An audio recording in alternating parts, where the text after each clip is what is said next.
Chapter 651. You have received the talent, machinery truth grasp. You have learned the ability, extreme energy output. You have learned the ability, strengthened logic program. You have learned the ability, deep data implantation.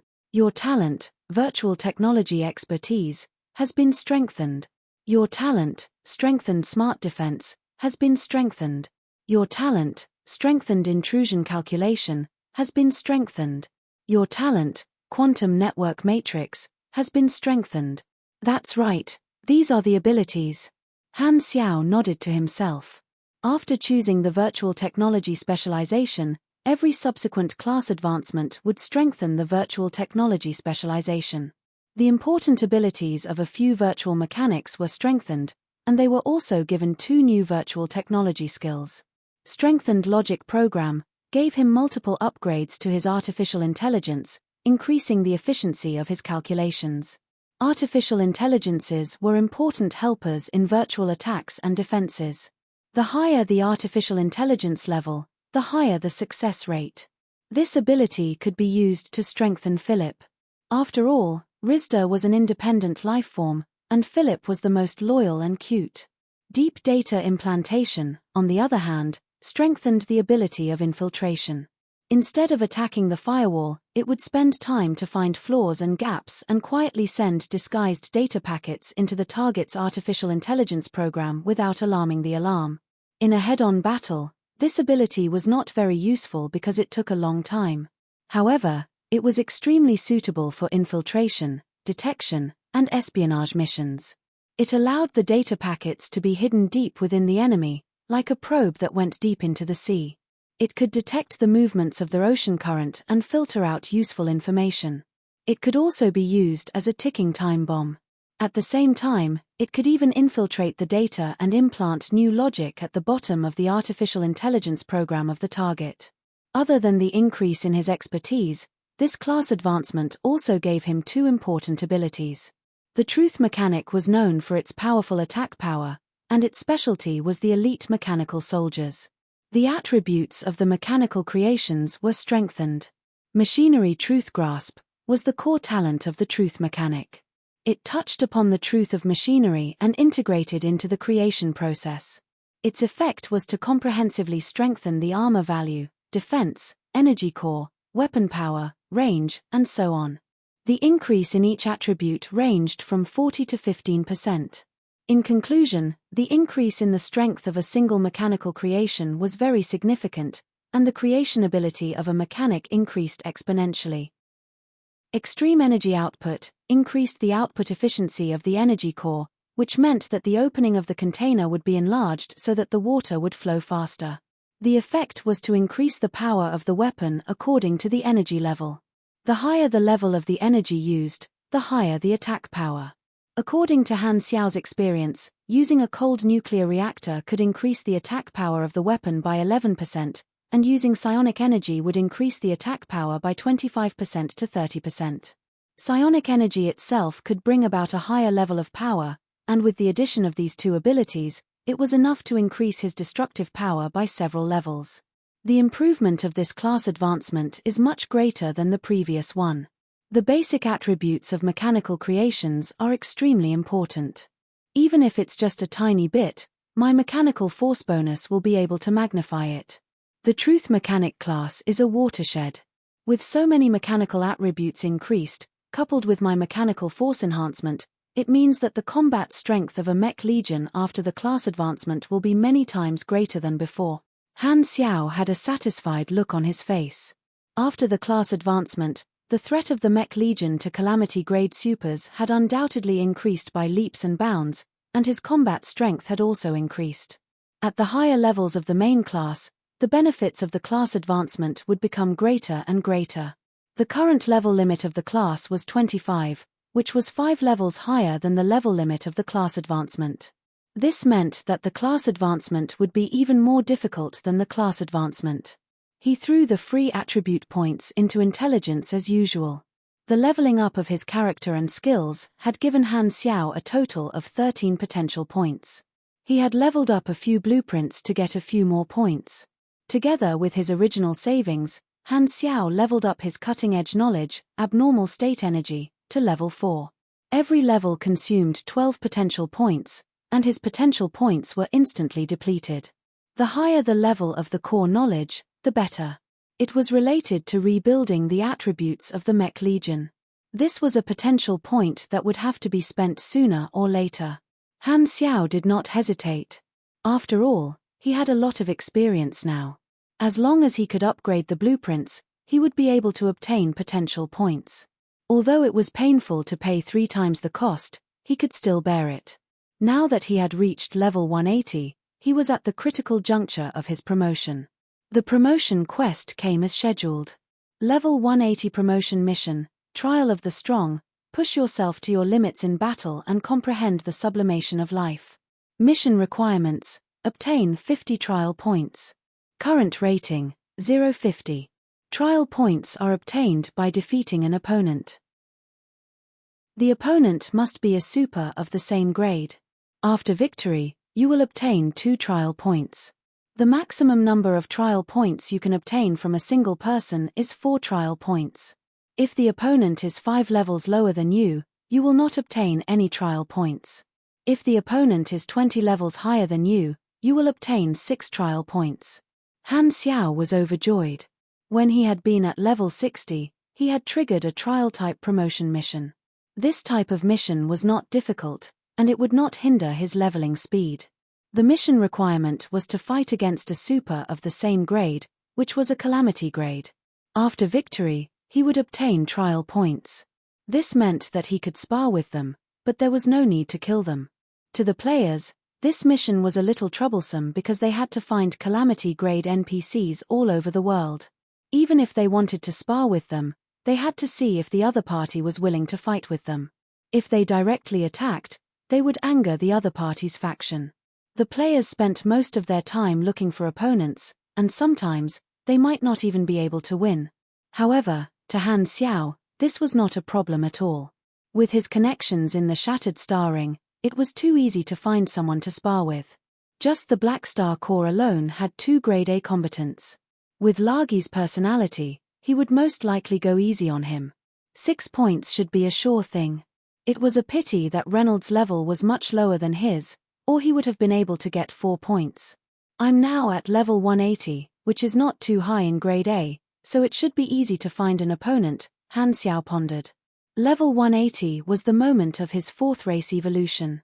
He had consumed quite a number of Void Creature Essence Potions and even a Void Lord Core. This time, he should be able to get a very strong evolution option. The promotion mission was not difficult, so Han Xiao was not in a hurry. If he wanted to find someone to spar with, he had to at least rebuild the Mech Legion. This was his main source of combat power. After looking at his new abilities for a while, Han Xiao opened his attribute interface and looked at his own attributes.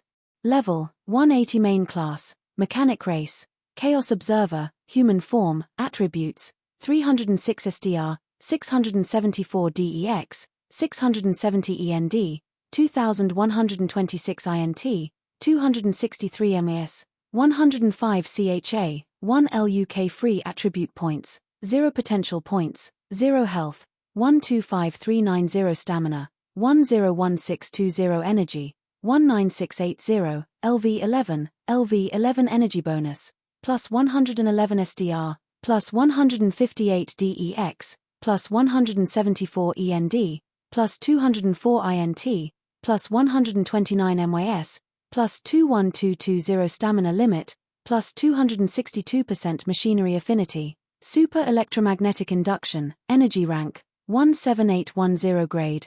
You are not far from grade A+, although your actual combat power is not inferior to some grade A+ supers. After obtaining the advanced strengthening talent, Han Xiao's energy rank had reached around 16,000. After increasing 10 levels in a row, coupled with the new abilities brought about by his class advancement, his energy rank had increased by a large amount. When I complete the class advancement mission, my experience should be enough to support me to reach the upper limit of the Truth Mechanic class, which is level 195. Coupled with the buff from race evolution, I should be able to reach grade A+. Han Xiao thought to himself. He instructed Hurlus and the others to take care of the Black Star Corps while he went into seclusion to rebuild the Mech Legion. He could not wait to see how strong the Mech Legion would be after he completed his class advancement. The first step of rebuilding was to refine new energy and build a psionic reactor. Psionic energy was an extremely unstable form of high-level energy. Normally, only star cluster civilizations would research psionic energy because psionic energy was extremely dangerous. If a civilization without mature technology were to research psionic energy rashly, the moment the psionic energy went out of control, a civilization on the surface could be wiped out. In history, the first civilization to discover psionic energy was the Radiant Federation. In terms of scientific research, the Radiant Federation had always been leading the era. Long before the appearance of the Beyond Grade or Primordial Ones, psionic energy had already been used on a large scale in the war between the three universal civilizations. The earliest discovery of psionic energy was in a certain space-time research project of the Radiant Federation. During an experiment of collapsing a secondary space, it was discovered that a large amount of material was converted into a special form of energy during the process of collapsing. This was psionic energy.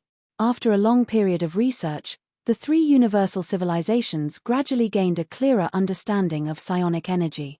This was an extremely high-level energy that came from the collapse of a secondary space. It was able to assimilate most forms of energy around it, such as flames, electricity, and so on. All of them would be converted into psionic energy and condensed together. The cost of the assimilation process was extremely low, and this reaction was known as psionic expansion. Because the cost of space collapse was too high, it could not be popularized.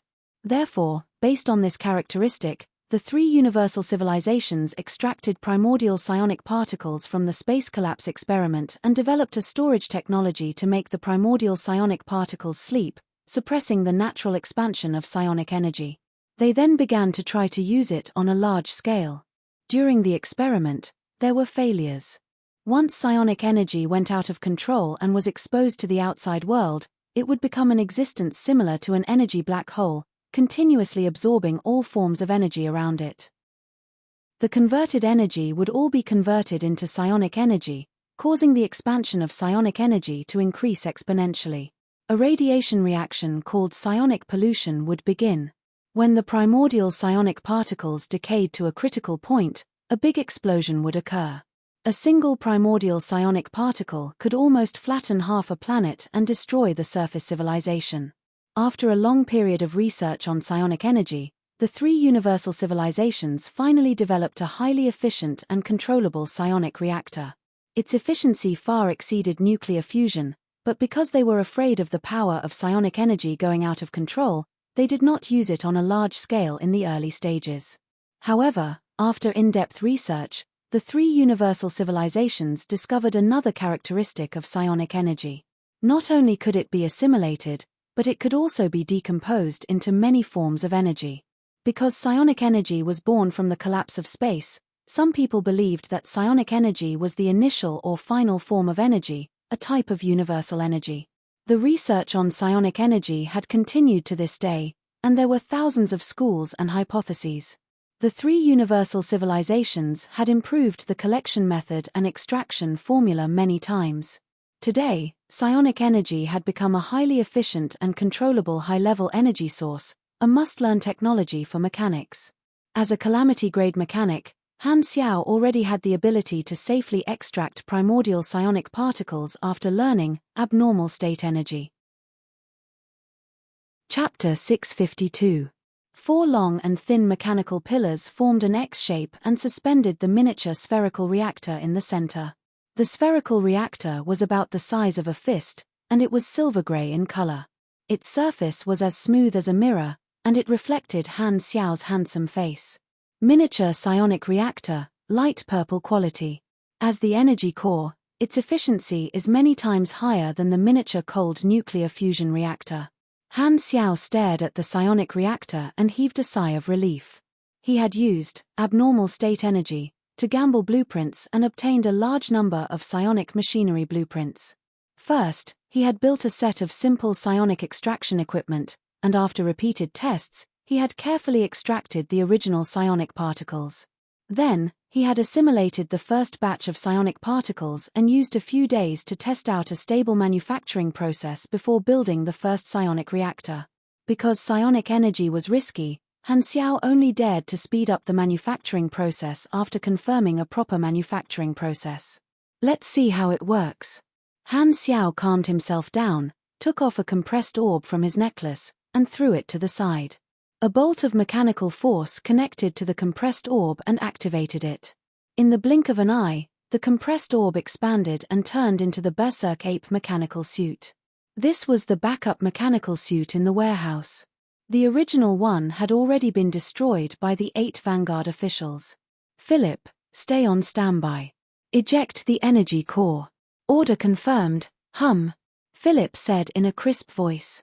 The Berserk Ape mechanical suit raised its head and stood up straight. The armor on its chest moved and turned into nanoparticles, revealing the internal structure of the mechanical suit. With a click, a highly concentrated nuclear reactor ejected from its chest. It glowed with a faint red light like the mechanical suit's heart. Han Xiao took off the nuclear reactor and placed it to the side. He then picked up the psionic reactor and stuffed it into the gap of the energy core. Hum. With a hum, the surface of the psionic reactor suddenly lit up with blue lines that looked like mechanical matrices. The glowing lines quickly cracked and turned into slots.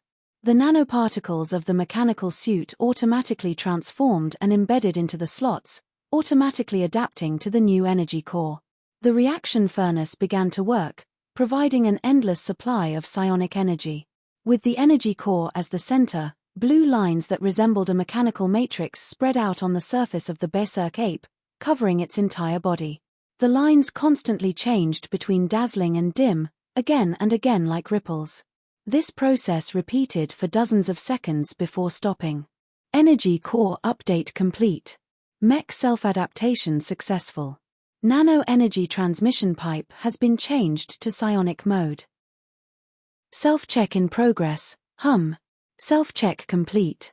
Running condition is good. No hidden faults, hum. Philip's tone was cheerful. He seemed to be very happy, like a spoiled child. While building the psionic energy reactor, Han Xiao used the newly acquired logic program enhancement to upgrade Philip's logic program. While improving its computing efficiency, Philip also downloaded the emotion module, making it more lively. Not only that, it took the initiative to change its voice system, and its voice became that of a cute little boy. Looking at the equipment introduction on the interface, the upper limit of the Berserk Ape's power output had directly tripled, allowing it to carry more modules.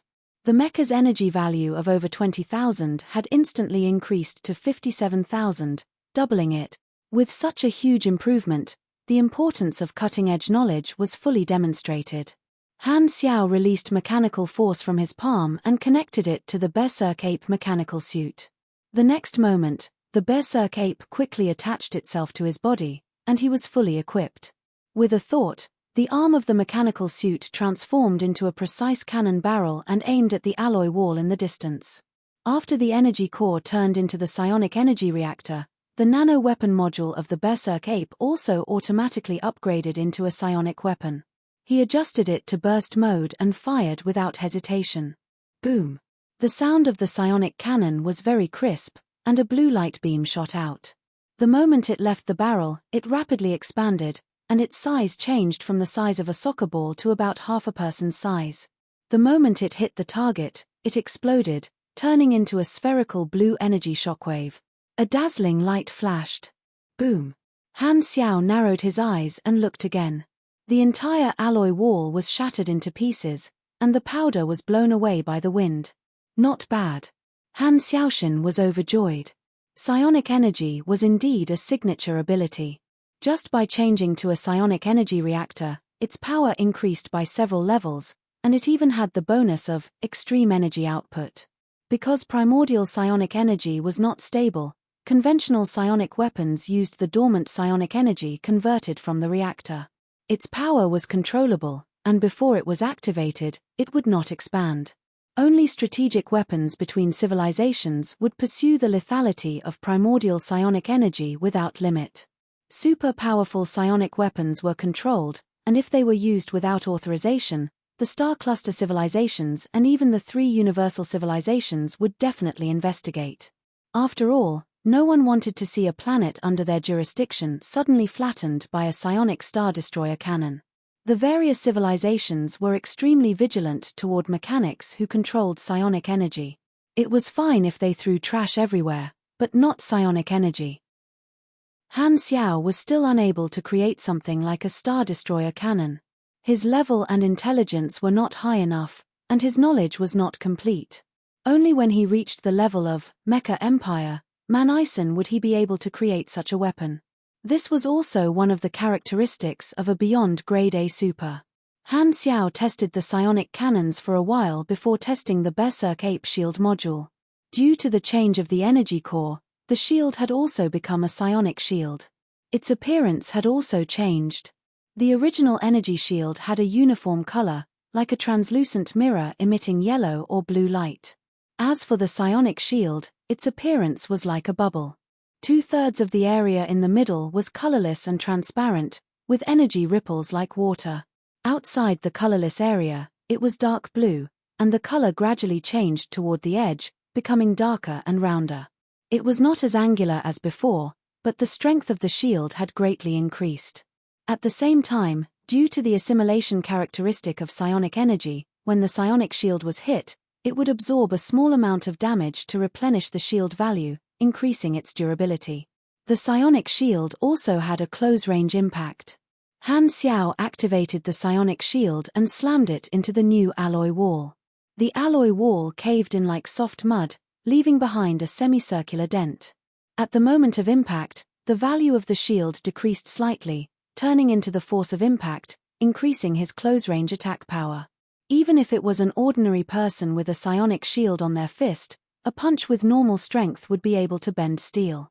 This was an important method for mechanics to deal with close-range attacks. Right, I remember that the psionic reactor has its own wave ability. Han Xiao suddenly thought of something.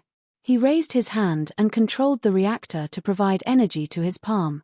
Then, with a shake of his wrist, a psionic ball of light immediately appeared on the mechanical suit's palm, floating above his palm. It was in a dormant state and was rather stable, like a new blue medium. He pressed the psionic ball against the alloy wall.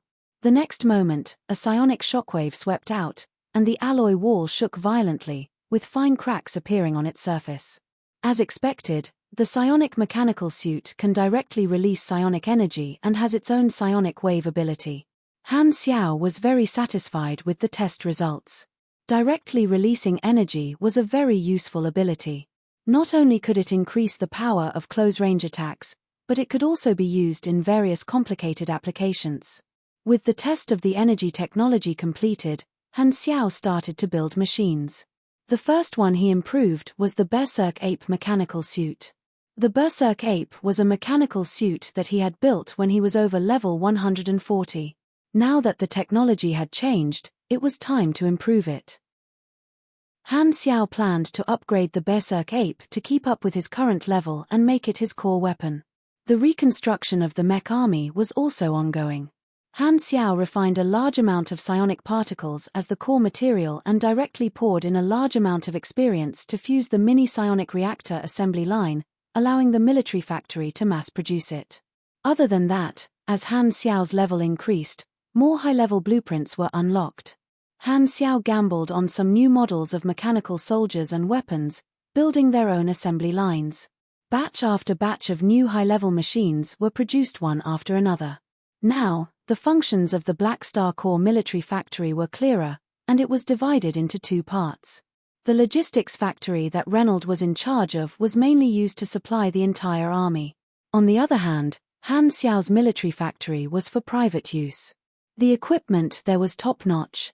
Be it in terms of survival speed or quality, it was far superior to the logistics factory. So far, Han Xiao had only lent it to Reynolds. It could be said that only calamity grades were allowed to use his private factory. The assembly line that Han Xiao had personally built enjoyed his personal bonuses. The new talent, Machinery Truth Mastery, greatly increased the attributes of the machines that left the factory.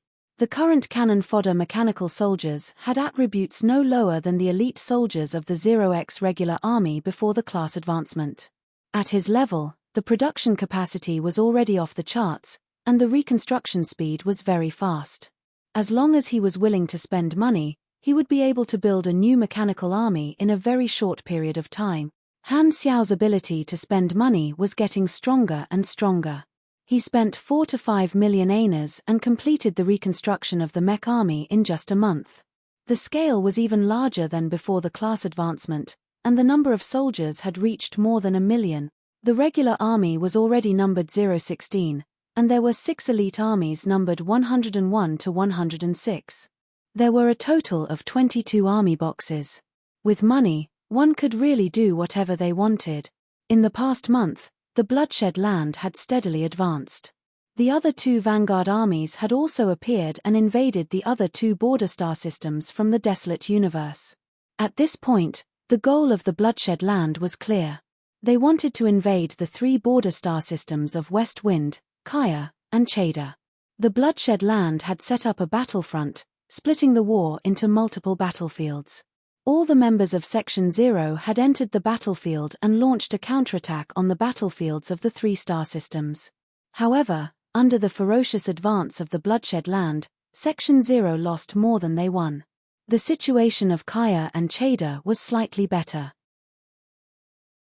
The West Wind star system was the most dangerous. The 8 vanguard officials had gathered, causing the high-level combatants on their side to choose to avoid the battle. They were unable to stop the advance of the bloodshed land, and the enemy had already established 6 stronghold planets. As the number of strongholds increased, the bloodshed land slowed down their advance. The vanguard army had a limited number of troops, so they kept splitting up to guard the strongholds. The number of free troops that could be mobilized decreased greatly. Furthermore, after many battles, the vanguard army had suffered quite a number of losses. However, the vanguard army brought along the logistics factory and built battleships on the spot to replenish the strength of the fleet. However, the vanguard army was only the vanguard army, and their goal was to build a bridgehead. After a month, the vanguard army completed their mission and stopped advancing. They guarded the bridgehead and waited for the main army to arrive. Of course, the main army would not cross the desolate universe belt slowly. Klent had started their preparations long ago and secretly built a transit station in the desolate universe belt. They used their star cluster level technology to build a stable teleportation stargate. Be it reinforcements or resources, they could save a lot of time. Klent's war transit station was hidden in the desolate universe belt. Although the Amethyst civilization did not know where it was, they knew of its existence. At the stronghold planet, the vanguard army had also brought along the components of the teleportation stargate and Klent's technical personnel to start the construction of the stargate. Once it was completed, the logistical problem would be solved. The troops invading Colton would receive endless reinforcements and would not be alone. Even though the Purple Crystal civilization knew about Klent's strategy, they were still powerless to stop it. This was because after the vanguard army built many strongholds, they had deployed military orbit hyperdrive base stations and made every stronghold a space anchor point. They were connected by wormholes to help each other. The moment a stronghold was attacked, the other strongholds would be able to rush over, and the speed of reinforcements would be thousands of times faster. When Godora was dealing with the mutation disaster, they had used military orbital hyperdrive base stations before. This was a star cluster level strategic equipment that was often used in galactic wars. Godora had also purchased them from a star cluster level civilization. Section 0 had attacked the Stargate multiple times, but they had all failed. Only then did they change their strategy and stop wasting their troops. They started to focus on harassment and recuperation. Purple Crystal had invested a large amount of resources to help the members of Section 0 expand their fleets and replenish their forces. Although Ralph did not mention it, it was obvious that Section 0 had taken his suggestion. With the resources and productivity of a star cluster level civilization, as long as the bloodshed land completed the Stargate, this war would gradually enter a tug-of-war. The backlines would continuously replenish their forces and send them into the battlefield again and again. People might die, But the fleets would definitely not be wiped out. The reason both sides could fight for 10 years was because of their abundant resources. War was a battle of money, a battle of productivity. After not participating in the war for a month, the current situation of the secret war did not have much to do with Han Xiao. He rebuilt the Mech Legion and continued to expand his army. The first batch of resources from the Amethyst civilization had already been used up. He had spent 10 million aners, and he had also used up more than 5 million aners in his savings. After spending so much money, the Black Star Corps had built 1 to 200 battleships and recruited a new batch of mercenaries. War was extremely costly. If not for the secret war, Han Xiao would not have received the support of a star cluster-level civilization. He was prepared to slack off for another month and complete his promotion mission before returning to the battlefield. Farming contribution points was still useful, and Purple Crystal still had a few cutting-edge knowledges that he had yet to learn. Chapter 653. After the start of the Secret War, the Black Star Corps had expanded a few more times. Some of the seedlings in the training camp had matured, and many freelance mercenaries had been recruited. Now that the Black Star Corps had a lot of new blood, the number of official mercenaries had exceeded the 200,000 mark. Base number 1 had more than enough manpower. 3 masked mags in black hooded robes walked into the hall of base number 1. They attracted the surprised gazes of many mercenaries along the way. The hidden red robe abbey was famous throughout the starfield, and Magus Austin's forbidden sorcerers were very famous. Why are Austin's people visiting the captain? Many people knew that the captain was an officer of the Dragon Emperor. Seeing that Han Xiao was in contact with another beyond Grade A, they could not help but wonder. The 3 forbidden sorcerers came to the guest room. Seeing Han Xiao, they all nodded and bowed. Han Xiao waved his hand and told Sylvia to go back to study. He then looked at the 3 of them and asked, "Austin's forbidden sorcerers, why are you looking for me?" The short forbidden sorcerer in the middle was the leader of the 3. His name was Desoro. He gave a simple self-introduction and went straight to the point. "The Magus ordered us to look for someone. He's your subordinate, and we want to bring him back." Han Xiao was stunned. This was out of his expectations. He thought about it and asked tentatively, "Are you talking about Lagi?" Among the officers, only Lagi's background was unknown. Plus, he was a Grade A+ mage, so he was most likely the target they were looking for. Yes, his full name is Lagi Schwal. He used to work under the Magus. Desoro's tone was calm, and his words were ambiguous. It seemed like he did not want to reveal the details. Han Xiao was secretly surprised. Lagi had been locked up for 10 years, and no one had gone to save him. Now that he was free, Austin's people immediately came looking for him. Although he knew that Austin would not be so sneaky, it did seem like he wanted to take advantage of him. He then thought about it and felt that something was wrong.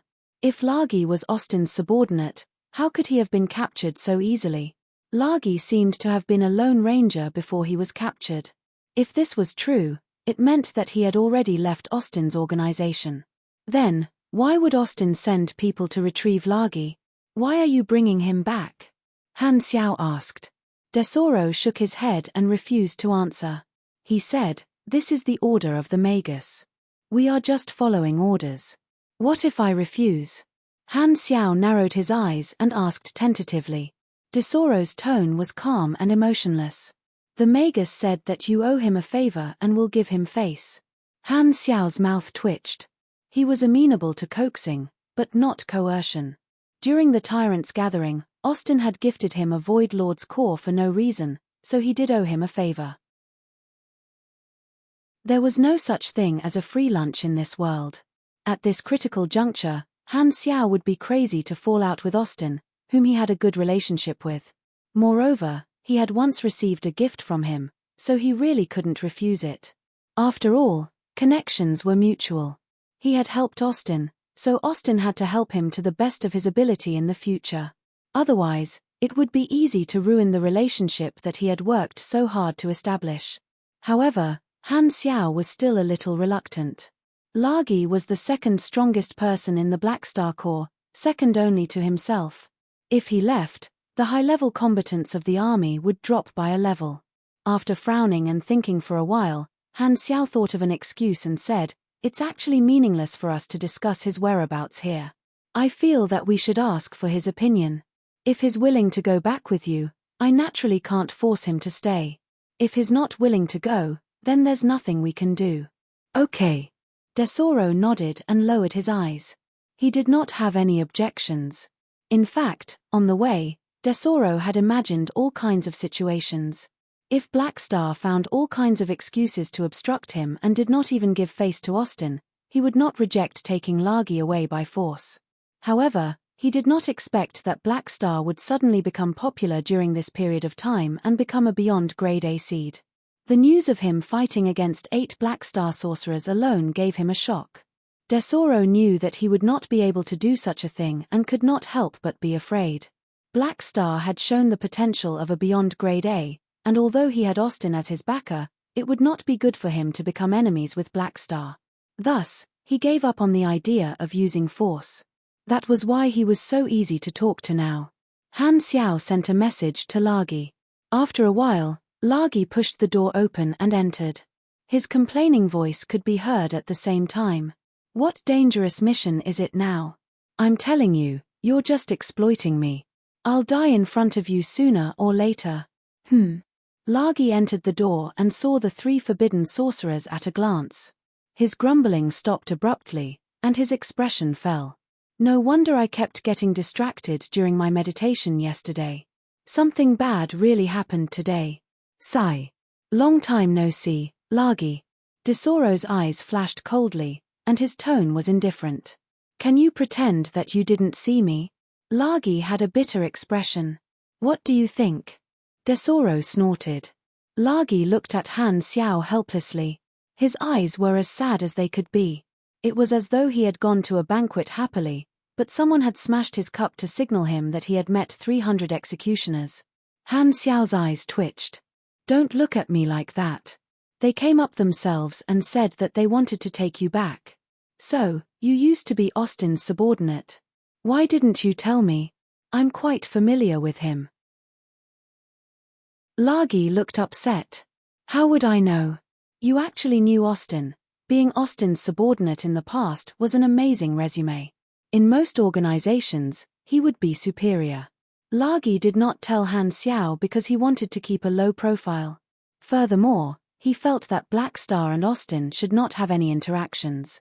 However, he did not expect Han Xiao and Austin to have chatted and laughed together before. "You don't seem to want to see Austin's people.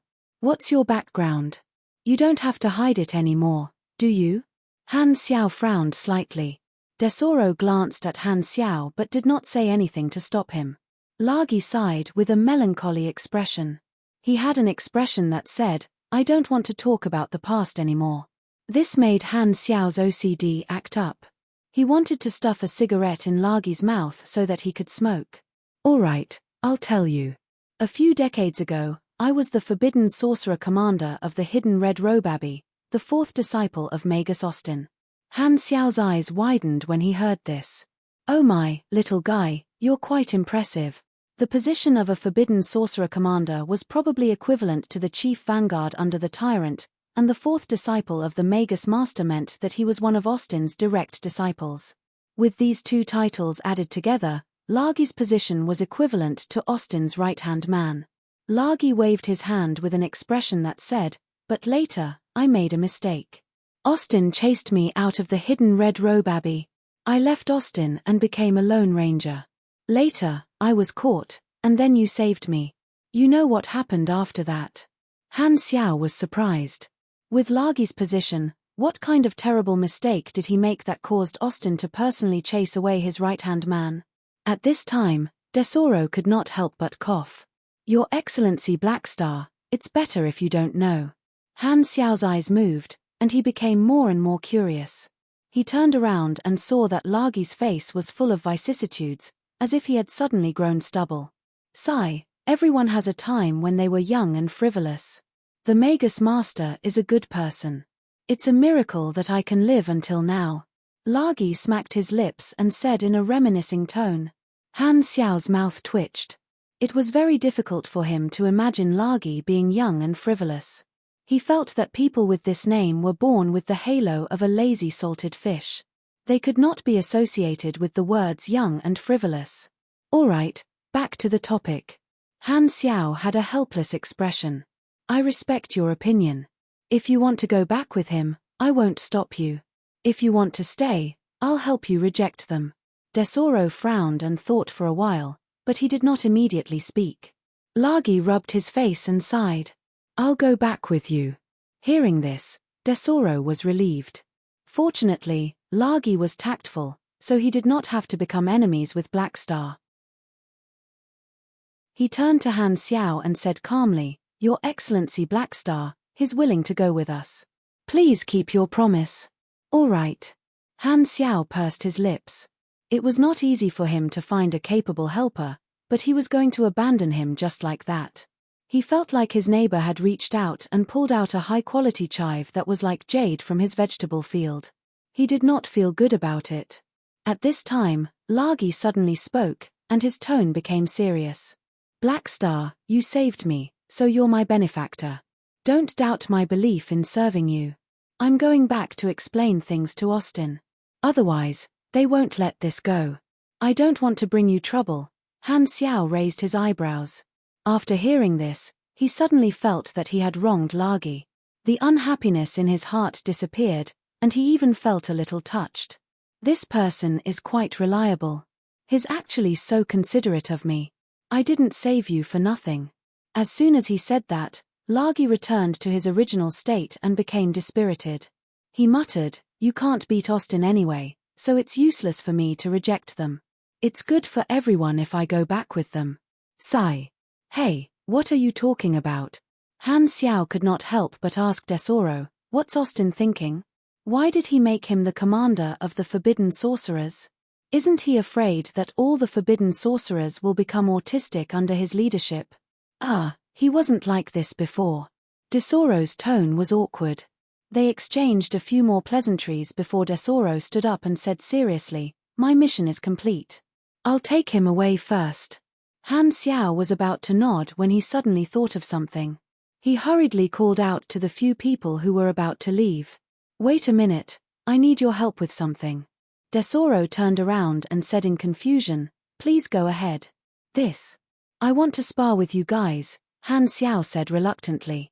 Including Lagi, there were 4 experts in front of him, all of whom should be more than 20 levels higher than him.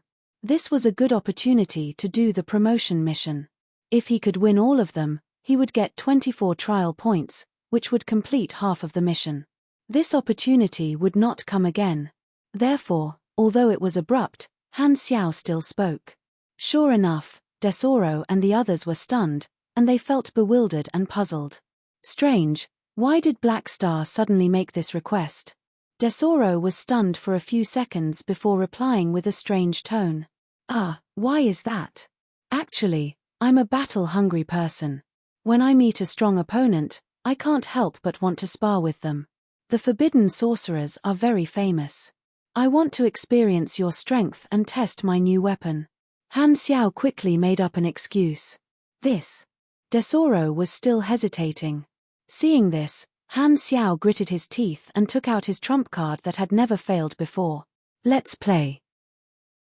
Since we're already here, as expected of a trump card. Once it was used, Tesoro did not know how to reject it. Originally, he only wanted to bring Lagi back and complete the mission as soon as possible. However, now that he received the invitation, he suddenly had the intention to spar. It was now said that Black Star was a future beyond grade A seed. Only a few dozen people in the entire starfield had such an honor. Although Tesoro was only an officer under a beyond grade A, he also had the dream of becoming a beyond grade A super. Tesoro wanted to measure what was so special about a beyond grade A seed and see how big the gap was between him and the other party. Thinking of this, Tesoro no longer refused. Instead, he was eager to give it a try. Staring at Han Xiao, he said with a deep voice, Okay, you pick the place. Hearing this, Han Xiao immediately revealed a simple smile. He looked at Tesoro and the others as if he was looking at a few walking leaks. By the way, I still want to spar with you. Han Xiao pointed at Lagi, who did not think it had anything to do with him.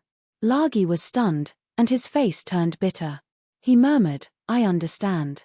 I'm going to be accidentally killed during the spa." At the same time, in the Garten star system, Blue Star, this is Black Star's hometown, a stealth spaceship was floating in outer space. Stephanie looked at the blue planet through the porthole with a playful smile. Chapter 654. Blue Star, Black Star City. 3 years ago, the mutation disaster had ended, and the various financial groups had followed in the footsteps of Black Star to invest in Blue Star, which was Floating Dragon's territory in name. With the influx of galactic knowledge, the technological bottleneck that had existed for a long time was easily broken, and the stagnant civilization welcomed a period of rapid development. The mutation disaster was both a calamity and a turning point for the civilization to become a galactic civilization. No one had forgotten the significance of what Han Xiao had done to this planet. In order to commemorate this event that had changed the fate of this planet, Bennett had taken the lead to build a large city with the Black Phantom Sanctuary as the original location and named it Han Xiao. It was Black Star City. The survivors that had been sheltered by the sanctuary had become residents, and countless people from the 6 nations had moved to this city. Now, the young Black Star City had become the largest city in Blue Star. In the center of the city was the base of the Black Star core. The tall obelisk pointed straight to the sky, and the huge Black Star logo was engraved on the body of the tower. The height of the building decreased from the center to the edge, and suspended electric bridges crisscrossed in the air. Maglev trains shuttled back and forth, and the lights were bright, day and night.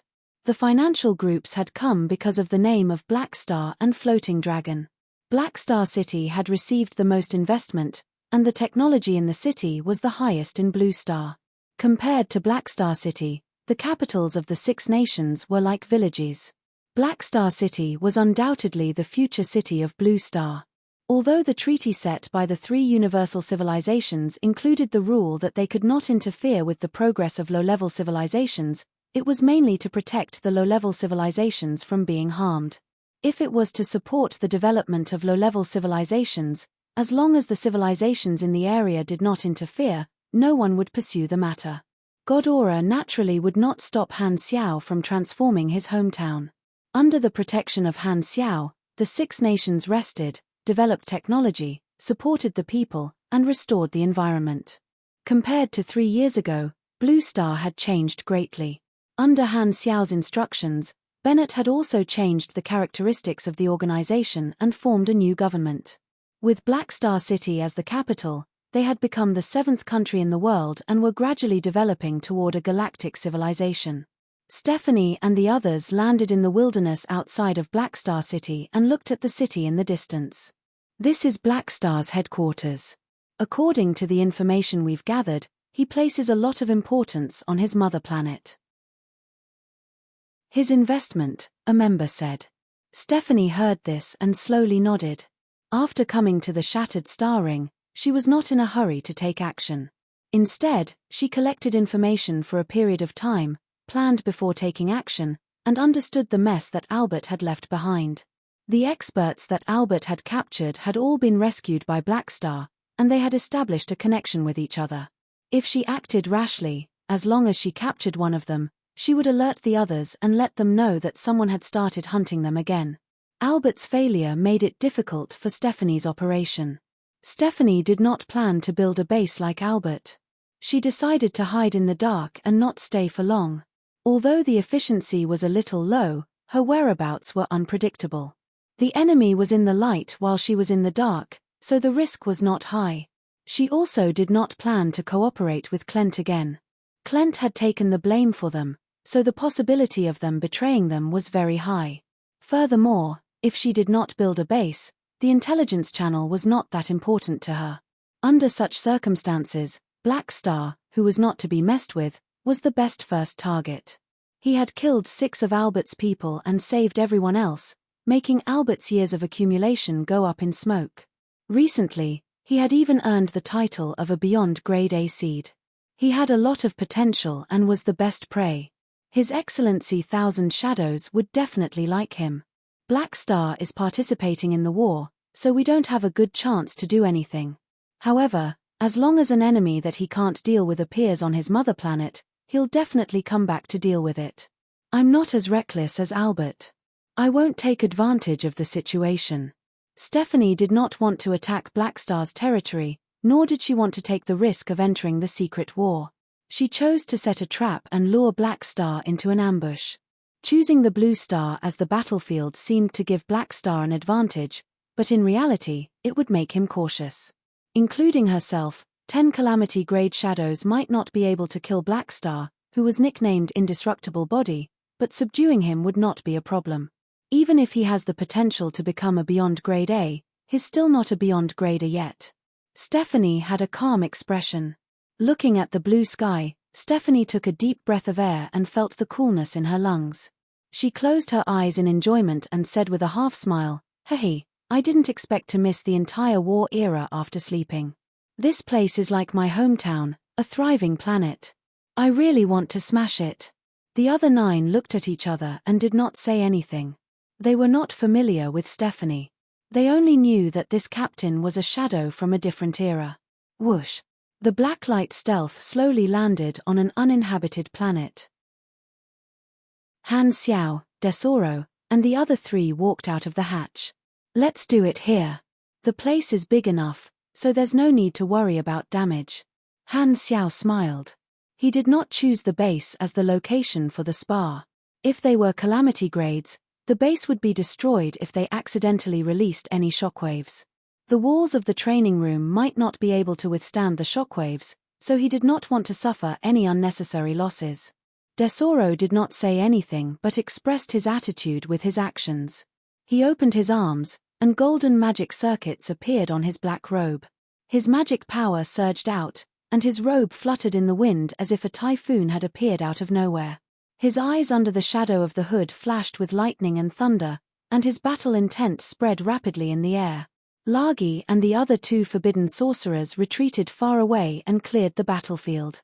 A sense of pressure rushed toward him, and Han Xiao's eyes narrowed. He activated the necklace with his mechanical force, and a brand new mechanical suit instantly covered his entire body. It was even more beautiful than the Berserk ape, with a streamlined silver and black body with glowing blue cloud patterns. It had turned from an iron-headed doll into a psychedelic wind. However, it was far more violent than the Berserk ape. This was the upgraded version of the Berserk ape. It was also an ape model of the super nano transforming mechanical suit, named Mountain Ape. The equipment requirement for the Berserk ape was level 135, while the equipment requirement for the Mountain Ape was level 165. It was a full 30 levels increase. Han Xiao had used a large amount of rare materials and integrated new technology to greatly increase the mechanical suit's attributes. Its armor value was over 110,000, and its power level was close to 5,000. Its performance was extremely strong.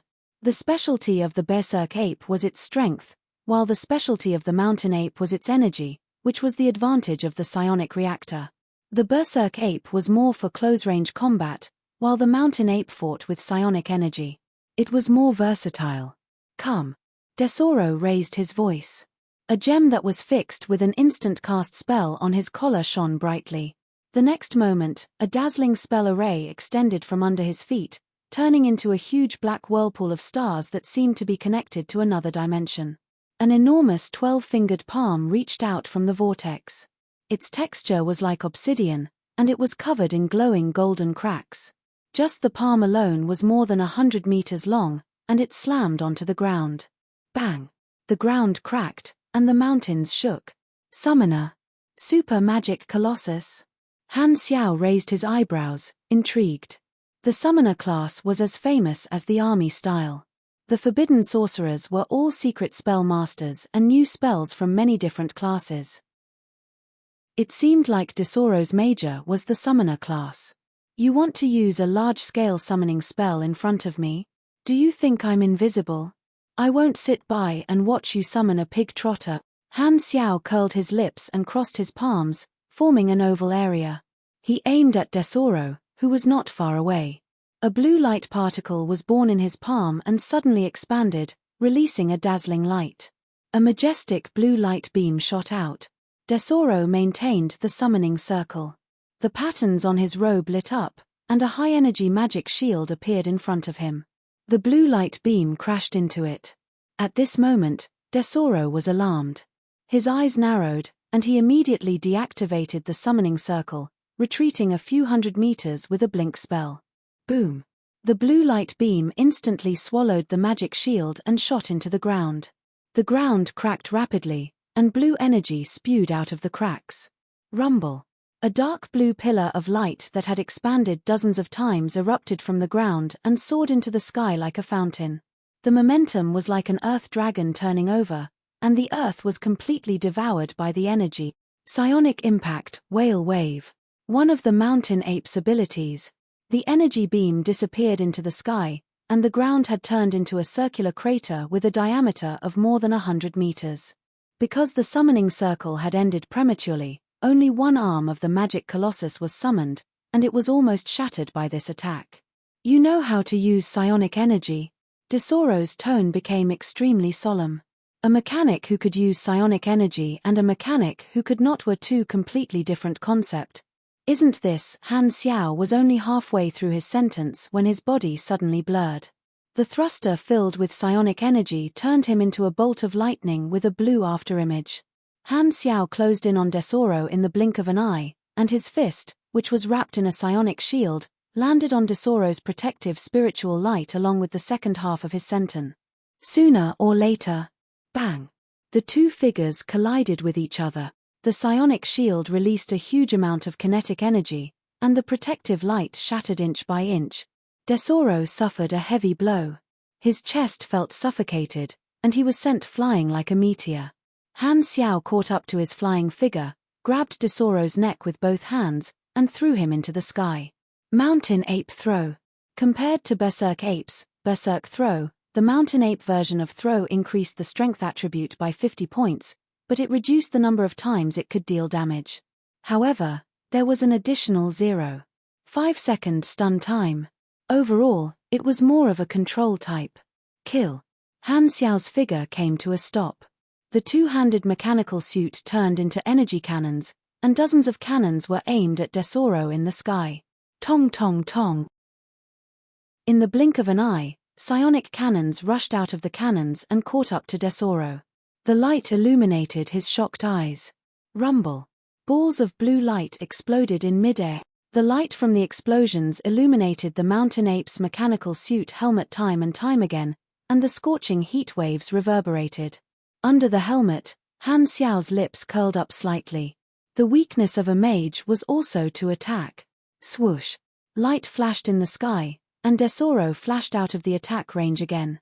He was covered in wounds and looked rather pathetic. Without saying anything, he started to cast spells. He was an elite mage under Austin, after all. Although he was in a passive position, he would not be defeated so easily. However, Desoro had to admit that although he did not underestimate Blackstar, Blackstar's combat ability was still beyond his expectations. Swoosh swoosh swoosh, the light of summoning flashed, and one strange summoned creature after another quickly descended. Desoro even cast dozens of instant buff spells on himself to prevent Han Xiao from attacking again.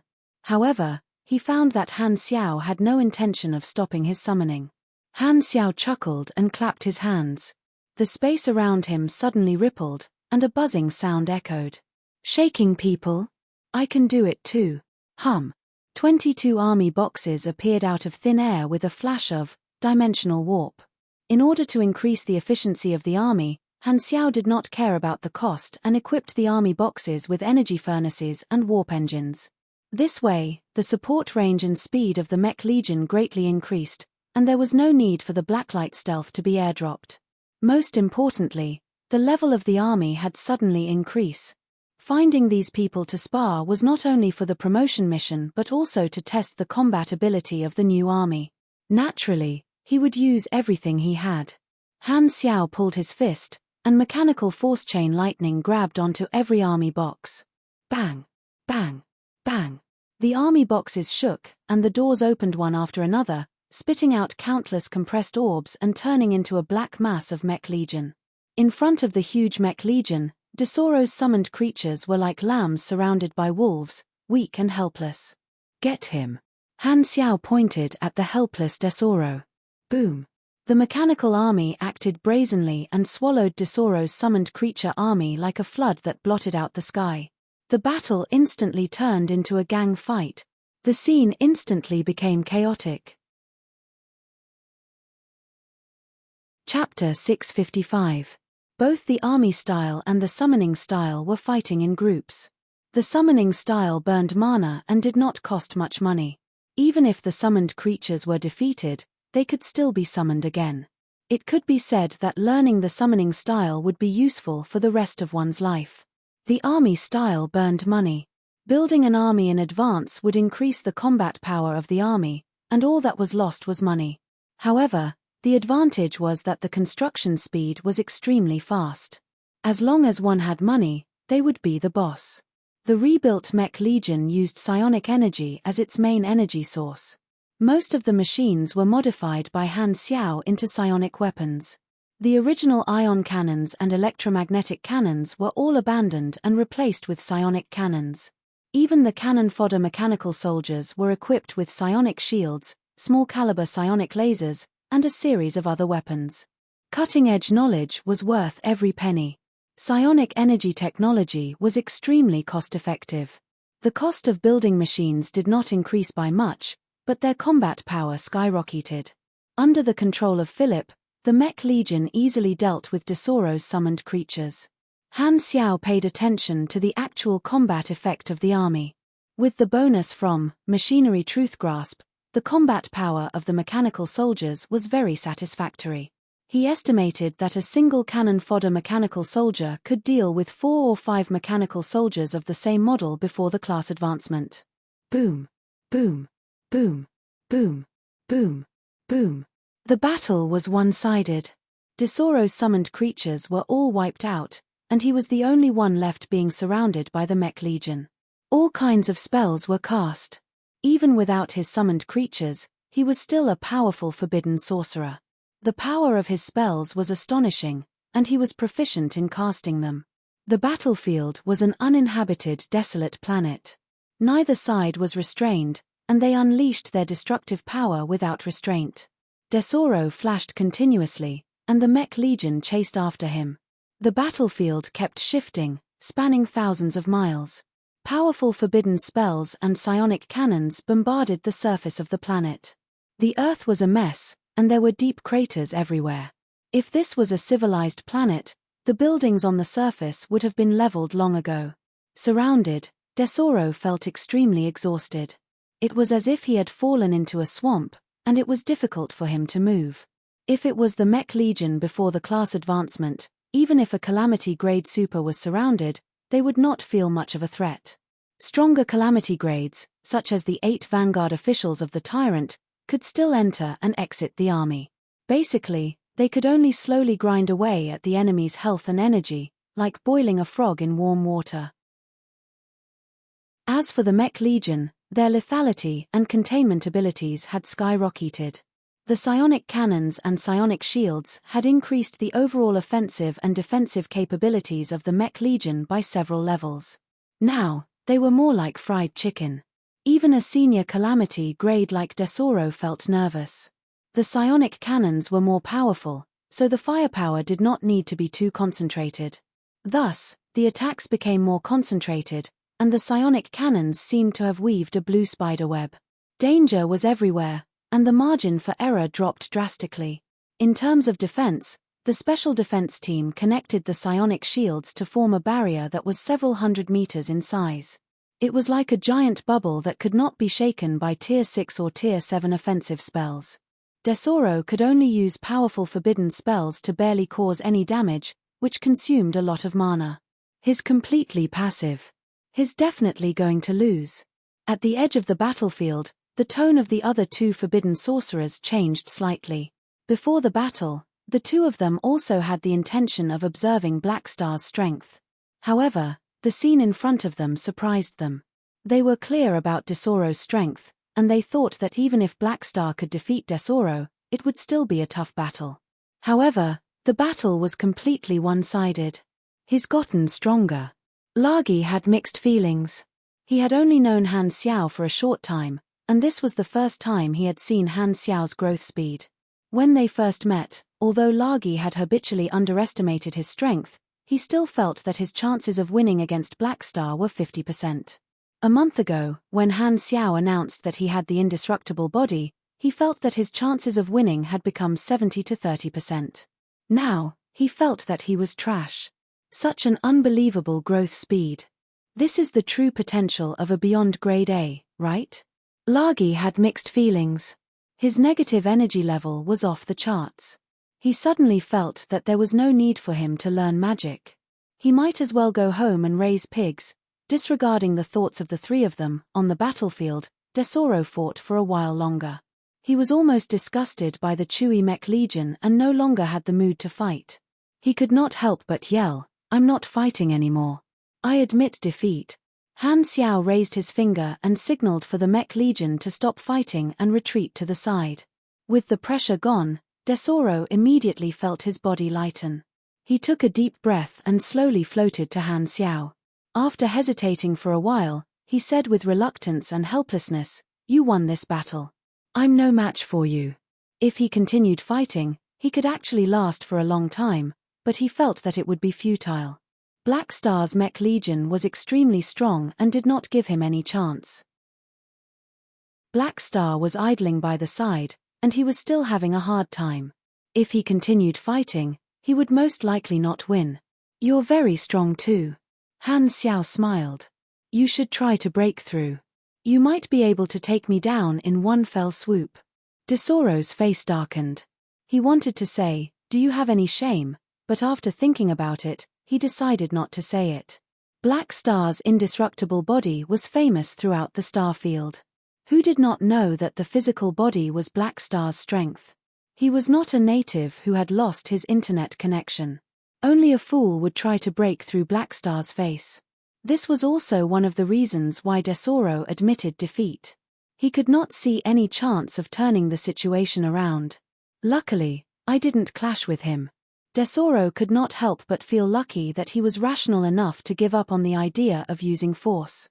The way he saw it, even the top 3 disciples of Austin would find it difficult to defeat Han Xiao. He would only be beaten to the ground by Black Star. As expected of a beyond grade A seed. Desoro was convinced. There was indeed a huge gap between him and a beyond grade A seed. Han Xiao gave Desoro a few words of encouragement. As the victor, he had the right to speak with such an attitude. Desoro did not feel that there was anything wrong with it. A calamity grade was not a sore loser. The loss of the battle only made him feel depressed for a while, but he soon forgot about it. However, he put away his sense of superiority as a beyond grade A subordinate and respected Han Xiao even more. "You have received 6 trial points. Current progress, 6/50ths. After chatting for a while, a notification popped up on the interface. Han Xiao was refreshed, and he nodded. "He's indeed 20 levels higher than me. The standard for winning a spar is for the opponent to admit defeat. One person can only do it once. There are 3 people left." Han Xiaoxin was overjoyed. He turned around to find Lagi and the other 2 and challenged them to a battle. Since they were being challenged to a spar, the other 2 forbidden sorcerers would not avoid the battle even if they knew that they could not win. After all, it was just a spar. Desoro felt strange. In his opinion, Han Xiao had defeated him, but he still wanted to deal with his 2 colleagues. This was undoubtedly a show of strength. It seems like although Black Star did not say it, he doesn't want us to take Lagi away. That's why he purposely challenged us to a spar to show his strength and beat us up. Desoro felt that this was the truth and felt depressed. These 2 forbidden sorcerers were not summoners, and their combat strength was similar to Desoro's. One of them majored in psychic spells, and psychic attacks could ignore Han Xiao's health and energy conversion. They could not be absorbed and turned into energy, which caused him some trouble. This was one of his few weaknesses, but Han Xiao did not show it. He had the advanced mental toughness talent, so he was not completely defenseless against psychic attacks. Even if he could not absorb the psychic attacks, his tankiness was still frightening enough, so he did not panic at all. Furthermore, As long as he went all out, he could even fight himself and replenish his energy. There was no need for him to act like a gangster at this time. The spar ended quickly, and this psychic forbidden sorcerer admitted defeat. Lagi was like a walking salted fish.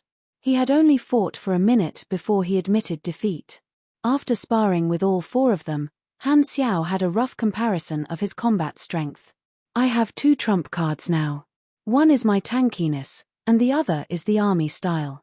As long as it's not a peak grade A+ whose energy rank is only 1 step away from a beyond grade A, I can maintain a 50% chance of winning. When surrounded by many people, I can probably pose a threat to 3 calamity grades at the same time. If it's just stalling the enemy and ignoring the fact that the enemy has the initiative, I should be able to stall 6 to 7 people. Of the enemies that can threaten me, the psychic type is one.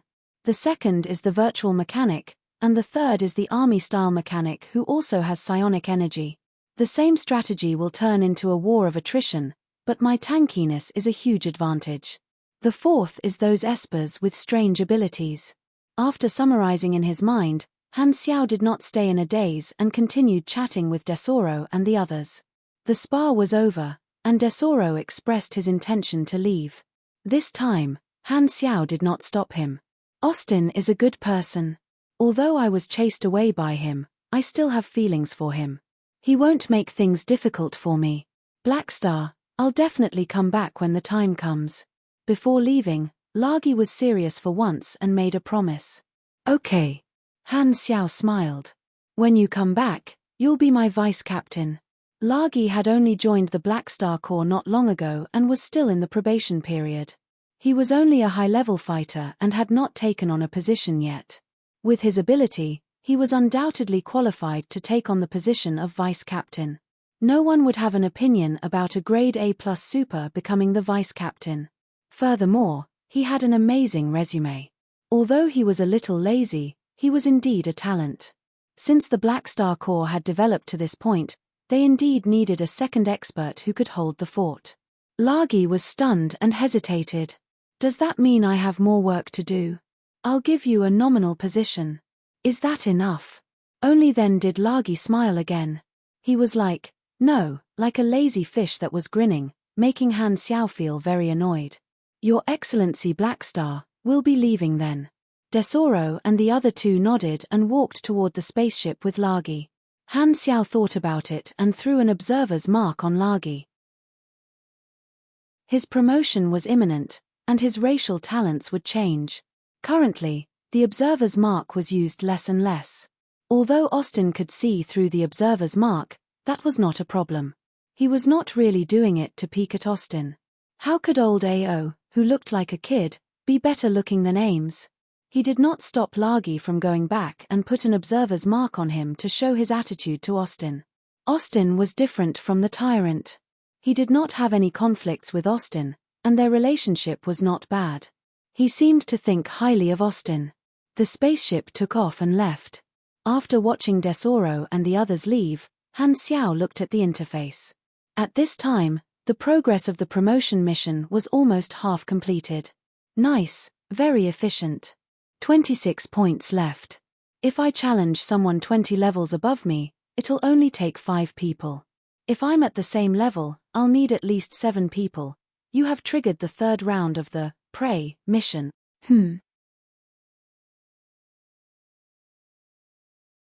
Chapter 656.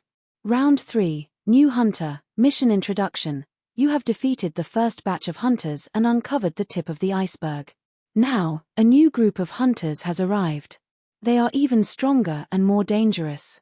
They are hiding in the shadows and watching you, ready to make a move. Mission requirements: resolve the attack of the new hunter team. Did the mastermind behind Albert's group send a new team to hunt again? Han Xiao's expression froze. The high amount of experience reward indicated the difficulty of the 3rd round. The mission introduction was very ambiguous. He only knew that there was a strong enemy of unknown strength eyeing him in the dark, but he knew nothing about the enemy's plan. This was like a ticking time bomb that would explode at any time. The only good news was that at least the mission notification on the interface gave him a warning and let him know of the existence of such a bomb. According to the previous clues, The mastermind behind the hunters should be an ancient from another starfield. They still haven't given up, and the team they sent this time will definitely not be weaker than Albert's team.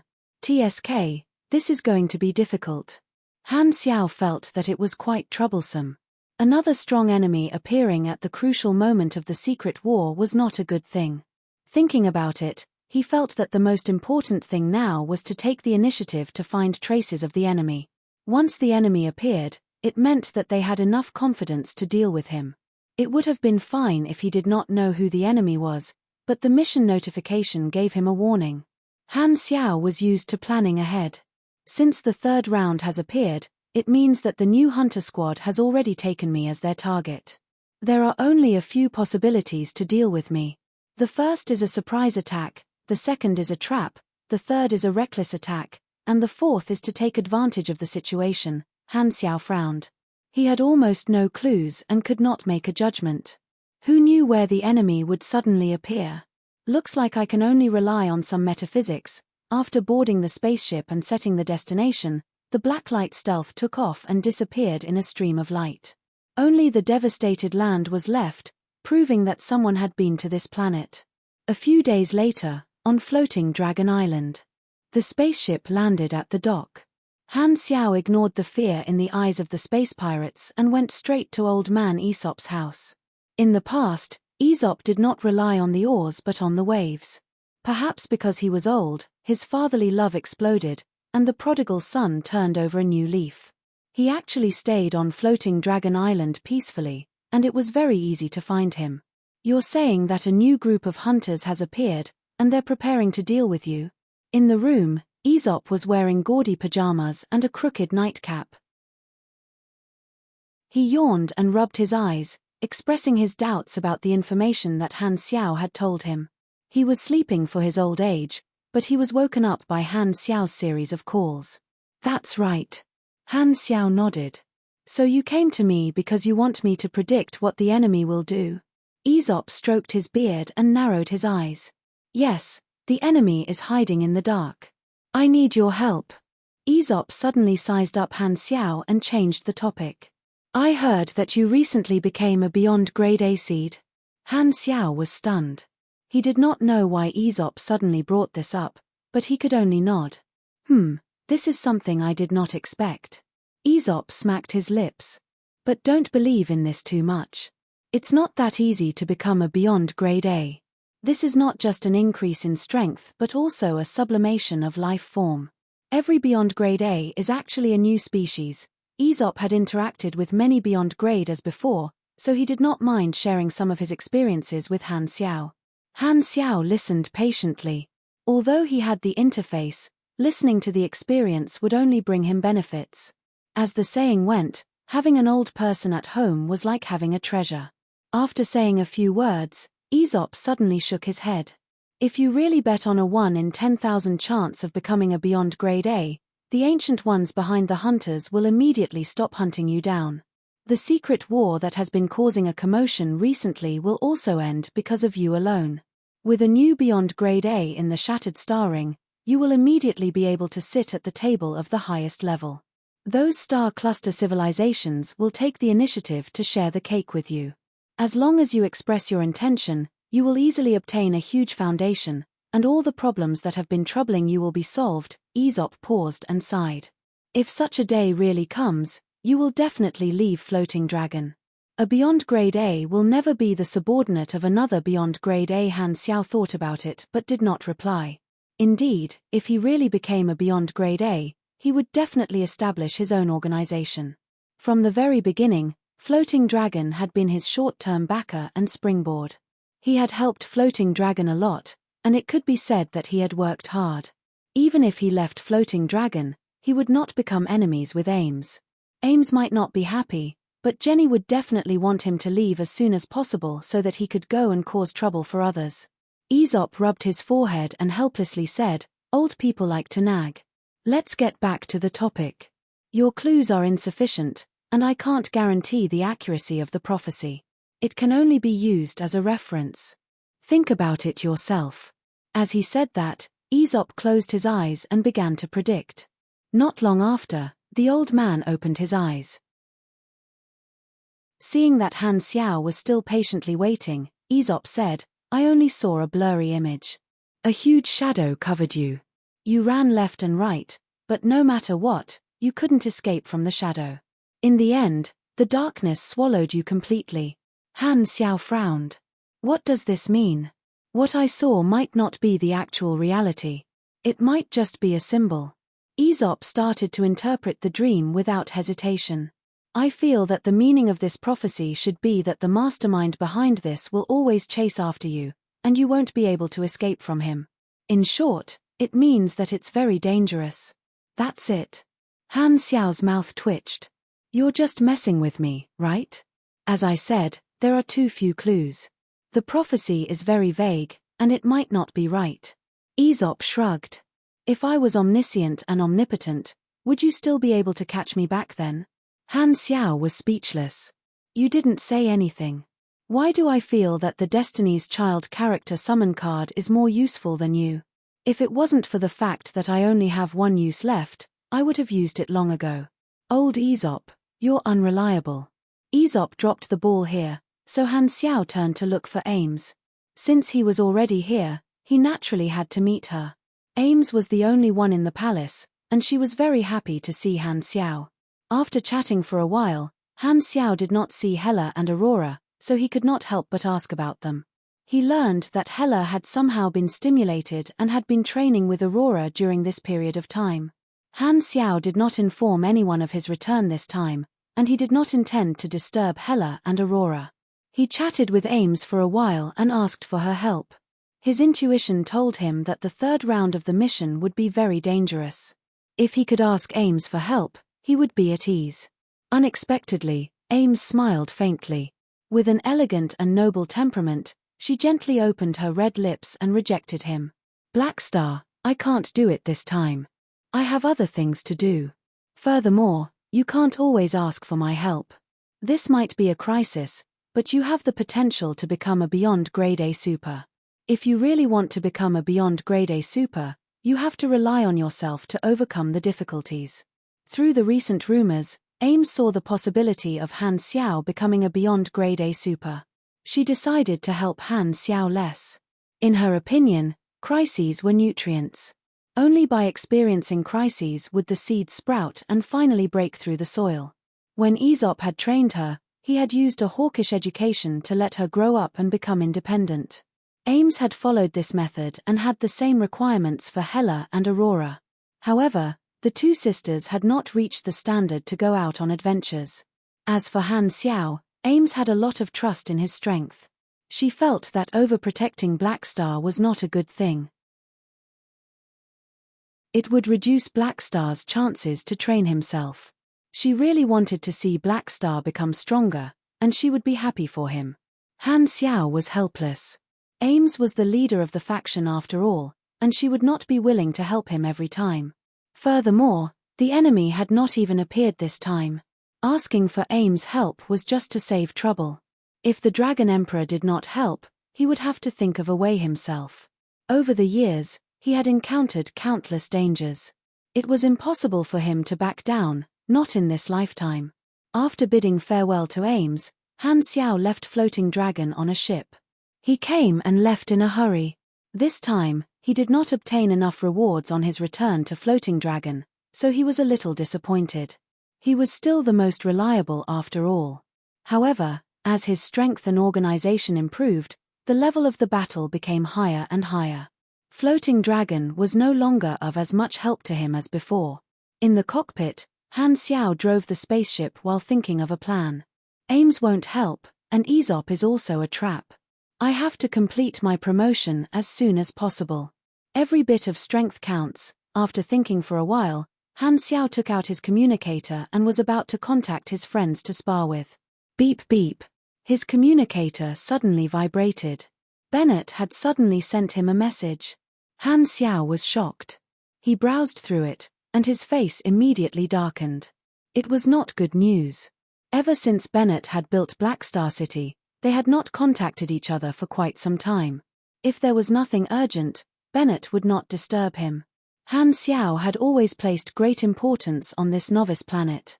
Although most of the old players had joined the army, There would be an endless stream of new players in the future. He was very sensitive at this juncture, and he could not help but link the sudden situation of Blue Star to the third round of the Prey mission. Han Xiao frowned and became alert. There must be a trap. One day earlier, Blue Star. In the government building of Black Star City, Bennett finished reviewing the backlog of documents and heaved a sigh of relief. He put down his pen and rubbed his temples to relieve the fatigue in his eyes. Sigh, being the leader of a country is even more tiring than fighting a war. Bennett sighed, picked up the hot tea beside him, blew on it, and sipped it. As the hot tea entered his throat, his stomach felt warm, and his mental fatigue slowly disappeared. His tightly furrowed brows relaxed, and he let out a sigh of relief.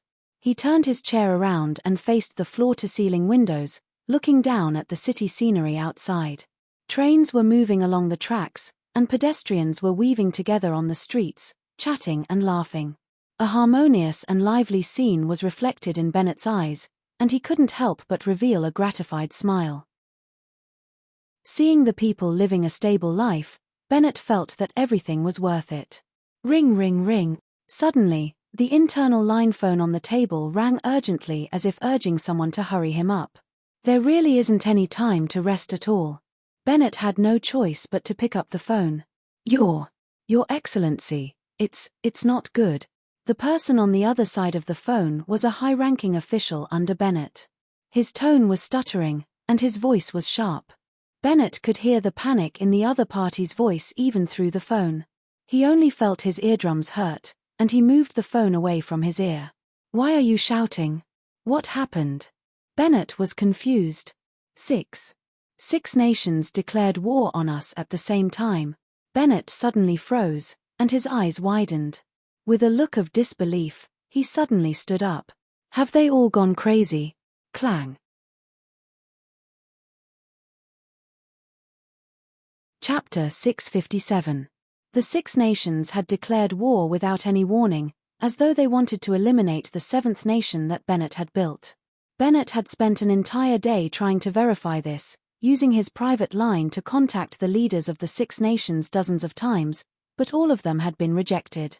He had no idea why the Six Nations had suddenly gone crazy, and he could not handle such a huge matter alone. In the end, he had informed Han Xiao. If the third round of the mission had not appeared, Han Xiao felt that he would have most likely thought that the Six Nations had grown stronger and obtained the technology brought by the Galactic Financial Group, causing their confidence to swell, and they wanted to take back their power. However, this possibility was very slim. The Six Nations were not idiots. The more they came into contact with the galaxy, the more they would realize how insignificant they were. The gap between them could be seen, and it was very difficult for the Six Nations to be arrogant. The Galactic Financial Group had only invested in Blue Star because of his and Floating Dragon's name. He was the one who had single-handedly led the rapid development of Blue Star. In Han Xiao's understanding, the Six Nations should have known very well that they were hugging his thigh, and declaring war on him was equivalent to digging their own graves. Now, the Six Nations had collectively lost their minds. This was completely illogical. There must be a reason for this abnormality. I can basically confirm that there is another force behind this, most likely a new batch of hunters. Han Xiao frowned slightly. This group of people is even more difficult to deal with. They actually attacked Blue Star to lure me back. If he had not received the warning, he would definitely have been shocked once he learned that the Six Nations had betrayed him. He would also have felt that something was amiss, but he would not have been as vigilant as he was now. He would definitely have gone back to investigate the reason. The Six Nations were just bait, and the real enemy was hiding in the dark. The enemy had the strength to directly destroy Blue Star, but this was meaningless to the enemy. The moment they showed themselves, Han Xiao would be vigilant, and the enemy's real target would be him. If they destroyed Blue Star, it would be equivalent to destroying the few weaknesses that Black Star had left. The enemy had chosen to use this as a trap and secretly set up an ambush in Blue Star, waiting for Han Xiao, the prey, to fall into the trap. Thankfully, the mission reminded me. Han Xiao secretly let out a sigh of relief. He had to admit that the enemies this time were more cunning than the previous batch. If he hadn't been vigilant, this trap would have very likely fallen into his trap. At that time, he would be in a very passive position. Therefore, this is my current advantage. The enemy thinks that I am defenseless, but in reality, I already know of their existence. Originally, the enemy is in the dark while I am in the light, but now, the enemy is in the light while I am in the dark. Han Xiao pondered. He did not know how the hunters had instigated the 6 nations to rebel. In fact, it was an overt plot. Blue Star was of great strategic importance. It was a huge leak-breeding base. He could not sit back and watch the enemy disrupt the situation that he had worked so hard to build. Therefore, it was impossible for him not to return. He had to deal with the 6 nations. The enemy had taken advantage of this when they attacked Blue Star. Hiding from the enemy will only increase the losses. Only by facing them head-on will I be able to deal with them. Thankfully, I have the advantage and have time to think of a way to break the enemy's trap. The enemy's strength is a mystery, but there should be no less than 6 calamity-grade supers. It will be difficult for me to deal with them alone. I have to find some helpers. Han Xiao stroked his chin and felt a little troubled. The Dragon Emperor had said that she would not help, and Section 0 was at war. Their allies were too far away. After thinking about it, it seemed like the only ally that could help was Godora. The Amethyst civilization might be able to help. Han Xiao hesitated. Purple Crystal naturally had quite a few calamity-grade supers. As an official super, they did not participate in the secret war. However, Han Xiao was not sure if Purple Crystal would help him. They might not be interested in this and only care about the war. Let's give it a try first. It's free anyway. Han Xiao calmed himself down and took out his communicator. He would definitely find help. Unless there was no one to support him, he would not return alone. This was the last resort. Being able to build relationships was also a form of strength. At the front lines of the secret war, the Bloodshed Lands troops had arrived at the West Wind, Cheda, and Kaya star systems and started to expand once again. The troops of Section 0 were having a hard time and could only engage in guerrilla warfare. At the back, battleship factories were working 24/7 to maintain the main battleships and send them to the front lines to strengthen the fleet. The situation of the war was very passive, and countless problems were created every day. Logistics, reinforcements, counterattack routes, battle strategies, and many other matters made Ralph extremely troubled. This was especially so for the high-level combatants. After all sorts of brainstorming and promises of benefits, the high-level combatants of Section 0 no longer avoided battle. However, they were still unwilling to use their full strength, reserving 70% of their strength for self-protection and 30% for the enemy. In terms of high-level combatants, Section 0 was still in a state of complete defeat. They were being slaughtered by the bunch of war maniacs from Bloodshed Land, and Ralph missed the reliable Blackstar every day. Although Blackstar alone was unable to change the overall situation, only Blackstar would give it his all. Ralph was dealing with matters when his communicator suddenly received a communication request from Blackstar. His tired mind suddenly perked up. Blackstar, you've finally contacted me. Is your leave over? Quickly return to the battlefield. We need you. As soon as he picked up the call, Ralph spoke impatiently. Han Xiao coughed and said, I'm sorry, but I can't return for the time being. There's an internal conflict in my hometown, Blue Star. Someone wants to overthrow my representative, so I have to return to deal with it. Ralph was instantly disappointed. You called just to inform me? No, I'm here to seek help from the Amethyst civilization. Ralph was confused. Is there a need for that? It's just an internal conflict of a surface civilization. Can't you handle it yourself? There's something fishy about this matter. Han Xiao did not hide anything and directly revealed the existence of a new batch of hunters. He concealed the source of the information and changed some details. Currently, only Han Xiao, Aesop, and a few others knew that the real owners of the hunters were the Ancient Ones. When they eliminated Albert and the others previously, Han Xiao did not stop Albert from blaming Klent. Many organizations in the Shattered Star Ring thought that Klent was the mastermind behind this, and Purple Crystal was no exception. Han Xiao was hinting that Clent had sent out hunters to deal with him. After Ralph heard this, he connected the dots and almost instantly figured out Clent's motive. Black Star defeated 8 Vanguard officials and displayed the potential of a beyond Grade A super. Clent is preparing for a rainy day. Even if there's only a 1 in a billion chance, they can't let a new beyond Grade A appear in the Colton star cluster and not give Purple Crystal a chance to invest. Therefore, they ordered a group of strong individuals to secretly sneak into the Garten star system to eliminate Black Star, the beyond Grade A seed, so as to reduce the number of variables in the secret war. Ralph was shocked. He felt that he had seen through the truth. The Clent Kingdom's motive was too logical. He could not find any fault with his guess. If it were Purple Crystal, they would also choose to assassinate the potential star of the enemy and not give him a chance to grow. Ralph's expression became serious, and he said with a deep voice, "I understand now. There's a deeper reason behind this. Black Star, we have high hopes for you. We won't let Clent threaten you so easily. I'll report your request immediately. The higher-ups will probably send some official high-level combatants to help you." Han Xiao was overjoyed. This matter was much smoother than he had expected. Ralph was not so easy to fool. However, what he did not know was that the upper echelons of the Amethyst civilization had already held a private meeting and decided to invest heavily in him, a beyond Grade A seed. Han Xiao still thought that his position was still an ordinary member of Section 0.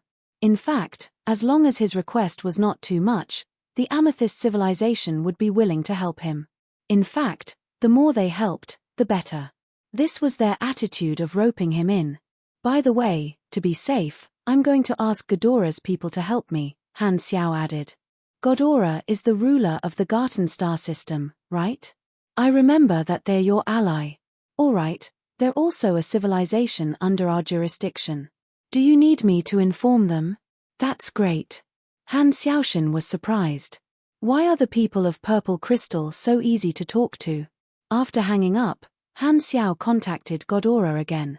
Ghodora was already his old ally, and Serbia the Fifth agreed without hesitation. If Black Star had only asked for their help, Ghodora's people might have hesitated for a while.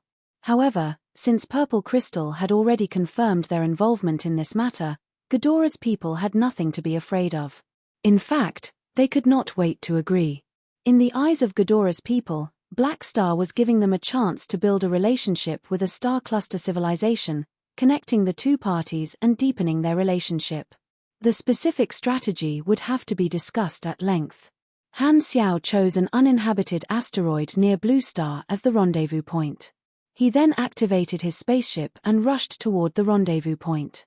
PS1, discussing matters at night. Shorter for today.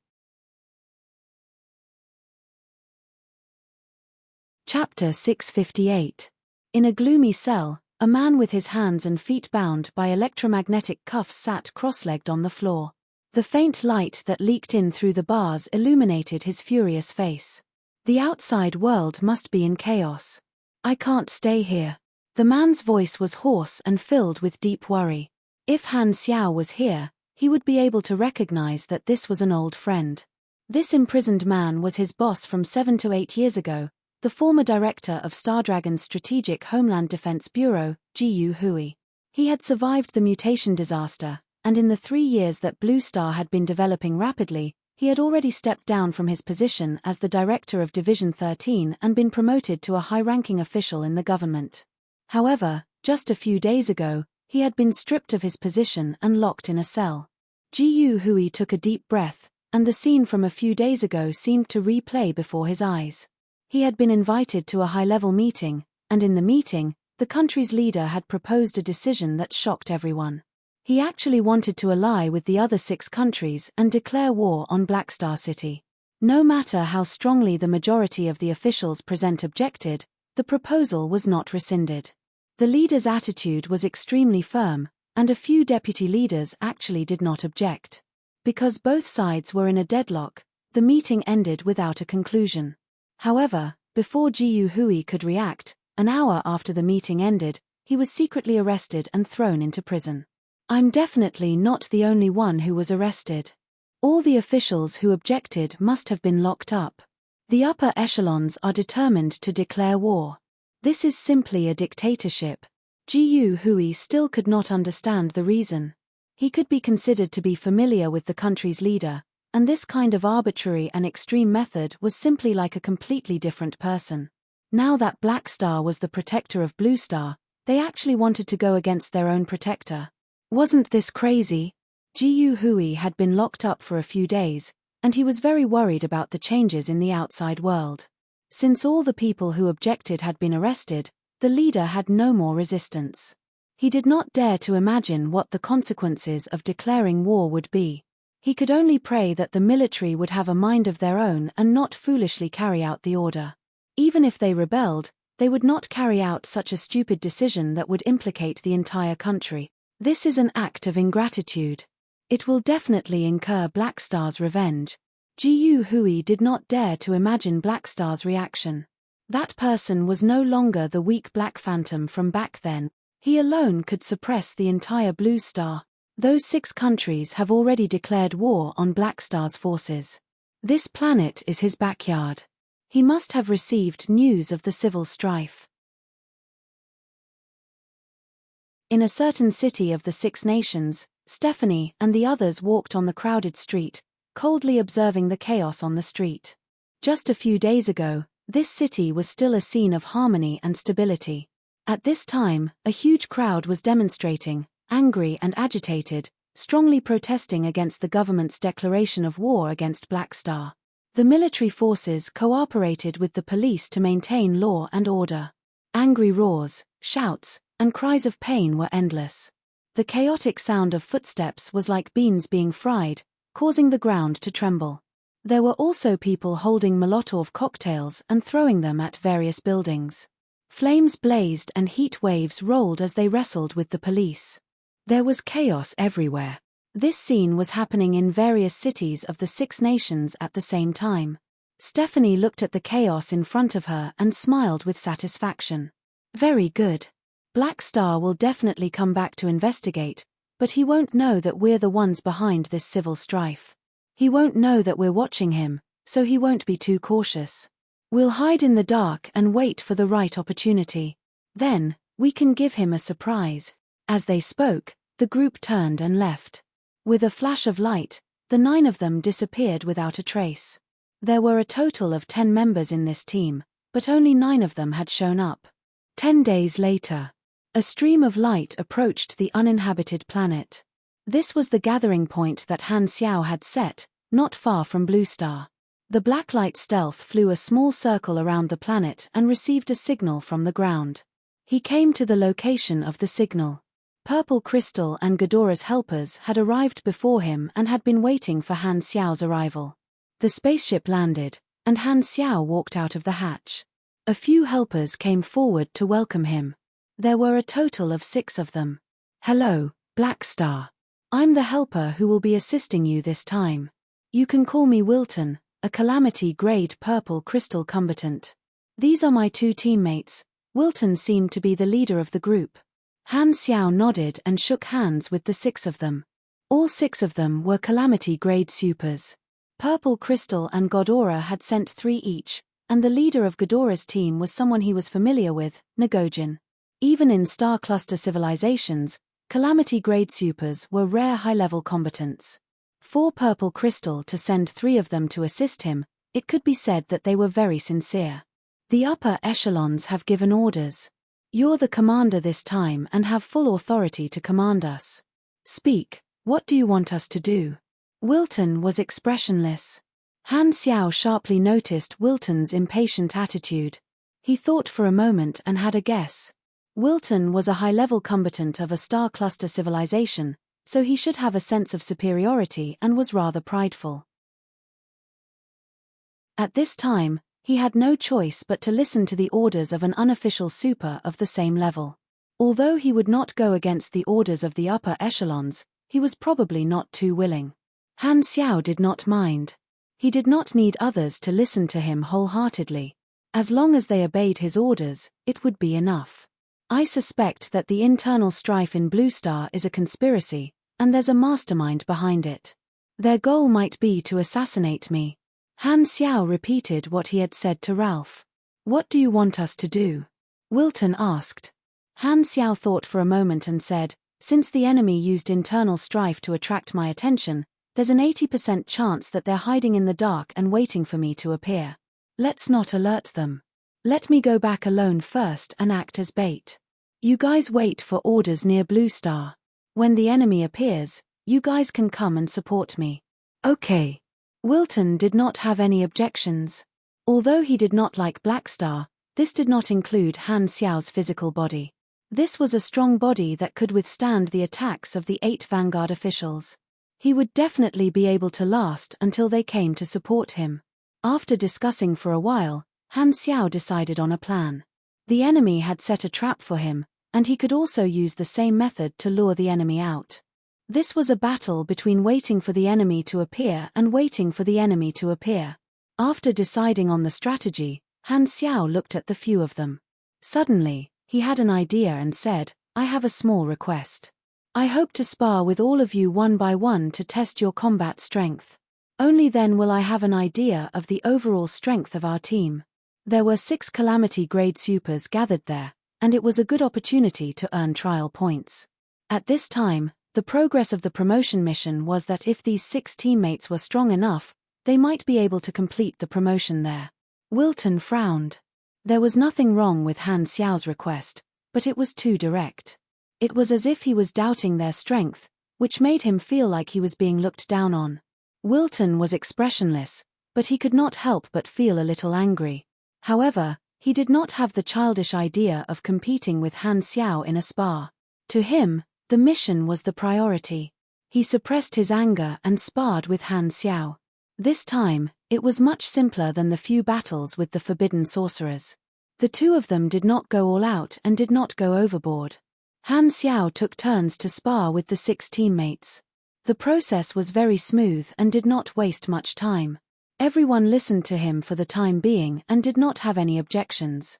Among the 6 Calamity Grade helpers, only Wilton was 20 levels higher than him, allowing him to obtain 6 trial points. 4 of them were within 20 levels of him. Han Xiao found an excuse to spar with them twice, and each of them obtained 4 trial points. The 4 of them had a total of 16 trial points. That was a total of 22 trial points. The progress of the promotion mission increased tremendously, and he was only 4 trial points away. Unfortunately, there was a God Aura Calamity Grade who was 3 levels lower than him, so he did not obtain any trial points. I'm only 4 points away. I still need an opponent of the same level. Han Xiao hesitated. He wanted to find another person to spar with and complete his promotion before returning to the Blue Star. However, finding a new opponent would take a few more days. Bennett had been reporting to him every day for the past few days, and the situation was deteriorating very quickly. He kept urging him to return, and Han Xiao did not want to delay any longer.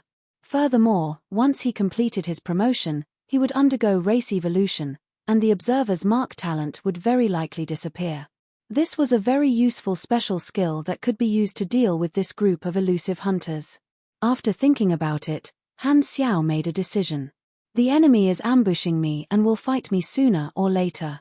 Now that I have a helper, the enemy won't be able to succeed so easily. When the time comes, it won't be too late to complete the promotion mission. It's better to keep the Chaos Observer talent first. It might come in handy in the future. After sorting out his thoughts, Han Xiao kept Philip's subroutine in case the enemy had a way to cut off communication. Philip could call for backup on his behalf. After making sufficient preparations, Han Xiao did not stay any longer. He boarded the spaceship and headed to the Blue Star. On the helipad of the central base of Black Star City, the mercenary officers and some of the officials under Bennett had received the notice and were waiting for Black Star to return. They all had different expressions as they whispered to each other. Bennett paced back and forth in front of the crowd, looking up at the sky from time to time. He looked rather anxious. Who? The sound of something breaking through the air could be heard as it gradually approached. Everyone hurriedly looked up at the sky and saw Black Star's signature spaceship slowly descending. Everyone was energized and heaved a sigh of relief, as though they had found their backbone. The blacklight stealth came to a stop, and Han Xiao stepped onto the blue star once again. He saw Bennett and the others immediately and walked over. "You're finally back." Bennett's shoulders relaxed as though a heavy burden had been lifted. He had been under a lot of pressure recently, but now that Black Star was back, he was instantly relieved of all pressure. Even if the sky fell, there was someone tall to hold it up. Black Star was the guardian of the entire Blue Star, and he was able to deal with everything with ease. Han Xiao nodded and walked into the base with large strides. Bennett and the others followed beside him. "What's the situation like now?" "The Six Nations have publicly declared war. Regardless of whether it's their citizens or our citizens, everyone is in a state of panic. The informants I planted in the Six Nations told me that the Six Nations have already started preparing to launch a missile attack on Black Star City. I didn't even dare close the protective shield for the past few days, fearing that the Six Nations would suddenly launch an attack. They've gone mad, and I can't use logic to judge their actions at all." Bennett's tone was hurried. Han Xiao curled his lips. Could it be that all the officials of the Six Nations agreed to the declaration of war? "I don't believe that everyone has gone mad. Do you have any information on this?" Bennett's tone was heavy. "You're right. The Six Nations' decision to declare war was extremely sudden, and it was said that many officials did not know about it beforehand. Many people opposed it, but in just a few hours, all the officials who opposed it were arrested. The Six Nations are basically dictating. Collective dictatorship? That's new." Han Xiao pretended to be curious and asked, "Have you spoken to the leaders of the Six Nations?" "No, they've refused to talk to me. I have no idea what they're trying to achieve by doing this." Bennett was helpless. Han Xiao narrowed his eyes. "Then I'll have to personally visit them and talk to them about life." At the same time, he wanted to see what these hunters had done to the Six Nations to make them collectively lose their minds. Bennett's face was filled with worry. "The Six Nations have already broken off relations with us. They won't allow you to get close. You have to be careful. They might launch a missile at you. Then let them try." Han Xiao's tone was cold. "I've had enough of the internal friction. Civilization has been divided for too long. It's time to unite. Since I'm going to act as bait, I have to act more realistically." Han Xiao curled his lips inwardly and secretly glanced at the officials behind him. Chapter 659. Since the enemy's target was him, Han Xiao felt that the other party should have measures to confirm his return. The most likely method was to plant spies in Black Star City. The people of Blue Star would not be able to discover any traces of the enemy. With the ability of a calamity grade, toying with a surface civilization was as simple as eating and drinking. Of course, the prerequisite was that the surface civilization did not study psionic energy. With the financial support of the galactic financial groups, Blue Star was developing toward the galactic era. In a few years, they might be able to build a stable galactic travel vehicle and colonize other uninhabited planets. However, for now, Blue Star was still considered a surface civilization. In the vast universe where there were many organizations, they were just a small fry and did not have much resistance against a calamity grade. The officials who came to welcome him all had green names and did not have any red names that represented the enemy. However, Han Xiao would not completely rely on the identification function of the interface. In his previous life, there were some special abilities that could ignore the identification of hostility. His observer's mark could be considered one of those abilities. Han Xiao's expression was normal, but he remained vigilant. From now on, the enemy could attack at any time. After chatting for a while, Han Xiao obtained the general information from Bennett. He smiled and said, "I already understand the situation. There's no need to give the Six Nations time to prepare. I'll go and have a chat with them now." Then, without waiting for a reply, moving mechanical parts covered his entire body in the blink of an eye, forming the mountain ape mechanical suit. A blue flame spurted out from its back, and Han Xiao took off from the tarmac, breaking through the sound barrier. He turned into a small black dot and quickly disappeared from everyone's sight.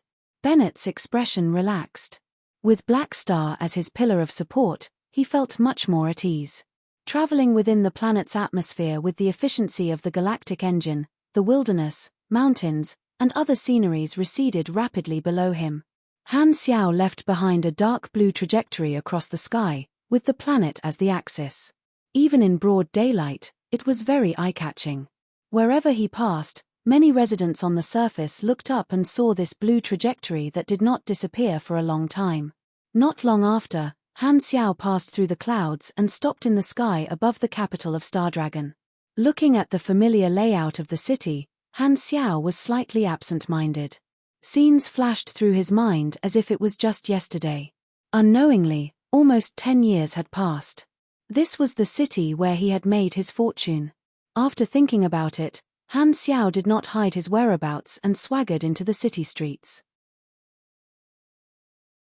Not far away, there was a group of people demonstrating.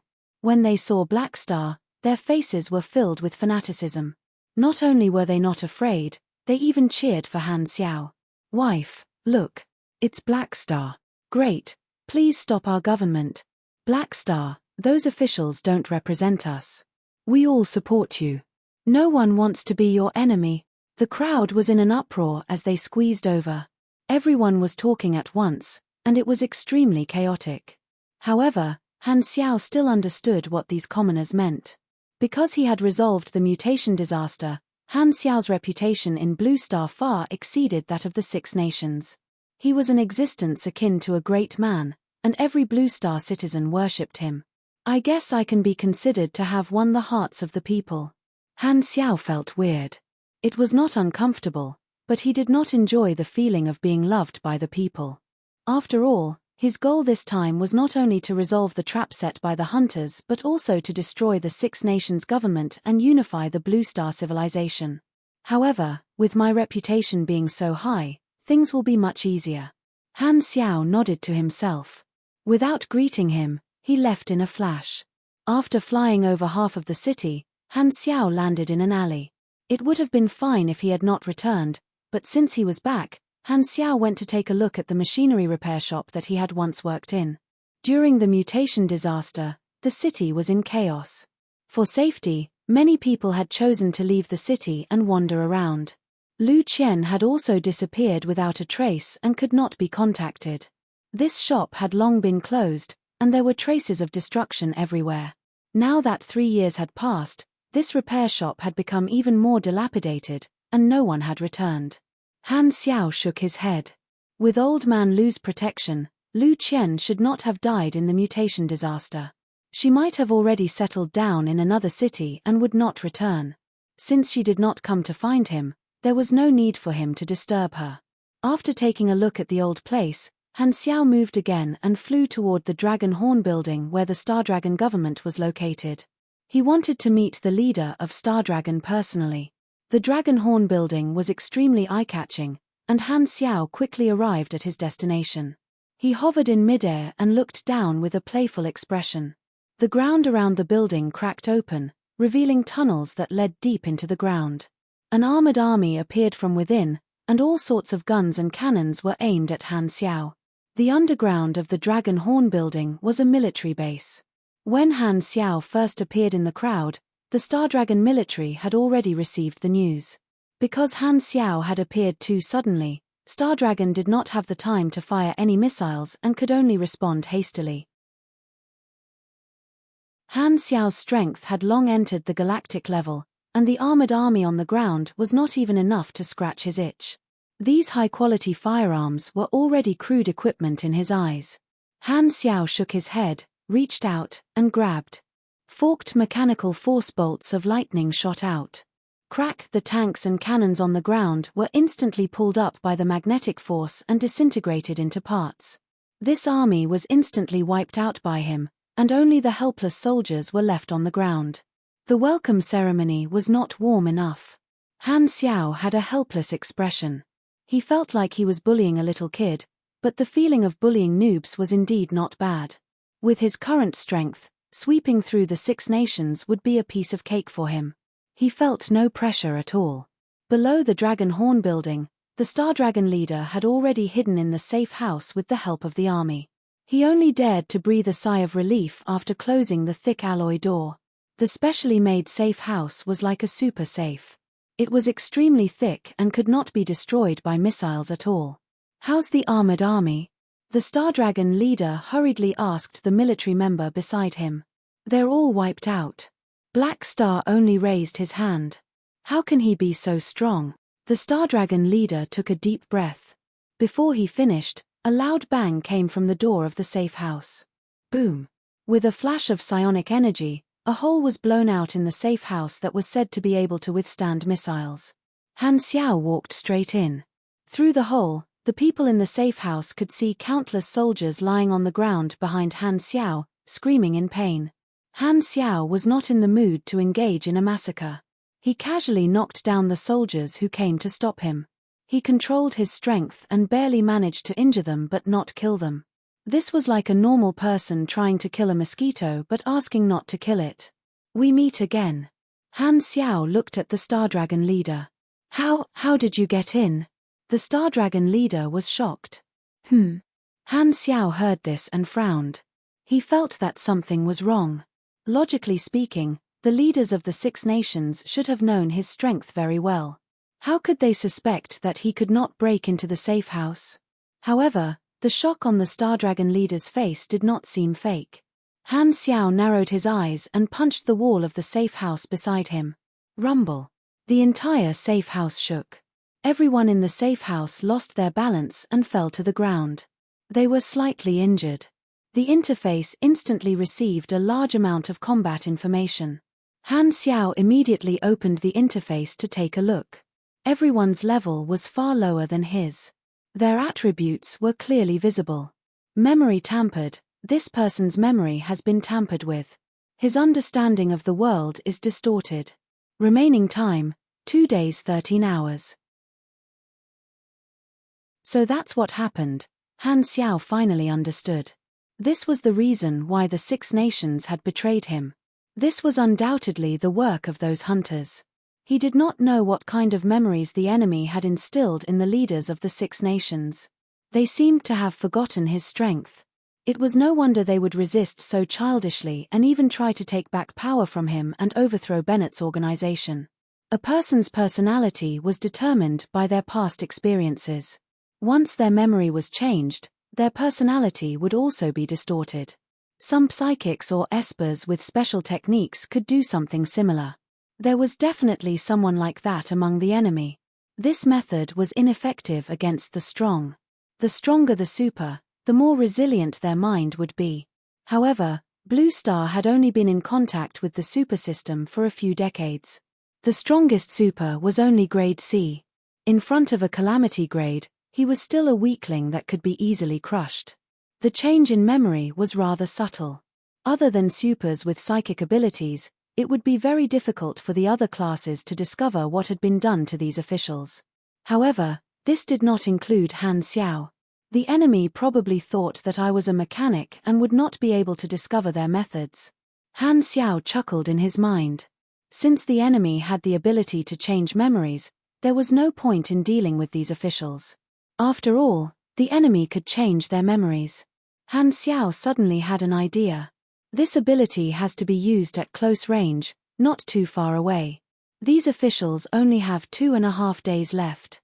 At that time, the enemy in the dark will definitely appear and tamper with their memories again. I will be able to follow the clues and find their location. Han Xiao's brows relaxed. He threw an observer's mark at the Star Dragon leader and acted as if he did not know anything about the memory tampering. He acted as if he was supposed to and threatened the Star Dragon leader to stop his declaration of war. The officials present had forgotten about Han Xiao's strength and were frightened by him. Under Han Xiao's threat, they gave in and gave the order to release all the arrested officials. Han Xiao saw a familiar face, Jiu Hui. However, he only glanced at him and did not have any intention of greeting him. Now that the enemy was hiding in the dark, it was not the time to catch up. After making sure that the Star Dragon leader completed the order, Han Xiao turned around and left the Star Dragon capital. The Star Dragon leader and the other officials were in disbelief. It was over just like that. They thought that they were dead for sure. The arrested officials, including Jiu Hui, were glad that Han Xiao did not kill them. Such a gentle method was clearly giving them a chance. Because of this wrong decision, Jiu Hui and many other officials made up their minds to impeach the current leader. They could not let such a lunatic continue to lead the country. Han Xiao then visited the remaining 5 countries and completed his physical persuasion. His observer's mark only had 5 slots. The mark that he had thrown to Lagi earlier had already been extinguished by Austin, and he had completed his mission. With his promotion imminent, Han Xiao was not stingy with the slots. He changed all the targets and threw them to the leaders of the 5 countries. He then returned to Black Star City and waited for the harvest of the observer's mark. This required patience just like fishing. What surprised him was that the enemy in the dark did not attack him during this period. He did not know what they were waiting for. Could it be that they were observing him? After all, with Albert as an example, the enemy might be very cautious and was confirming whether he had really fallen into a trap. A few hours later, the 6 nations revoked the declaration of war at the same time. Countless people were overjoyed and celebrated. However, before they could finish celebrating, in just a short day, everyone was stunned by the 6 nations' actions. Just yesterday, the 6 nations had revoked the declaration of war, and today, they directly launched intercontinental missiles at Black Star City. It was as if the compromise the day before was just to gain some time to breathe. Most of the missiles were intercepted in the air. Black Star City's galactic protective shield blocked a small portion of the missiles that escaped, so there were no casualties. However, everyone in Black Star City was furious at the treacherous 6 nations. Even the people of the 6 nations could not believe this. Have our government officials really gone mad? Are they not courting death? Do they really want Black Star to kill us? Are they asking for a beating? Han Xiao was not angry at all. For such a situation to occur, it was obvious that the enemy had tampered with the memories of the leaders of the 6 nations again. The political struggles of the surface civilizations were no different from child's play in the eyes of a calamity grade. However, the good thing was that he did not have to wait for 2 days before the observer's mark had a harvest. Through spying, an enemy had appeared. These people have finally shown themselves. Han Xiao narrowed his eyes. After a day, Jiu Hui, who had not had the time to take action, was locked up in a cell again.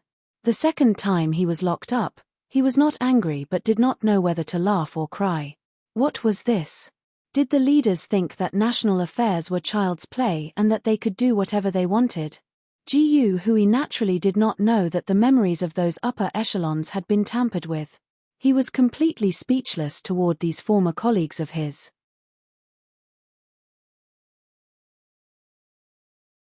Chapter 660. North Continent, capital of Raylan. Zeglin slowly walked through the government building. Wherever he passed, whether it was officials, secretaries, or guards, they all turned a blind eye to him. It was as if he was just air, but if someone was about to bump into him, they would subconsciously avoid him. When he arrived at the door of the leader's office, Zeglin did not stop. He pushed the door open and walked in. The guards outside did not react at all, as if they did not see him. Inside the room, the leader of Raylan was talking to the military through the internal phone. He also ignored Zeglin. Zeglin tapped his forehead, and an invisible psychic energy spread out. It turned into a dozen invisible tentacles and entered the head of the Raylan leader, tampering with his memories. The leader of Raylan suddenly paused. Confusion flashed across his face, and he returned to normal the next second. He continued to talk on the phone. In this short pause, his memories had already been tampered with. Zeglin nodded expressionlessly, turned around, and left the way he came. As he walked, he triggered the psychic mark in his mind and communicated with Stephanie and the others from 1,000 miles away. I checked their previous memories. Black Star's attitude toward them was normal. He used threats and did not know that the memories of these leaders had been tampered with. We can basically confirm that he did not notice anything unusual about this incident. Let's do it as soon as possible. He's not on guard now, but he won't be if we drag this out. Stephanie's chuckle sounded in his mind. Don't forget Albert's lesson. Black Star is even more cautious than the people of Antata. It's stupid to let down our guard against him. However, you're right. When he leaves Black Star City next time, we'll go and ambush him. In his own territory, he'll be restrained. When I'm done, I'll meet up with you guys. Zeglin nodded. He then activated his psychic energy and flew toward Theseus, who was also in the North Continent. This was his next target. He was a member of Stephanie's team, a grade A psychic with the ability to tamper with memories.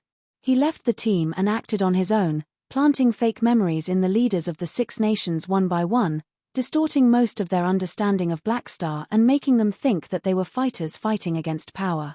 In his eyes, the political struggle of the surface civilization was just the deception of the weak. It was futile and childish, and he could easily play with it. If it were not for the trap that he set for Black Star, he would not have wasted his energy to use the ingenious method of tampering with the memories of a group of surface civilization natives. The North Continent was a world of ice and snow, and there were many mountain ranges. Zeglin quickly left the borders of Raylan and flew over the undulating glacier. As they flew over a mountain range, Zeglin's heart suddenly tightened as though it was being gripped by a large hand. A mysterious sense of crisis descended upon him as he suddenly raised his head to look at the sky. Mysterious blue starlight seemed to penetrate the clouds, burning in the sky. What, in the blink of an eye, dark blue pillars of light suddenly descended from the sky, accompanied by a world-destroying shockwave. Rumble. The earth cracked, as if a blue spear of lightning and thunder had been thrown by a god from the heavens into the mortal world. The area within hundreds of miles was completely covered by the attack. Other than the blinding blue light, no other colors could be seen. Half of the mountain range was instantly flattened, and terrifying circular craters appeared on the ground like a dozen meteorites hitting a planet at the same time. At the edge of the explosion area, Zeglin barely supported himself to fly in the air. His entire body was covered in burns, and he was shocked. He did not expect to be attacked so suddenly, and with such terrifying power. Cough. He could not help but spit out a mouthful of blood. Zeglin felt that his organs were about to shatter. He quickly retreated while looking around anxiously, trying to find traces of the enemy. Who is it? Come out. As soon as he said that, a blue meteor flew over at high speed from the horizon, leaving a long trail behind. It broke through the sound barrier and the clouds, stopping not far away and facing Zeglin. Black Star. Zeglin's eyes widened, and his face was filled with shock. He did not expect Black Star to suddenly come to him. Han Xiao opened his helmet, stared at Zeglin, and snorted coldly. Someone is indeed controlling the 6 nations behind the scenes.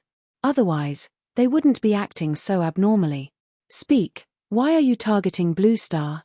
Han Xiao pretended that he did not know that Stephanie and the others' target was him, pretending that Zeglin was the biggest mastermind. This was because there were definitely more enemies behind Zeglin.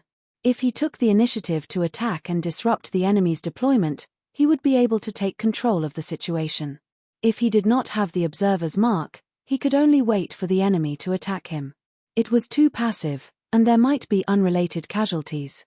But now, he could choose the battlefield and attack the enemy instead. After confirming Zeglin's appearance, Han Xiao locked onto Zeglin's approximate coordinates through the spaceship's radar and used more than 10 psionic sky cannons to bombard this area indiscriminately. There was no need to be restrained in this desolate area. The power of the psionic sky cannons was even greater than the original Eye of God. He did not know that the battlefield that Stephanie and the others had originally chosen was Black Star City. The observer's mark had saved Black Star City from the fate of being destroyed and turned into a battlefield for more than 10 calamity grades. Psychics were even more fragile than mechanics. Seeing how heavily injured Zeglin was, Han Xiao knew that he had achieved great results. Zeglin hurriedly used the psychic mark to turn his mind into a server, pulling Stephanie and the others into the group chat to share his vision. *T, I've been discovered. Come and save me. Stephanie was shocked. Black Star is indeed as cautious and observant as the rumors say. But luckily, he only discovered you. Black Star had discovered Zeglin's tracks and attacked directly, disrupting Stephanie's plan. However, When she saw Han Xiao's performance, she calmed down. She connected all of Han Xiao's actions. Black Star must have done something to the leaders of the Six Nations, so he discovered Zeglin and thought that he was the biggest enemy. However, Black Star did not know Zeglin's motive, nor did he know that there were 9 supers lying in wait for him. He simply thought that the enemy's target was Blue Star. In that case, the situation was still under control. Black Star still did not know that this was a trap for him. We only have one choice now, which is to change the plan and attack Black Star immediately. He hasn't discovered us yet. Zeglin, try your best to stall him. We'll head over immediately. Stephanie made up her mind and was certain of it. Black Star thought that Zeglin was the only enemy. When all 9 of them appeared, they would definitely give Black Star a surprise. Stephanie and the others were quite far away. Even with the speed of a calamity grade, it would still take some time for them to arrive. Zeglin's heart sank. He was heavily injured, and the other party was a mechanic who controlled psionic energy and had the codename Indestructible Body. He knew that he was definitely not Han Xiao's match. Without hesitation, Zeglin turned around and fled. Want to run? Do you think you can? Han Xiao clapped his hands, and the army boxes flew over, turning into an overwhelming mech legion that drowned Zeglin in the blink of an eye. The psychic class countered the mechanic class, and the mechanic class countered the psychic class. After all, psychic attacks were useless against machinery. Only psychic attacks were effective. Boom, boom, boom. The long-range troops and artillery troops fired psionic cannons one after another, blasting through Zeglin's psychic barrier. The mechanical soldiers waved electromagnetic, vibration, high temperature, laser, and other multifunctional melee weapons, sweeping past Zeglin time and time again, leaving all kinds of wounds on his body. Zeglin resisted with all his might, running for his life. However, he was surrounded.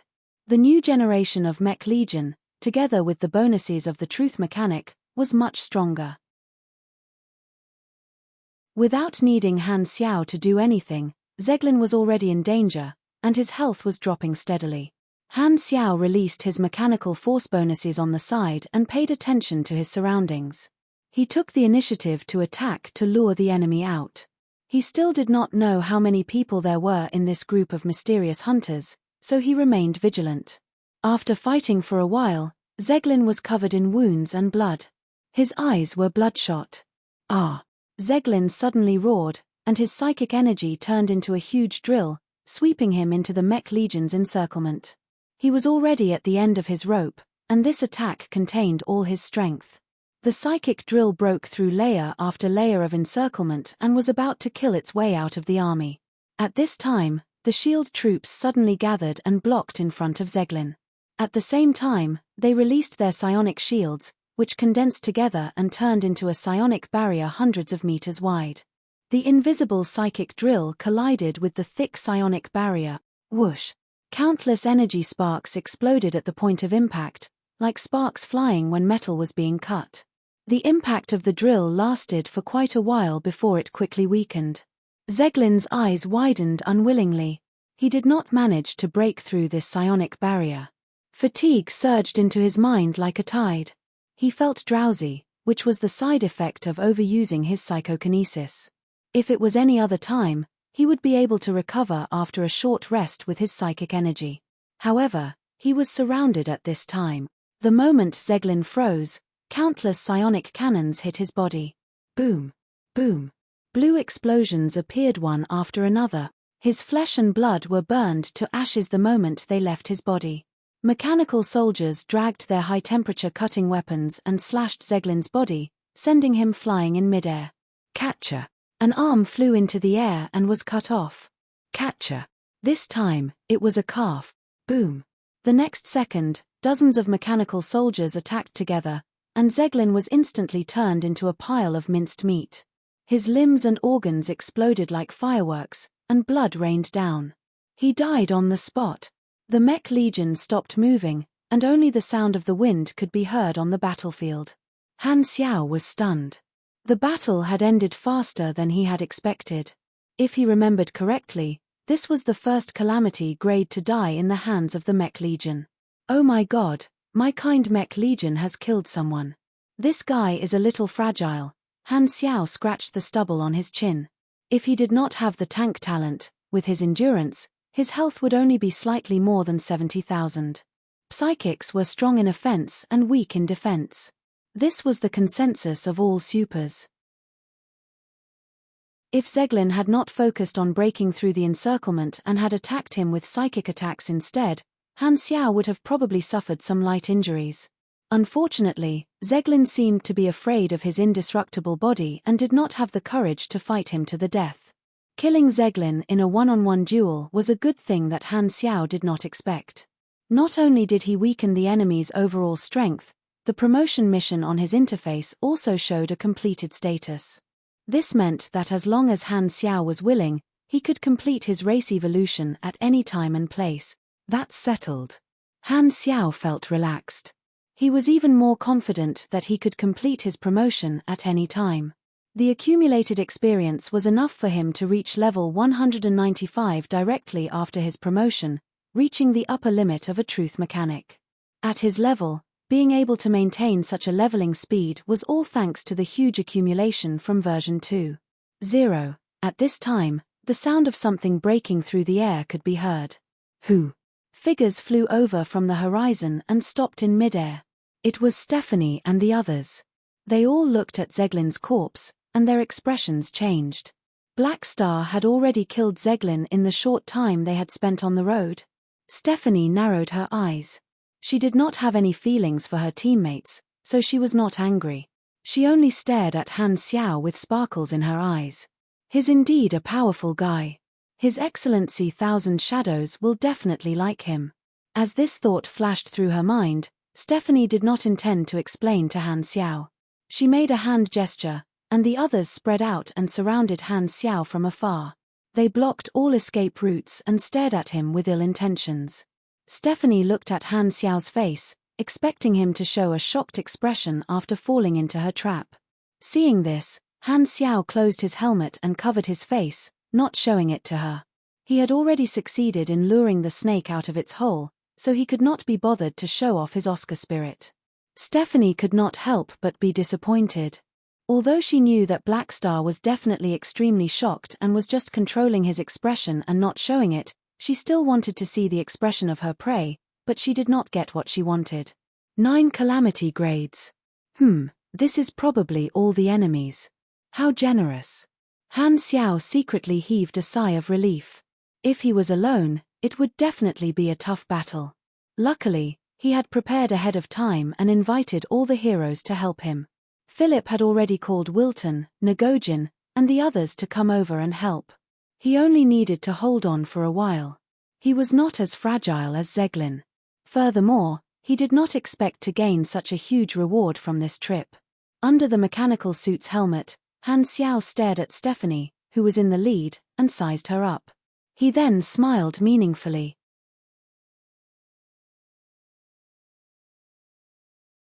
Chapter 661. The first time he saw Stephanie, Han Xiao felt that she looked familiar. He sized her up carefully, and his heart skipped a beat. He did not know the other hunters, but this woman was someone he knew. In his previous life, many players knew Stephanie. She was very active during the calamity of the Supers version. She was one of the subordinates of the Beyond Grade A, Thousand Shadows, in the Abyss of Stars starfield. She fought countless Supers for Thousand Shadows as his vanguard, including many players who formed teams to kill bosses. In the end, she died in a battle, which could be said to be her release. After that, a related dungeon crystal was born, and Stephanie entered the dungeon as a hidden boss. Defeating this hidden boss had a chance of obtaining extremely rare rewards. In the later versions of his previous life, she was listed on the top 100 model workers list with a drop rate as high as 87. 6% of the players repeated the dungeon, and she received the honorary title Virtuous. At that stage, the total number of players in Galaxy was dozens of times more than in version 2.0. There were more than 10 million players online at the same time, and more than 80% of the players had repeated Stephanie's dungeon. This meant that there were a lot of people. Speaking of which, it was a little embarrassing. Han Xiao had used different accounts and logged into Stephanie's account at least 300 times. He was so familiar with her that he could not be more familiar with her. Han Xiao did not expect to know someone among the enemies. He was pleasantly surprised. He originally did not know who the mastermind was, but now that he saw Stephanie, everything suddenly became clear. It was Thousand Shadows. No wonder, no wonder. Everything makes sense now. Han Xiaoxin was emotional. If the mastermind was Thousand Shadows, he knew why the hunters captured supers. They were providing shadows for Thousand Shadows. Thousand Shadows' ability was very strange. He could absorb other independent individuals and turn them into a type of subordinate called shadow. The shadow still retained most of its original personality, but it had an unerasable loyalty and closeness to Thousand Shadows, so there was a certain degree of deviation in its previous memories. The shadow slept in Thousand Shadows' body, and at the same time, it was his avatar outside. The two of them became symbiotic. However, the shadow's original abilities were still preserved. Furthermore, after fusing with 10,000 shadows, it would be strengthened. 10,000 shadows had lived for too long. No one knew how many shadows existed in his body. He was an extremely mysterious member of the Ancient Ones. Han Xiao still remembered a secret discovered by a player in his previous life. In order to live forever, Thousand Shadows sought the help of a special person to endow his Esper ability with vitality. He then abandoned his own body and became a strange Esper life form. Normal means could not kill him. He lived for thousands of years and was now a member of the Ancient Ones. After seeing the truth behind the scenes, Han Xiaoxin felt a heavy pressure pressing down on his heart. His emotions were heavy. Ying liked high-quality shadows, and since he had his eyes on Han Xiaoxin, he was afraid that Ying would not let him off easily. Han Xiaoxin did not want to become Ying's symbiotic body. That would mean he would lose himself completely and become a puppet. Stephanie was Thousand Shadows' shadow. She was also a tragic character. Before she died, she had returned briefly and revealed her origins. That was during the exploration era. The primordial ones had not been born yet, and the war between the three universal civilizations had swept across the entire universe. She was born in the era of war. She was an Antarian, and her civilization's mother planet was involved in the war. She showed amazing talent in her childhood and was chosen as a warrior. She fought for her homeland and grew up quickly. In just over 10 years, when ordinary human women in the universe were at their most youthful, she had already become the guardian of her homeland. She had become the first guardian of Antar at such a young age. She was so strong that even the three universal civilizations had heard of her. However, a super war broke out between the Red Empire and the Radiant Federation, with an entire star cluster as the main battlefield. The Antarians were affected, and their mother planet fell. All the colonial planets and ruling planets were turned into ruins under the iron hooves of the Red Empire. Only a few survivors escaped in galactic migration spaceships and became a wandering civilization. Stephanie was one of the survivors. People in war were all pragmatic. The survivors did not even have time to miss their mother planet. They were in a hurry to leave the battlefield and find a new home to start anew. However, an uninvited guest had his eyes on Stephanie. It was Thousand Shadows. Thousand Shadows was a long-lived race and had lived for many years. At that time, he had not given up on his body yet, and he was not a beyond grade A. He coveted Stephanie's power and intercepted the spaceships of the Antarian survivors. In the end, the Antarian civilization became another flame of civilization that was extinguished in the war, and Stephanie became Thousand Shadows' shadow. History only recorded what happened at that time. Cold history would not record emotions. Everyone's motives, emotions, and reactions were all mysteries. In Han Xiao's previous life, after Stephanie entered the game, some players curiously searched for historical records about her. From the rare descriptions in some super history books, they learned that some historians believed that if Stephanie did not mysteriously disappear, she might have become one of the primordial ones. However, during the exploration era, there were too many calamity grades with potential. Most of them died in battle and became nutrients for the enemy. The primordial ones were the first batch of beyond grade as that walked out of mountains of corpses and seas of blood. Thousand Shadows was not a primordial one. He had always been mysterious and only appeared as a beyond grade A at the end of the exploration era. In just a short moment, the entire sequence of events flashed through Han Xiao's mind. He took a deep breath. The real enemy had surfaced. Going against Thousand Shadows was very stressful, but that was a matter for the future. The biggest problem now was to deal with the 9 calamity grades first. Especially Stephanie. Han Xiao pushed his hands forward, and a beam of psionic impact whale wave shot toward Stephanie. The huge mech legion around her moved and charged toward all the enemies. The sound of cannons was endless. Bang bang bang bang. Countless psionic cannons crisscrossed, and the mechanical soldiers surrounded the enemies with their weapons and shields. Stephanie and the others also moved, fighting back fiercely.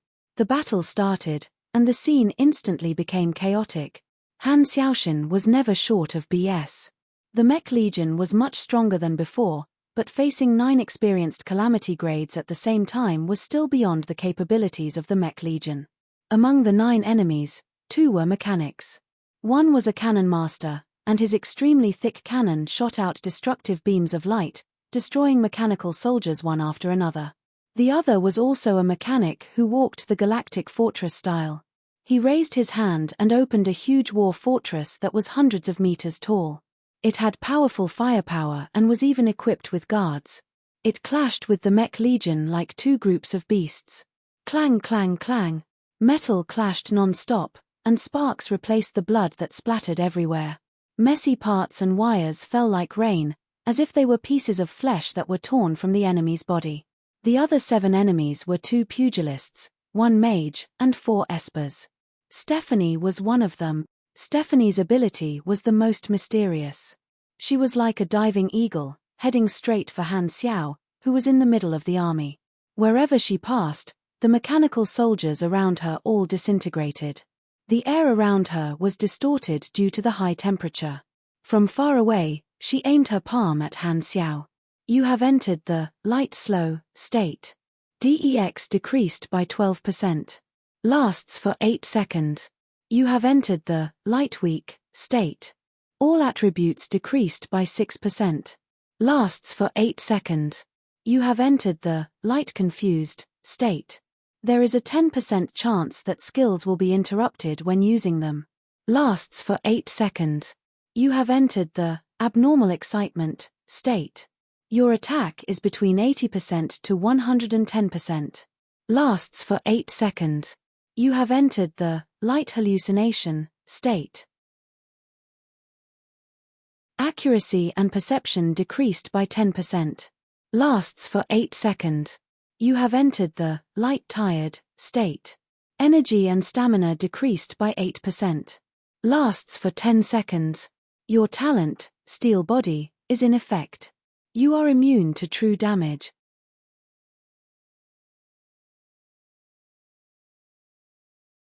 Chapter 662. Han Xiao felt his body become sluggish and heavy. In the blink of an eye, he was stacked with a bunch of negative buffs.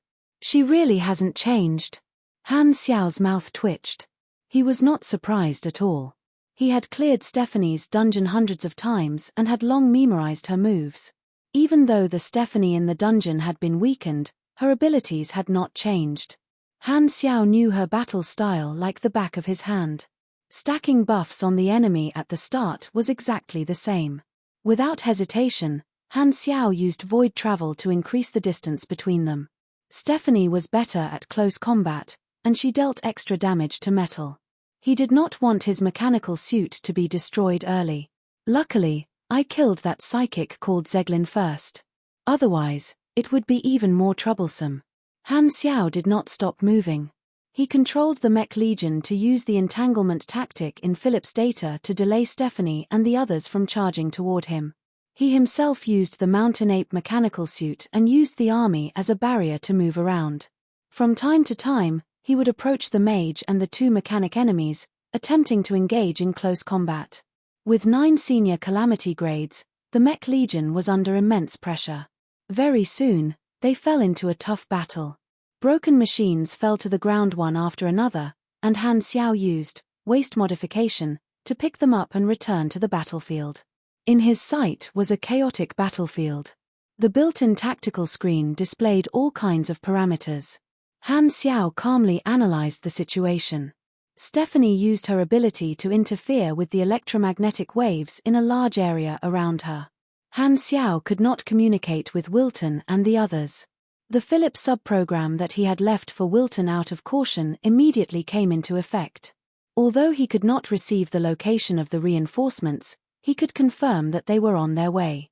His mission now was not to fight head-on but to stall for time and wait for the reinforcements to arrive. Rumble. The battle between the 10 Calamity-grade supers shook the mountains and the earth. The mountain range had long been flattened, and the ice plains cracked.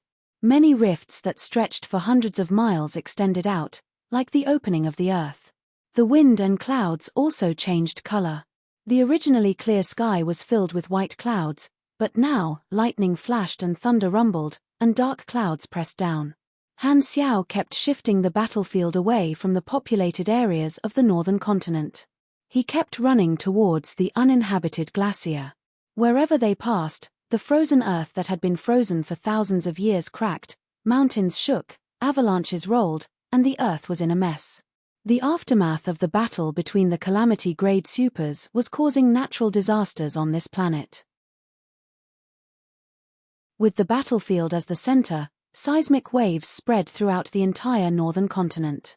In the coastal areas far away from the battlefield, the sky had already darkened, and the sea was turbulent.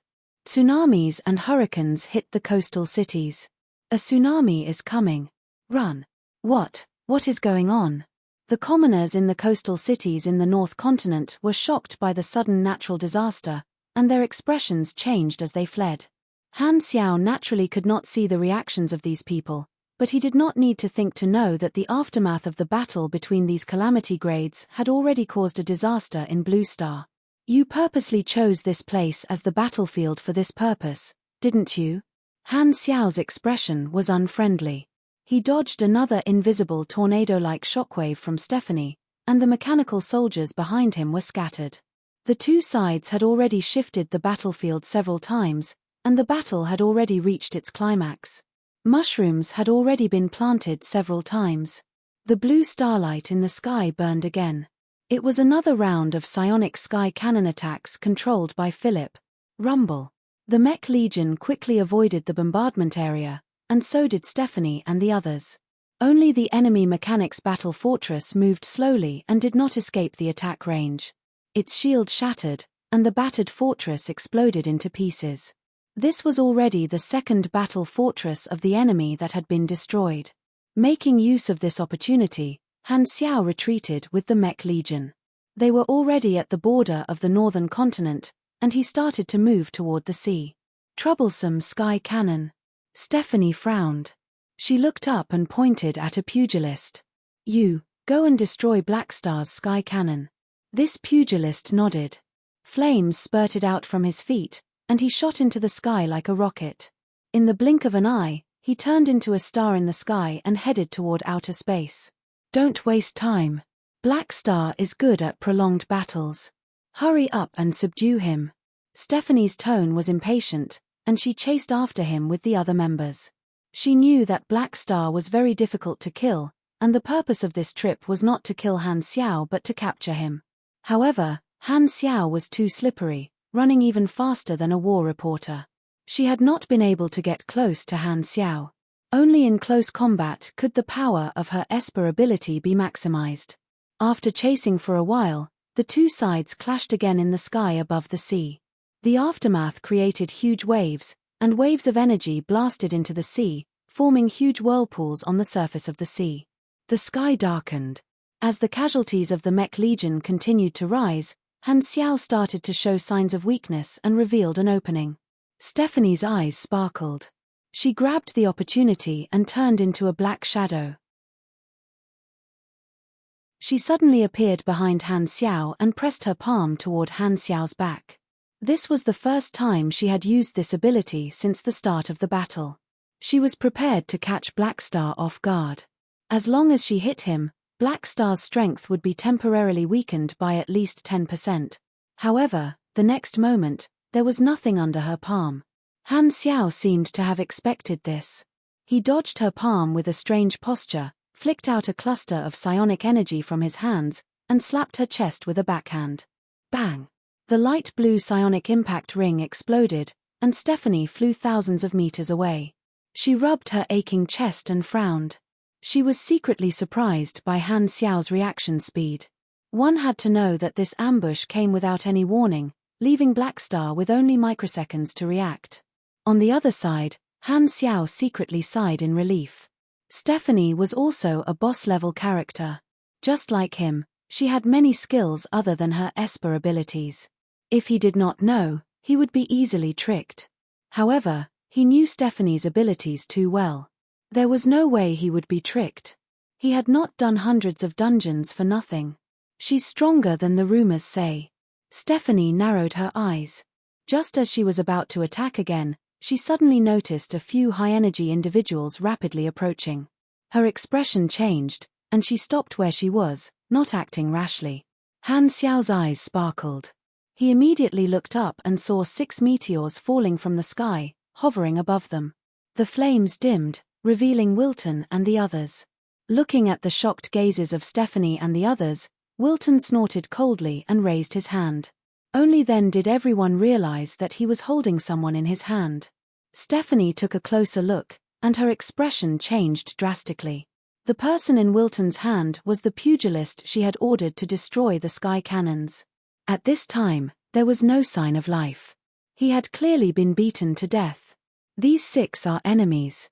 Stephanie and the remaining 7 Calamity-grade supers all had terrible expressions. Wilton let go, and the corpse fell into the sea. It was swept away by the whirlpool and disappeared without a trace. Black Star, we're late. Wilton nodded. Han Xiao's lips curled up. Reinforcements are here. He looked at Stephanie, shrugged, and chuckled. Are you surprised? Are you surprised? Seeing that Black Star had expected this, Stephanie could not remain calm. Deep shock flashed through her eyes. He found reinforcements long ago? 6 Calamity-grade supers? Why would he call so many strong people to deal with the internal conflict of a surface civilization? Unless, Stephanie's heart skipped a beat. Black Star knew that we were ambushing him?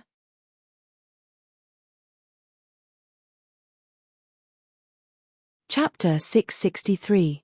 Boom. With the arrival of the reinforcements, it was a surprise attack.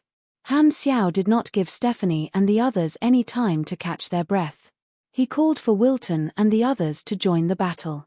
Now, it was 7 against 8.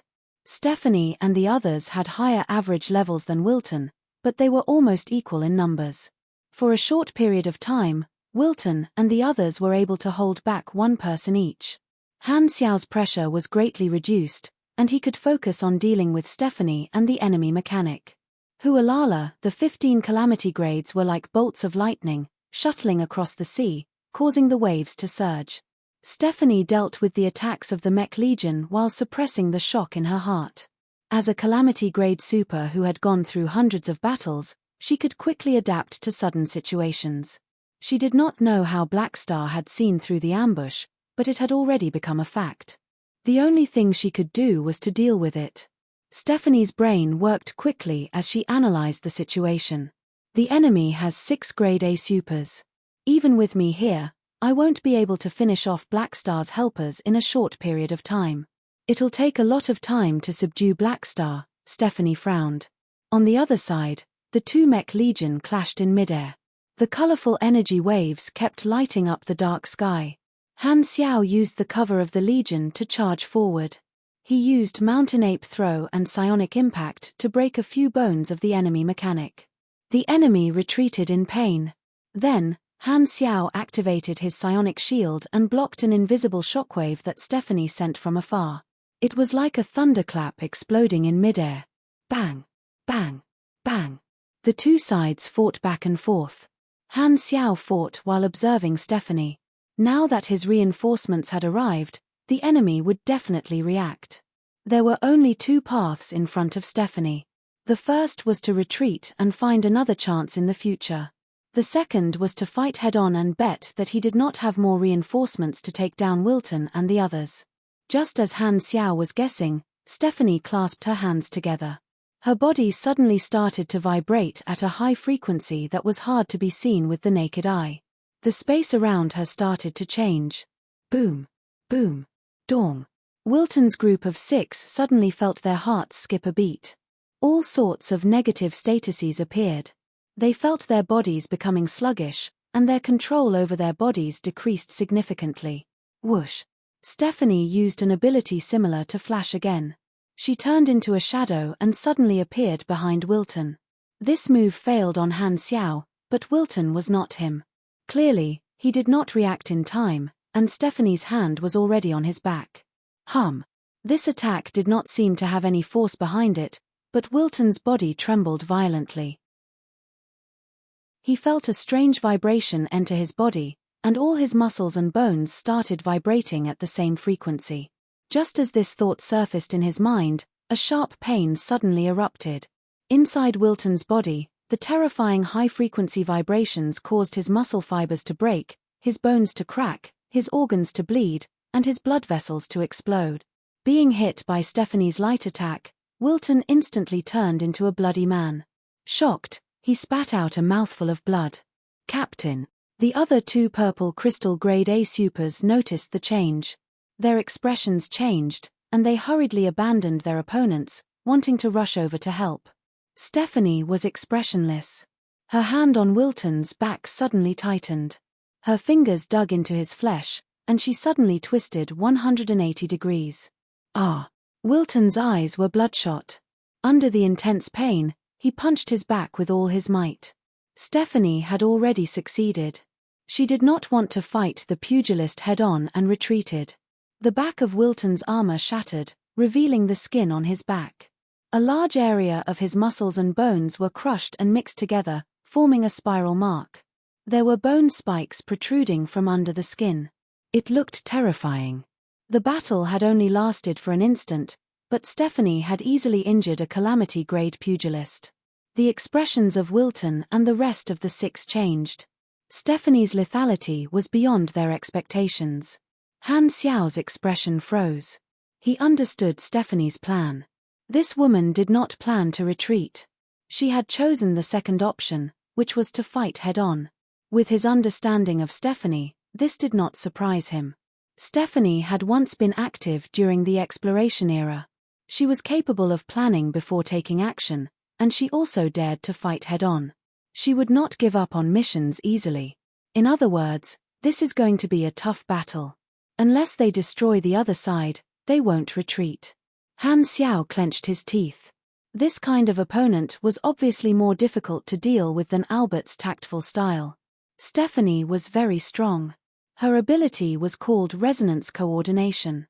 It sounded ordinary, but it was actually an extremely powerful Esper ability.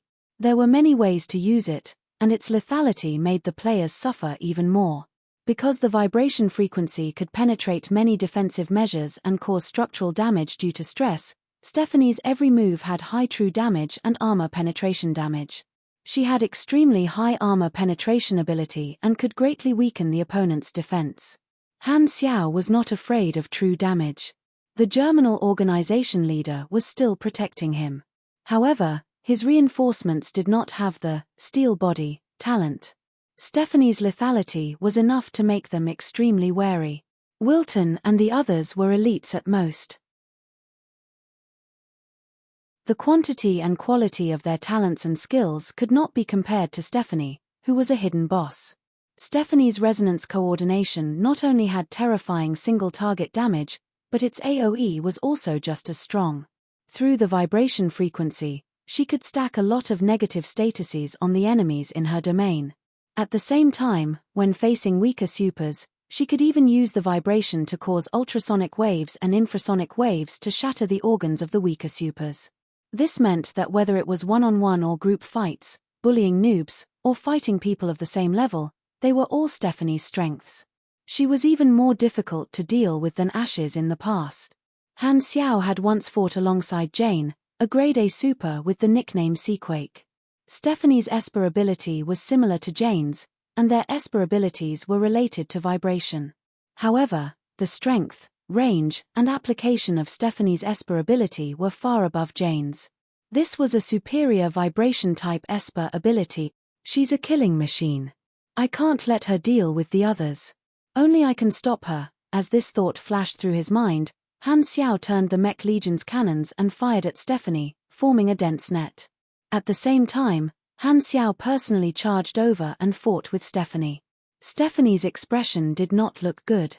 She originally wanted to deal with Black Star's helper first, but Han Xiao took the initiative to attack her. Under the endless cannon fire, Stephanie could not get away, but she did not dare get distracted. Their fists landed on each other's bodies, and she was completely entangled with Han Xiao. She could not shake him off no matter how hard she tried. Seeing this, Wilton was relieved. He did not dare fight with Stephanie.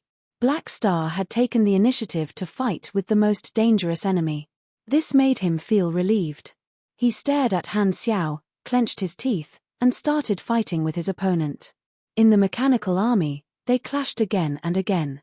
The shockwaves formed storms that spread out and kept growing. Rumble. The pillars of light from the sky cannons kept falling and smashing into the ocean, creating tsunamis that were hundreds of meters tall.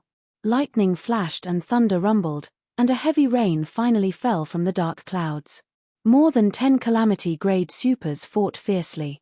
The disasters that they created were truly apocalyptic. After fighting for a few hours, the number of people had become 12.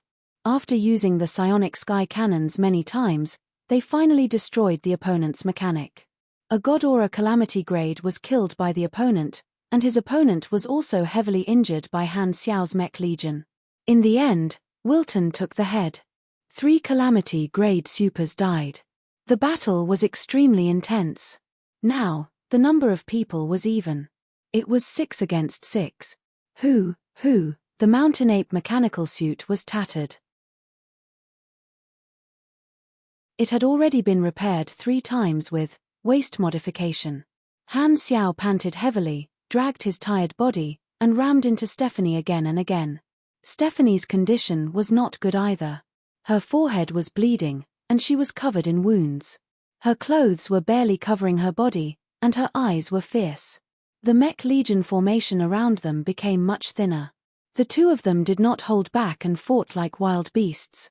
The 2 of them did not have much stamina left and were quickly recovering. They were in a stalemate. She also has a boss-type molding talent. She has a lot of energy, high health, and fast recovery speed. It'll take at least a few days to decide the winner in a battle of attrition. Han Xiao clenched his teeth. With his health and energy conversion, Mech Legion, and immunity to true damage, he was able to gain the upper hand. Stephanie was the shadow of 1,000 shadows. Her abilities were enhanced, and her level was probably around level 240. She was undoubtedly a top-grade A+ super. The longer the battle dragged on, the higher his chances of winning.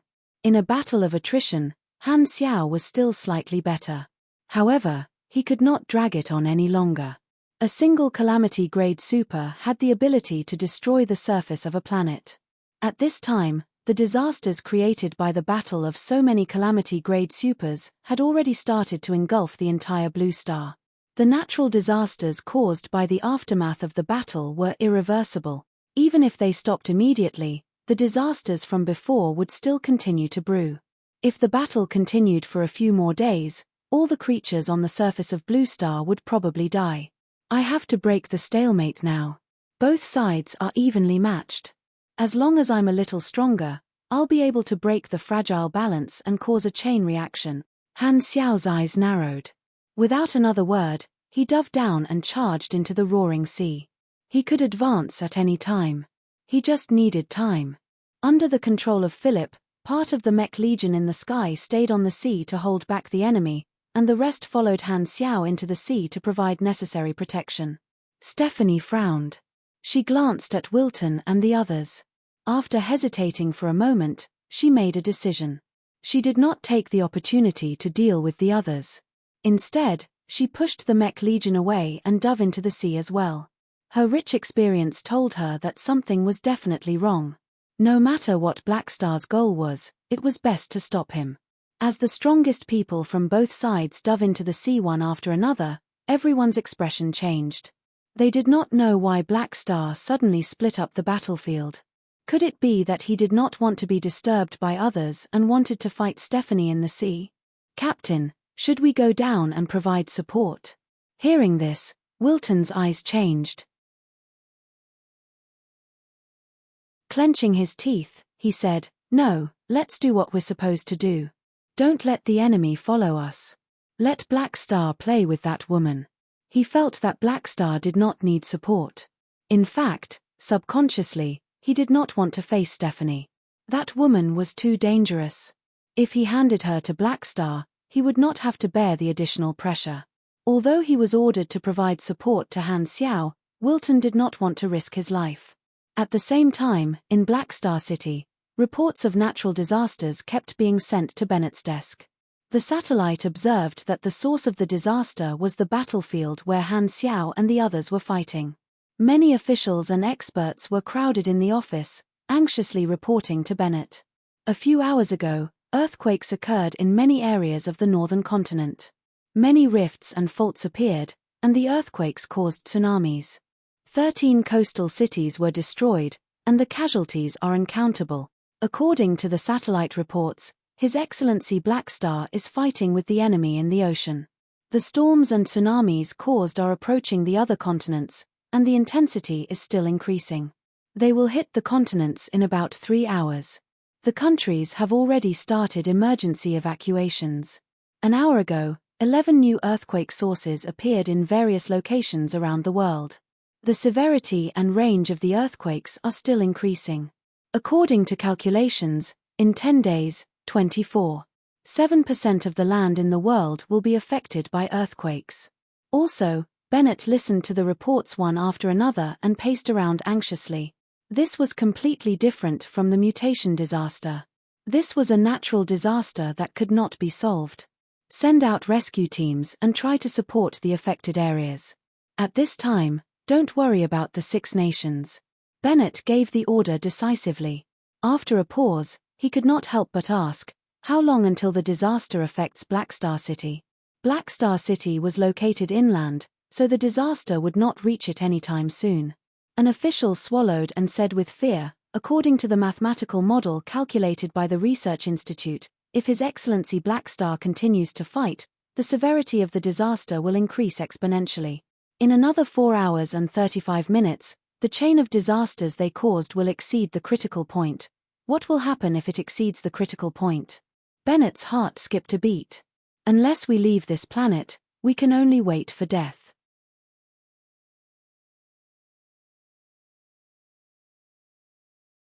Chapter 664. Rumble. The shockwaves from the battle between more than 10 calamity-grade supers caused huge waves in the ocean. Huge whirlpools appeared in the area, and blue-black whirlpools covered the surface of the ocean, spinning non-stop. The wind sucked in the seawater, forming waterspouts that connected the ocean and the dark clouds. The bleak wind and bitter rain turned into a vast expanse of white vapor in the wind, drifting here and there. Above the ocean, it was like the end of the world. It was as if nature had turned into a husky and was having fun. The moment Han Xiao dived into the sea, these noises suddenly became indistinct, as if there was a layer of gauze between them. The seawater weakened the transmission of some of the sounds in the air, but the roaring of the turbulent currents in the sea was instantly magnified. It was as if he was in the middle of hundreds of drums, surrounded by 3-dimensional surround sound, and muffled rumbles rolled in from all directions. The radar showed that Stephanie had also dived into the ocean. Han Xiao narrowed his eyes. I have to hold her back first. I can't let her get close to me during the promotion. With that thought in mind, Han Xiao ordered the mech legion around him to turn around and hold her back while he dived down quickly. The underwater world in front of him was deep. The distance turned from dark blue to pitch black, and the visibility was low. There was no light source here, and he could not see the end. It was even darker than the universe. Luckily, I don't have deep-sea phobia, Han Xiao thought to himself. The ocean was the hotbed of life. There were many ancient creatures in the ocean of Blue Star, but all the sea creatures in this area had escaped. The ocean was dead silent, without any signs of life. Stephanie was held back by the Mech Legion. Han Xiao quickly moved under the ocean and found a trench that had just opened a few hours ago. Let's do it here. Han Xiaoshan immediately opened the interface, selected the completed promotion mission, and activated it. A tremor in his bones and soul quickly spread throughout his body. He was very familiar with this feeling of promotion. This time, a series of notifications popped up on the interface. Trial of the Strong, current promotion mission completed. END bonus increase. 1 END equals 120 health equals 130 stamina. You have taken one step further on the path of evolution. Your life level has been elevated. Detected race, Chaos Observer, human form. Randomly drawing 8 matching evolution paths. Drawing complete. Please choose one of the 8 options below as your evolved race. Warning. The evolution process is irreversible. Please choose carefully.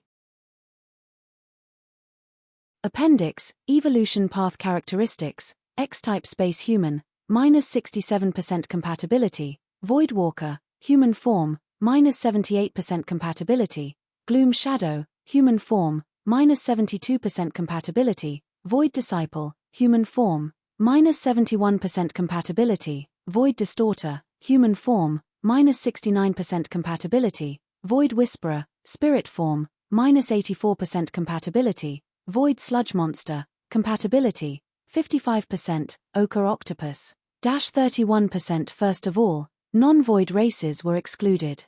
There was no need to consider octopus tentacles like the Octopus Clan. As for the Void Sludge, it was too weird, so it was also excluded. The Void Whisperer was in the form of a spirit, suitable for mags and psychics.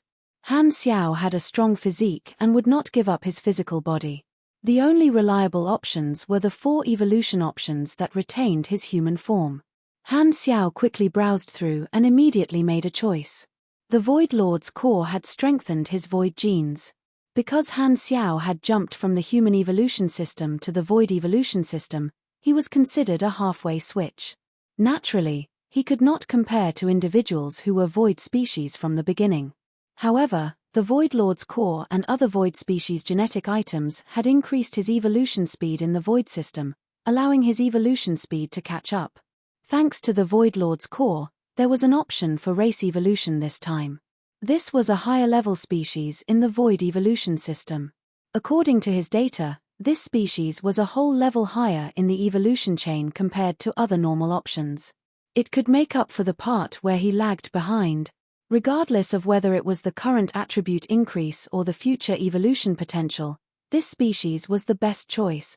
Han Xiao quickly made his decision. Selection complete. Race evolution. Evolution complete. Race changed to Void Distorter, human form.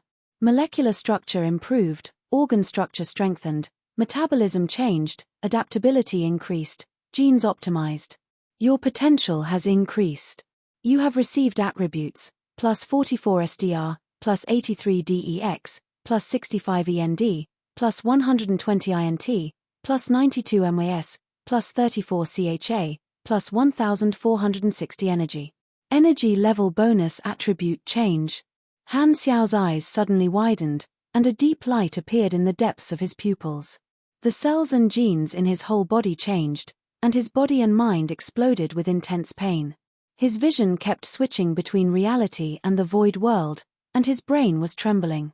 His hungry body greedily absorbed the energy of the void dimension, and his whole body glowed with a mysterious grey light and a deep blue light. The 2 evolutions he had undergone before were the Void Prowler and the Chaos Observer. If one were to evaluate the void species in the army system, these 2 were different types of ordinary soldiers, and the Void Distorter was in existence at the level of a chili arch. He had directly jumped an entire level from a cannon fodder to a mid-level officer. This race evolution had greatly deepened his connection with the void dimension. His body seemed to have become a vessel, and the void energy directly entered his body. Every cell was absorbing the void energy. The energy that came from his cells also changed under the erosion of the void energy. You have received the Void Energy buff. Plus 30% energy recovery speed plus 1000 energy. You have received a new energy attribute, Void. Your energy has the Void attribute. A new energy attribute. Han Xiao was overjoyed. He endured the pain and hurriedly looked at the interface. The interface showed two energy attributes. One was the mechanic's magnetic mechanical force, and the other was the newly obtained Void attribute. Seeing this, Han Xiaoxin was so excited that he almost spurted out. He was in pain and happy at the same time. The change in energy attribute was not as obvious as the attribute value, but it was very important. It could even change one's combat style. Although the introduction of the interface was ambiguous, Han Xiao had already felt the changes in the energy in his body during the race evolution process. He could control it as he wished. Furthermore, he remembered the information from his previous life, so he was very clear about the effect of the Void attribute. Energy erosion. Using the Void dimension as a medium to spread energy, these two attributes were very powerful in actual combat, and it could be used with any class. The evolution continued, and the Void energy in his body gradually became saturated. It stirred the seawater and formed a giant whirlpool under the sea.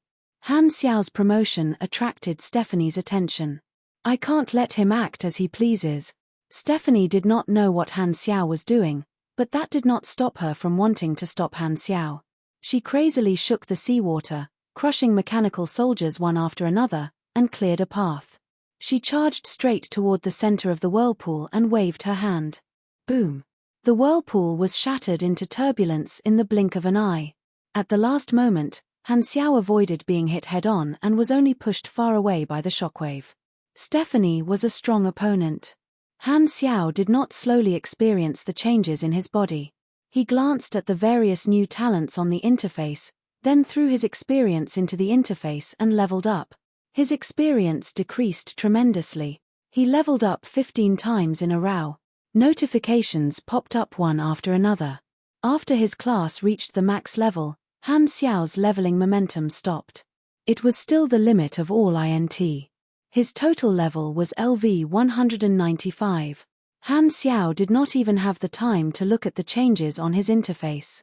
The rapid increase in his strength made his body feel bloated. The abundant energy was about to burst every cell in his body, and he urgently needed to vent it out. Without saying anything, Han Xiao put away the mountain ape mechanical suit, which had been destroyed twice, and charged toward Stephanie. This time, Stephanie finally saw what Han Xiao looked like, and her expression changed. Han Xiao's skin had turned silver gray, with a crystalline texture and glowing with the light of energy. There were symmetrical dark blue patterns on his body, and his whole body was burning with silver flames fueled by Void energy. His hair was floating in the sea and also turned silver gray, like dancing flames. His eyes turned into the color of obsidian, and his pupils turned into rice-sized white spots of light. This appearance was somewhat similar to the Void Prowler in the past, but the energy wave he gave off was even more shocking. New race talent, Void Molt. What is this? Stephanie was stunned. At this moment, Han Xiao opened his hands, and half of his palm reached into the Void dimension. His fingers formed a claw, and as if he was grabbing a canvas, he pulled with all his might. Try this. The next moment, the world in front of Stephanie's eyes suddenly became chaotic. She felt as if all the muscles, bones, nerves, and blood vessels in her body had been squeezed into a ball before being kneaded by an invisible hand. She had an illusion that she had turned into a rag that was being twisted and twisted by someone to squeeze the juices out of her body. It was just a short moment, but it felt like countless years had passed in her senses. This indescribable strange feeling was beyond the knowledge of most people. Stephanie felt like she had a dream. After she woke up, she forgot the content of the dream, but there was an incomparable feeling of insignificance in her heart, as if she had dreamed of something extremely terrifying. Just as she was in a daze, endless pain suddenly exploded in every corner of her body. Stephanie suddenly came back to her senses. Her expression changed, and she was alarmed. Just as she was about to retreat, the seawater around her started to spin rapidly, creating a terrifying suction force that made it difficult for her to escape. T. Stephanie was shocked. The changes there were also transmitted to the surface of the sea. All the small whirlpools in this chaotic area were torn apart by the turbulence and merged into a supergiant whirlpool that looked like it was going to swallow the world. Rumble. The 10 calamity-grade supers in the sky all stopped and looked at the terrifying whirlpool that stretched as far as the eye could see in shock. In their eyes, the ocean was no longer an ocean but a deep starry sky. This whirlpool was like a black hole in the starry sky. Deep, mysterious, and terrifying. It was like the mouth of an abyss. The only people who could create such a commotion could only be Han Xiao and Stephanie, who had entered the sea one after the other. What did they do in the sea? Wilton's eyes widened in shock. At the same time, in the sea, Stephanie felt like she had been thrown into a washing machine. She floated up and down in the whirlpool, enduring the terrifying tearing damage. In the center of the calmest whirlpool, Han Xiao held onto the void dimension tightly with both hands. A huge resistance came from his hands, and he could only maintain the current situation even with all his strength. The energy in his body was rapidly depleted and released through his hands. The evolved species this time is so strong. Han Xiao was also shocked by the effect of this attack. This move was the new innate ability of Void Distorter.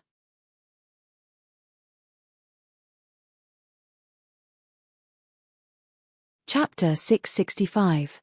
Race evolution also had the effect of changing talents. After the evolution, Han Xiao's race talents changed as well. Advanced void travel was the universal talent of all void species, so it did not change. However, Void Vision Observer, Chaos Entity Release, and Observer's Mark were all replaced by Void Distorter's abilities. There were also 3 new talents: Void Molt, Void Distortion, and Void Ripple. Void Molt was an enhancement-type ability. Due to the cells being modified by the void energy, the void genes would be strengthened. By burning energy with the void attribute, one could enter an explosive state, increasing all their attributes and strengthening the void attribute of their energy. Han Xiao's current silver-skinned, blue-striped, and black-eyed appearance was the result of activating this ability. His entire person looked very empty. No, it was void. Void Distorter's signature talent was Void Distortion. It could affect reality by pulling in the void dimension. It was a large-scale AoE skill that consumed a lot of mana to maintain. It could also cause a psychological impact to enemies within its range. With his current strength, the range and power of Void Distortion were very impressive. It could be used as a normal combat method in battles of the same level. At this moment, the whirlpool was a phenomenon of void distortion that affected the outside world. It caught Stephanie off guard and spun her around. Her brain almost spilled out of her head. Void Ripple was a single-target damage skill. It compressed and twisted the power of the void, causing the power to be condensed and extremely explosive. Even Han Xiao's heart skipped a beat when he saw the theoretical damage. Most of this ability was true damage. Chaos Observer is mainly a support ability, while Void Distorter is a pure battle-type talent. It involves the power of space and is good at destruction, Han Xiao thought. Most of Void Distorter's abilities were related to space. Together with the changes brought by the void energy, this race evolution had brought him a total of 4 abilities. Furthermore, this was the first time he had evolved. His potential had increased tremendously, giving him a lot of attributes. Han Xiao pulled the void dimension with both hands, maintaining the whirlpool that was twisting the void. He took the opportunity to observe the changes in his attributes after the race evolution. Every race evolution was a dividing line in terms of strength. He did some calculations. This time, he had gained a total of plus 132 SDR, plus 224 DEX, plus 220 END, plus 507 INT, plus 169 MS, plus 34 CHA, plus 5850 energy, and plus 11,300 SDR. The effect was off the charts. Han Xiao was extremely satisfied. He looked at his attribute interface. Level 195 Main Class, Mechanic Race, Void Distorter, Human Form, Attributes, 468 SDR, 898 DEX, 940 END, 2633 INT, 432 MS, 139 CHA, 1 LUX free attribute points, 0 potential points, 15 health, 196560 stamina, 154720 energy, 25530, LV12 energy bonuses, plus 169 SDR, plus 239 DEX, plus 269 END, plus 336 INT, plus 206 MAS, plus 32520 stamina limit, plus 352% machinery affinity, super electromagnetic induction, energy rank, 20170 grade, A+. You're a grade A+ mechanic. It's a pity that your brain is filled with muscles. Muscles my ass. My brain is full of wisdom, okay? Han Xiao curled his lips and did not want to lower himself to the same level as the remark. Level 195. I've finally reached grade A+. Han Xiao looked at his experience storage. He had spent a lot of experience to level up 15 times in a row. At this stage, every level up required an astronomical amount of experience. He estimated that the remaining experience storage would allow him to level up more than 10 times. After reaching grade A+, his combat capability would skyrocket. Before his promotion, he would be able to fight against 90% of the Calamity grade supers. Now, Han Xiao estimated that there would not be many people at the same level that he would be afraid of. He was already at the top of the Calamity grade supers. However, as the saying went, flirtatious words come out of your mouth, but you're actually hiding it in your heart. For the time being, Han Xiao had no intention of provoking a beyond grade A super. Level 195 was comparable to a top Calamity grade supers, but he would only be able to reach beyond grade A super when he was around level 240. Just this difference of dozens of levels made Han Xiao not want to cause trouble. This was dozens of levels in the late stage. The difference between levels was much greater than in the early stage. With my current strength, I'll only be able to play around a little. Han Xiaoxin's state was stable. It was impossible for him to become arrogant. This time, more than half of his energy was used up. Han Xiao stopped distorting the void. The huge whirlpool was still there, but the speed of the whirlpool had slowed down. Without Han Xiao's void energy pulling her, Stephanie regained control of her body. She immediately got rid of the whirlpool and charged out of the sea. Han Xiao followed behind her and slowly flew into the sky. Wilton and the others saw that the two of them had finally left the sea. They all looked over and were shocked. Han Xiao looked like a pugilist with silver flames burning all over his body, while Stephanie was drenched and covered in wounds. She looked extremely haggard with fear still lingering on her face. Everyone understood. The two of them had obviously fought at the bottom of the sea. No one knew what ability Blackstar had used to create such a huge commotion.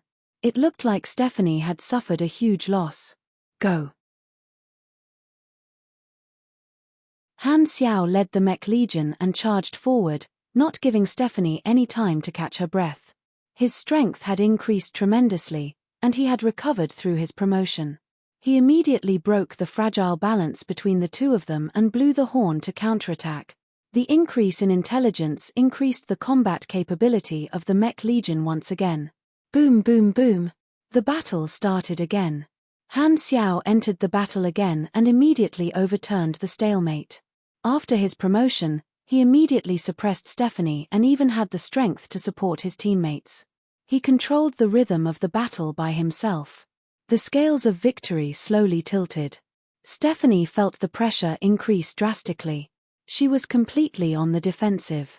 Her face was filled with fear. She did not understand why Blackstar had suddenly become so much stronger when they were on par earlier. Was this his hidden trump card? Could it be that he could use battle to nurture battle and grow quickly in battle?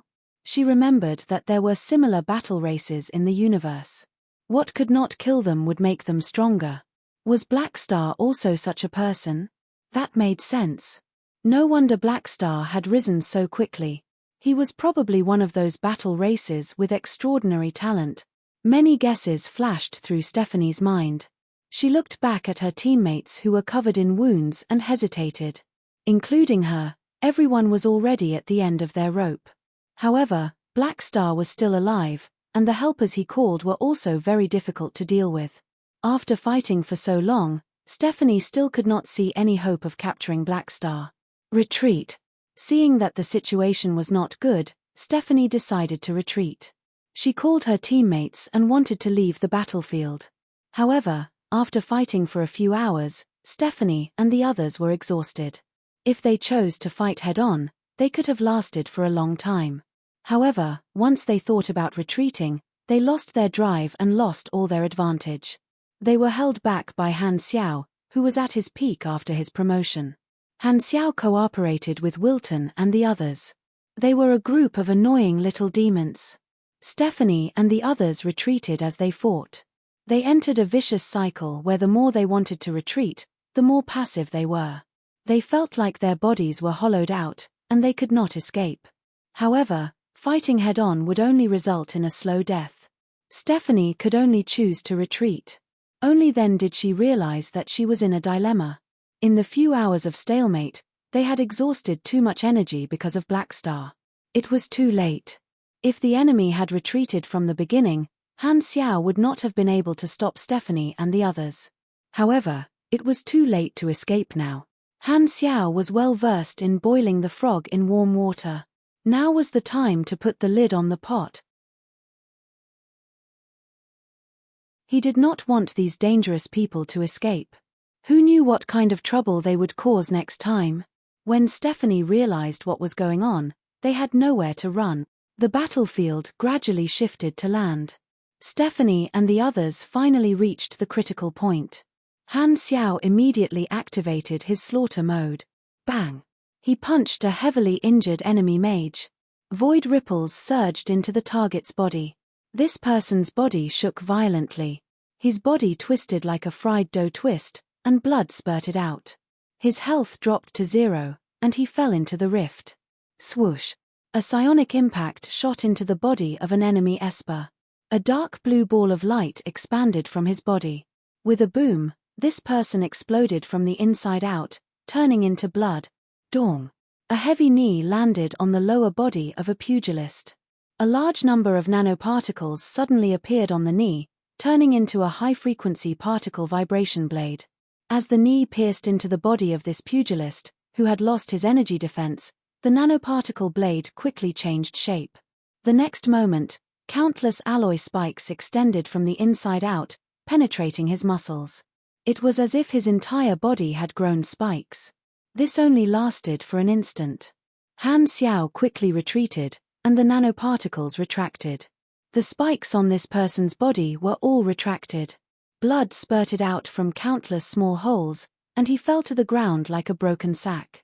One calamity-grade super after another was killed by Han Xiao. Only Stephanie was left to resist. Her strength was indeed shocking. Even if she was alone, she still caused quite a bit of trouble for everyone. However, it was difficult to fight alone. Stephanie heavily injured 3 of her helpers. This was the last trouble she caused, and she was also defeated by Han Xiao. There was no exception. The few helpers risked their injuries and held her down tightly, unable to break free. Han Xiao pressed Stephanie, whose clothes were not even covering her body, onto the ground. Psionic impact did not stop, shooting one psionic impact after another at her face.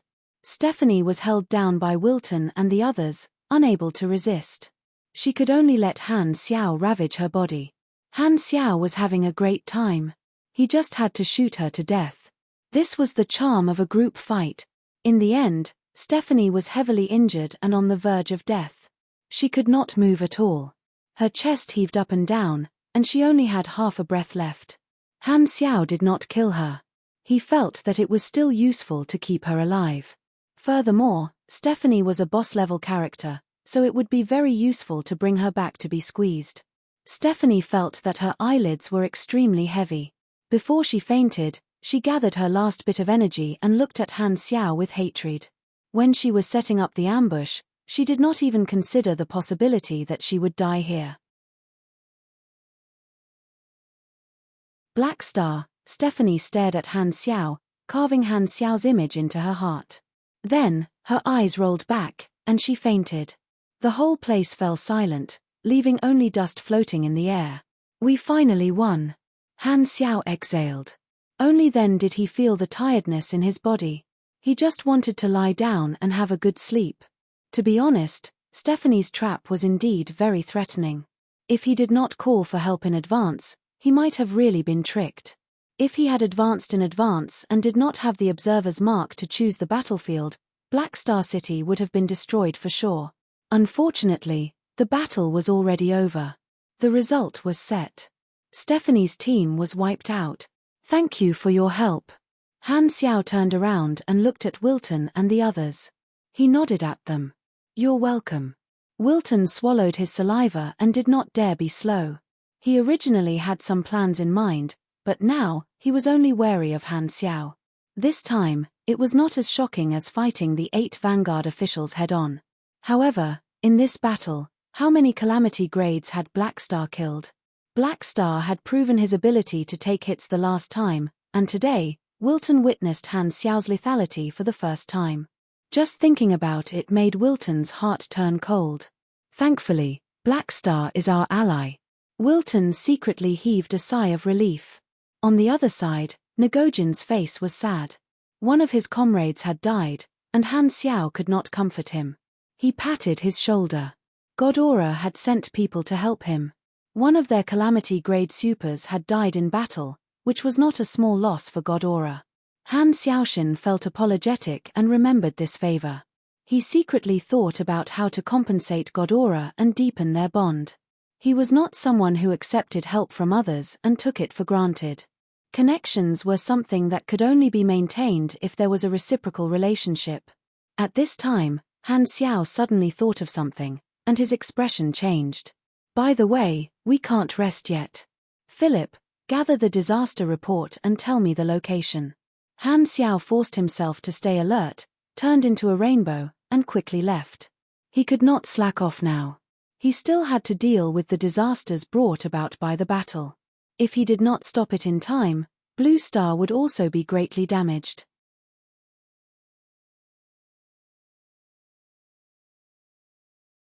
Chapter 666. In the government building of Black Star City, Bennett was anxiously pacing back and forth.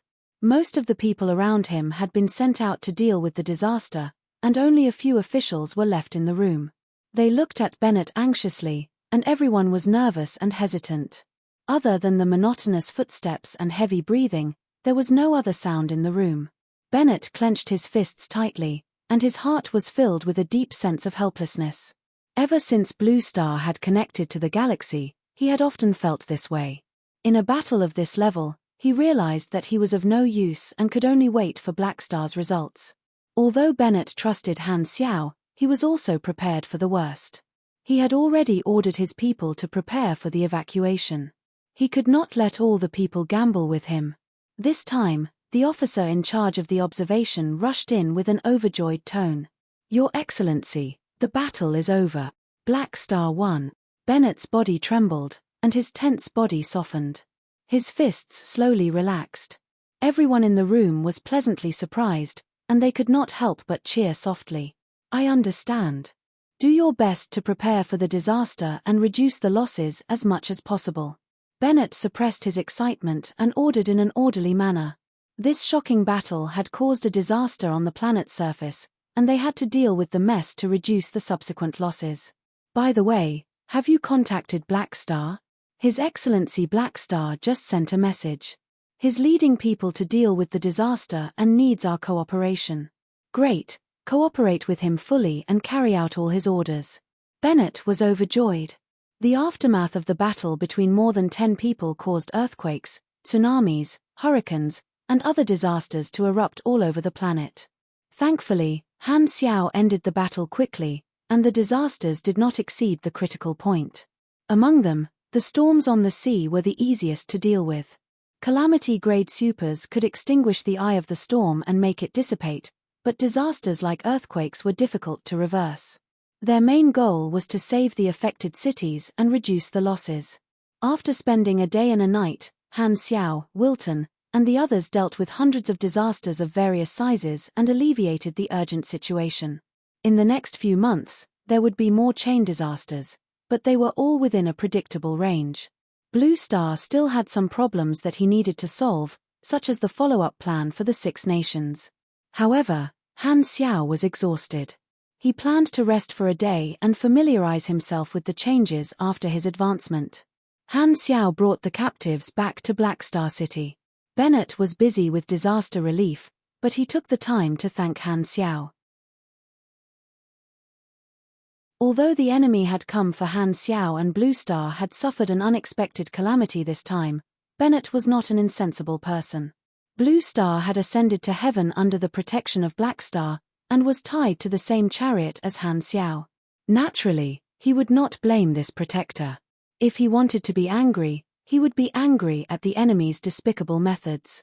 Wilton and the others bid farewell and left, hurrying back to report what they had seen. Han Xiao thanked them again for their help and discussed with Ghidorah's Serbia V about the compensation for the calamity-grade casualties. Logically speaking, he did not have to compensate them, but Han Xiao would not be so reckless. Ghidorah only had about 20 calamity-grade supers, and losing even one was a huge loss. Serbia V's heart ached, and he only felt better when he heard that Han Xiao was going to compensate them. Amethyst Civilization found out about this through Wilton and contacted the Ghidorah Civilization, saying that they would pay a portion of the price for Han Xiao. Han Xiao's battle record of killing calamity-grade supers had raised his status, and Amethyst was even more optimistic about his potential. This action showed that they were completely trying to rope him in.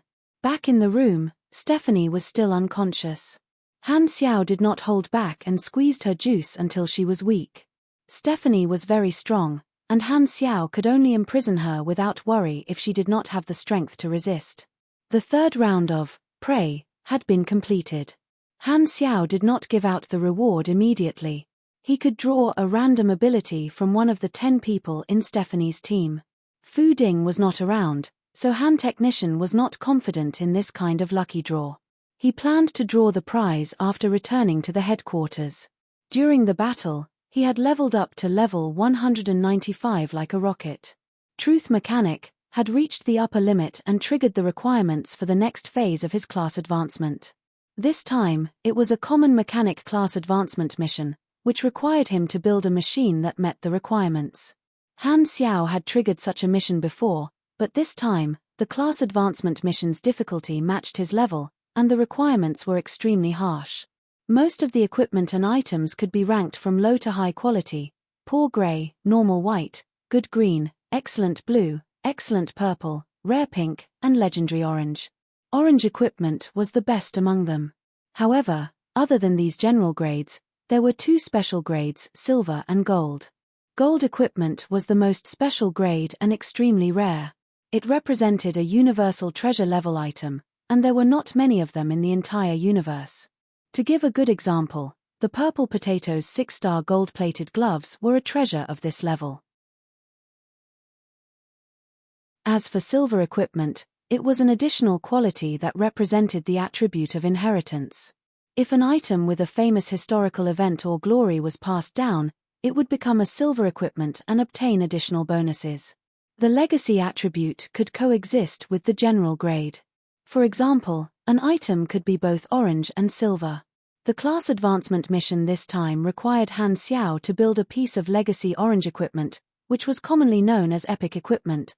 The legacy mode of mechanical equipment was blueprints, which meant that he had to find a special person to learn a silver legacy blueprint, build it, and reach orange quality.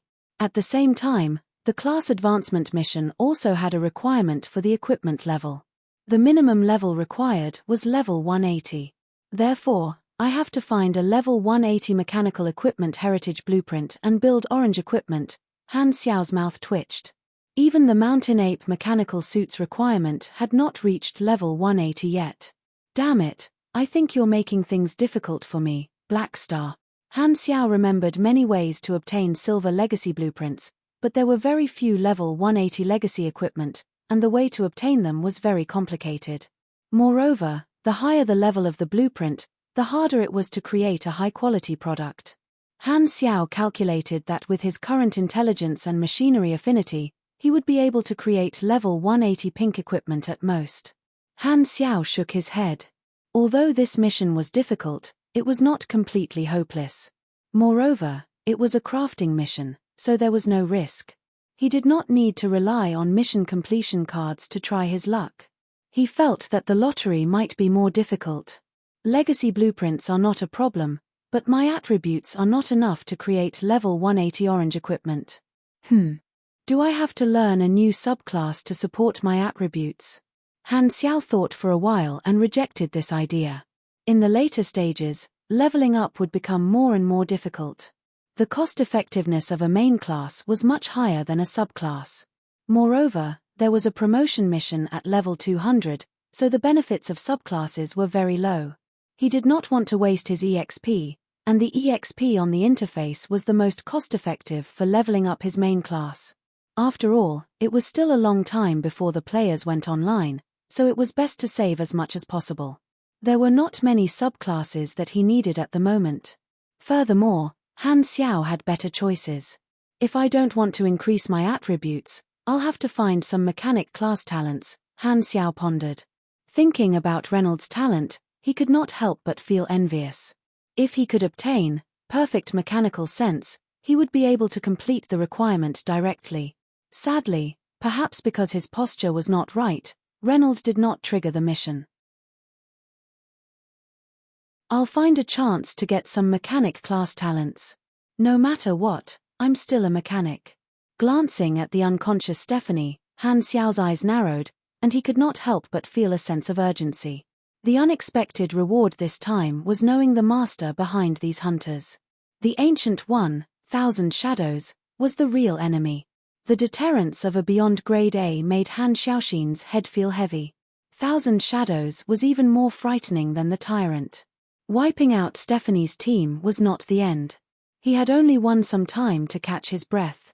Who knew who Thousand Shadows would send to deal with him next time? With Albert and Stephanie as examples, the next mission would definitely be more dangerous. I still need more power. Han Xiao had an urgent desire.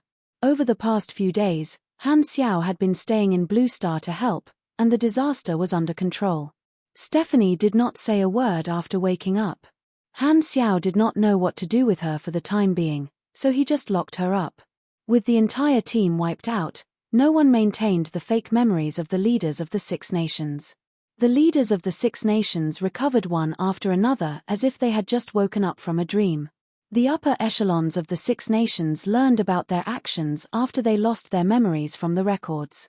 Everyone was so scared that their faces turned pale. Oh my God, what have we done? Everyone still had lingering fears. Thankfully, Black Star had gotten rid of the mastermind behind the scenes. Otherwise, they would have been controlled forever and made a huge mistake.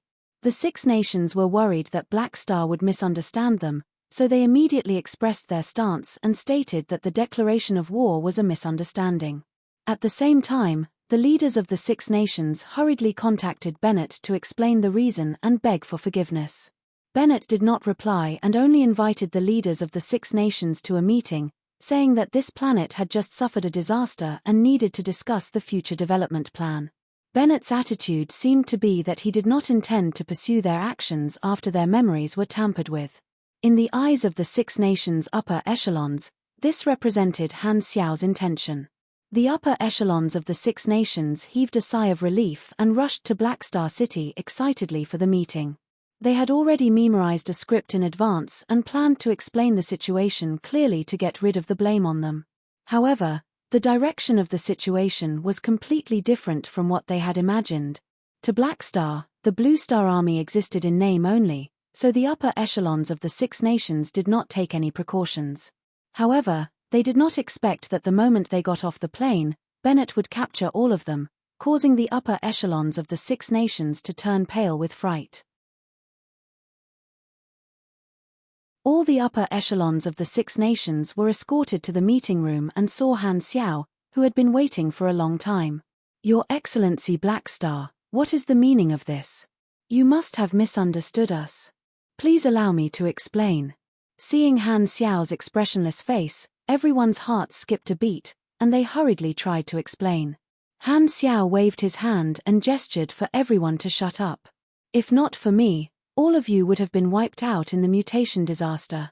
You declared war on me and went back on our agreement. I am very disappointed. But we were controlled by someone. You clearly know that. One of the upper echelons said anxiously. That's right, you were controlled by someone. Han Xiao narrowed his eyes and said, so you can treat it as if nothing happened. What if the protective shield of Black Star City was unable to block the missiles that you fired? Everyone was speechless and felt wronged. Many of them could vaguely sense Han Xiao's meaning, and their faces changed. Han Xiao slapped the table and said, all of you are also victims, and I will not kill you. However, this matter cannot be let off so easily. You mean? Someone said with trepidation. Dissolve your governments and let Bennett take over. This civilization does not need so many governments. One is enough. From the perspective of civilization development, unifying the entire world was very important. It could significantly increase the efficiency of resources, and too many governments would only cause internal friction. The governments of the Six Nations would become redundant, wasting talents and resources. They were practically a burden for the Blue Star civilization. Because they did not have an iron-fisted government, the Blue Star civilization had been in a state of division for a very long time. This matter made Han Xiao feel that the time was ripe, and he could make use of it to make a fuss. Together with the negative public opinion of the Six Nations declaring war on him, he could reduce the resistance of the people to the greatest extent. Even if there would be a period of pain, in the long run, the civilization would become healthier. Furthermore, there were too many benefits to taking over a civilization. As long as the technology of the Blue Star civilization could keep up with the galactic era, it would be able to become the logistics base of the Black Star Corps. Han Xiao's words were like a bolt from the blue. The upper echelons of the Six Nations were all stunned, and their faces were filled with disbelief. You want to destroy the Six Nations? One of the leaders said with a trembling voice. There was anger and fear in his voice. If Black Star used force, they would not have the slightest chance to resist. Destroy the Six Nations? Han Xiao raised his eyebrows. He stood up, walked to the window, and opened the curtains. From the sky, he could see many cities, crowds, and floating trains coming and going. That's a country. Han Xiao pointed out the window and then pointed at the officials of the Six Nations in the room. You're not.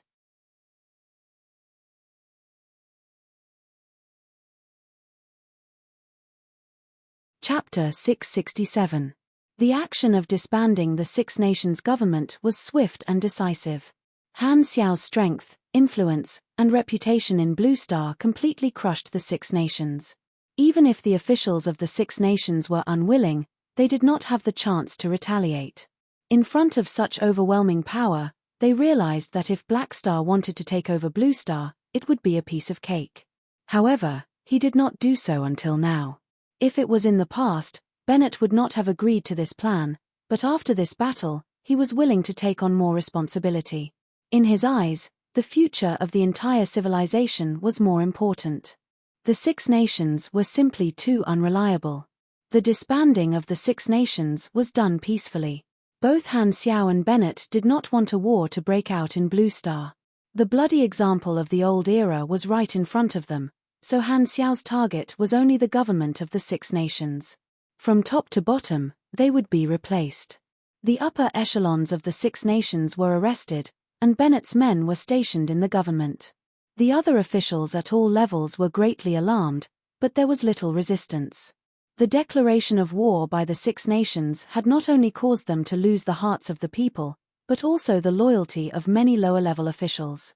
The government was not a monolithic bloc, and every official had their own independent thoughts. In the entire Blue Star, Han Xiao's reputation was better than the Six Nations. Bennett removed some of the upper echelons, but kept most of the middle and lower-level officials. The Six Nations had a vast territory, and they needed these original managers to manage everything. Furthermore, the pyramid structure of power would only shake when the bottom was removed. The original political structure was not suitable to be replaced immediately, or else it would cause chaos. After all, most of the middle and lower level officials were just trying to make a living. As long as there was no invasion, they did not mind changing their salary. Even the upper echelons were not of the same mind. Some of them were willing to change their positions and work for Bennett's new government. Jiu Hui was one of them. He was extremely disappointed with the original government, and when he saw Han Xiao take over the Six Nations, he was conflicted between patriotism and racial justice. In the end, the latter prevailed. Since things had already come to this point and could not be changed, the best thing to do was to stay here and contribute to the civilization as a whole. Jiu Hui knew very well that Han Xiao was not an ambitious person. It might be a better choice for him to lead Blue Star. After the dust had settled, Han Xiao announced this to the entire world. Unsurprisingly, this news caused a huge commotion, and the people of the Six Nations were instantly in an uproar. Although many people were dissatisfied with the declaration of war by the Six Nations, they did not expect that their own government would be gone in such a short time. Countless people were worried that another era of chaos was about to begin. However, after some time, they realized that their lives had not changed much. The original territories of the Six Nations were divided into 6 special zones, and most of the original laws and regulations were retained. Bennett knew that this matter had to be done step by step. This way of transition would reduce the impact and allow the people to slowly get used to the existence of the new government. Reality was not a fairy tale. Even though Han Xiao's image on planet Aquamarine was like that of a savior, there were still passionate patriots who protested. Every government knew how to cultivate hardcore supporters, but at the same time, there were also those who took advantage of the opportunity to do something. Similar pains would definitely occur when a civilization was unified, but even more people were silent and had mixed feelings. After all, the Six Nations had launched missiles at Black Star City first, so they had no right to complain about others retaliating. For the majority of the people, as long as their lives did not change, they would not stand up for the changes in the government. The people of planet Aquamarine had experienced countless wars and disasters, and they cherished their stable lives even more. Furthermore, many of them were wanderers from the old era and were not loyal to the Six Nations. They had a clearer understanding of the changes in the government, and this greatly reduced the resistance. This was also one of the reasons why Han Xiao dared to do this. Furthermore, since entering the interstellar era, the traditional concepts had been challenged. In the eyes of most people, the boundaries of countries had long been blurred, replaced by the concept of race. As long as they were of the same race, they were on the same side. Whether a country was important or not depended on who it was compared to. The survival of a regime obviously could not be compared to the continuation of an entire race, so most people did not reject Bennett's new government. At the very least, everyone was Blue Star. Furthermore, Bennett had Black Star behind him, so he was much more reliable than the Six Nations. After the entire civilization was unified, Bennett finally decided on the name of the new regime, the Aquamarine Federation.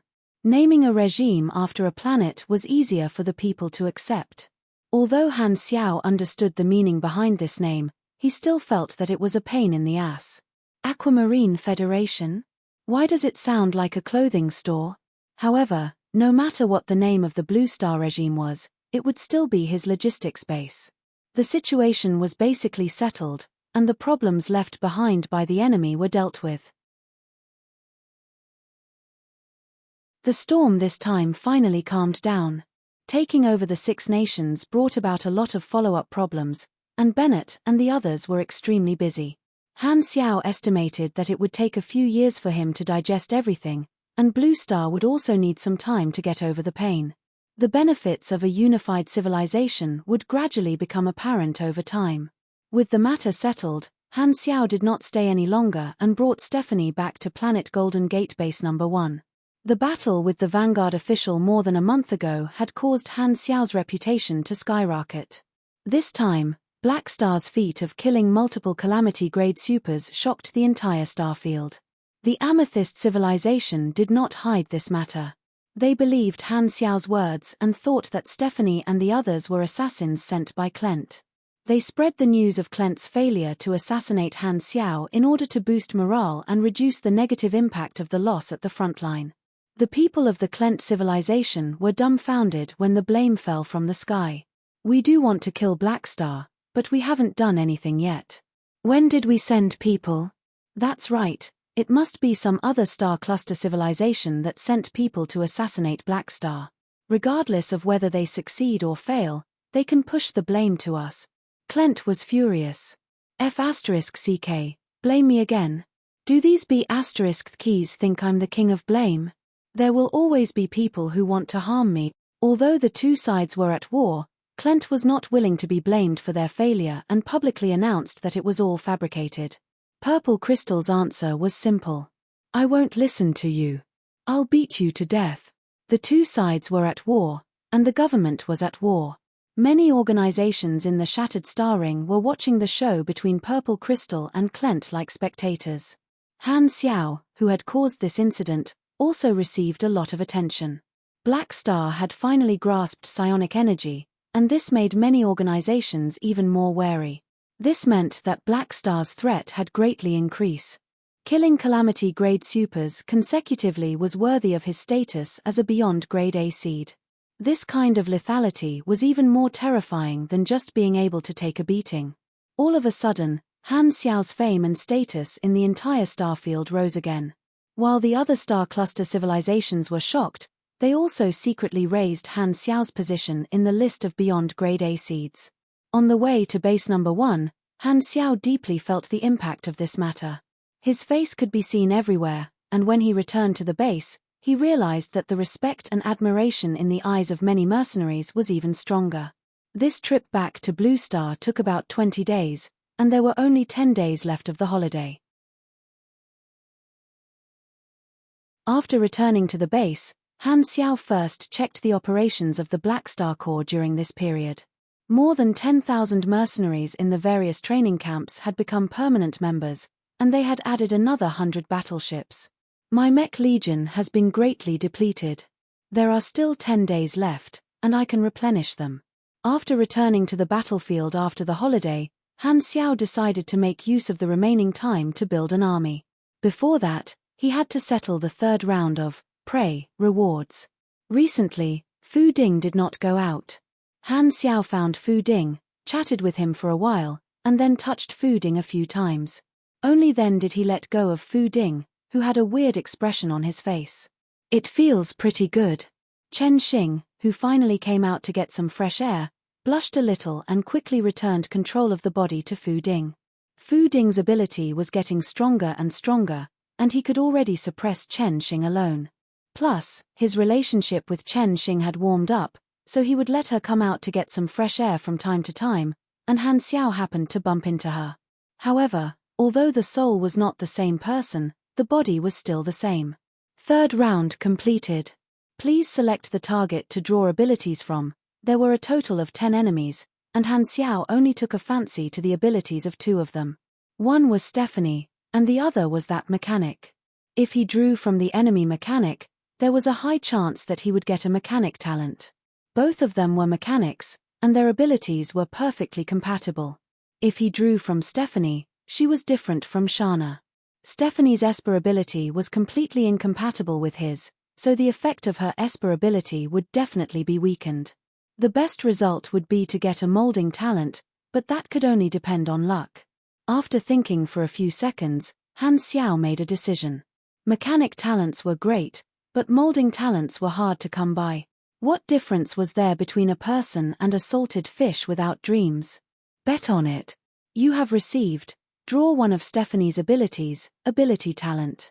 Tip: Stephanie is an Esper. Some of the abilities that can be drawn have been adjusted according to your class. Randomizing. Randomizing complete. Please select one from the following 5 abilities as the reward. 1. Cell Resonance, ability. You can adjust your body's condition by vibrating your cells and increase the efficiency of your cells to produce energy. Recovers 11% of your energy and removes 1 negative status. Costs 1,500 stamina. Cooldown, 90s2. Electromagnetic Resonance, ability. Affects the frequency of electromagnetic waves. Can block some communication methods and radar detection, or affect the brainwaves of an individual. There is a chance to inflict 3 negative statuses on the target: confusion, hallucination, and abnormal excitement. The closer the distance, the higher the negative status is. Success rate depends on INT. Costs 150 energy. Cooldown, 6s3. Stress critical hit, ability. You can easily discover the structural weakness of an item. Your next attack will inflict critical hit and deal 3 chain damage of 5% to 15% of your attack. There is a chance to inflict heavy injury. Costs 240 energy. Cooldown, 28s4. Will to fight to the death, talent, plus 180 END, minus 75 INT, minus 25 LUK. 5. Legendary battle technique, talent. For every 3 attacks, the third attack will deal an additional 35% of the theoretical damage. Han Xiao was stunned for a moment before he was overjoyed. I really got a molding talent.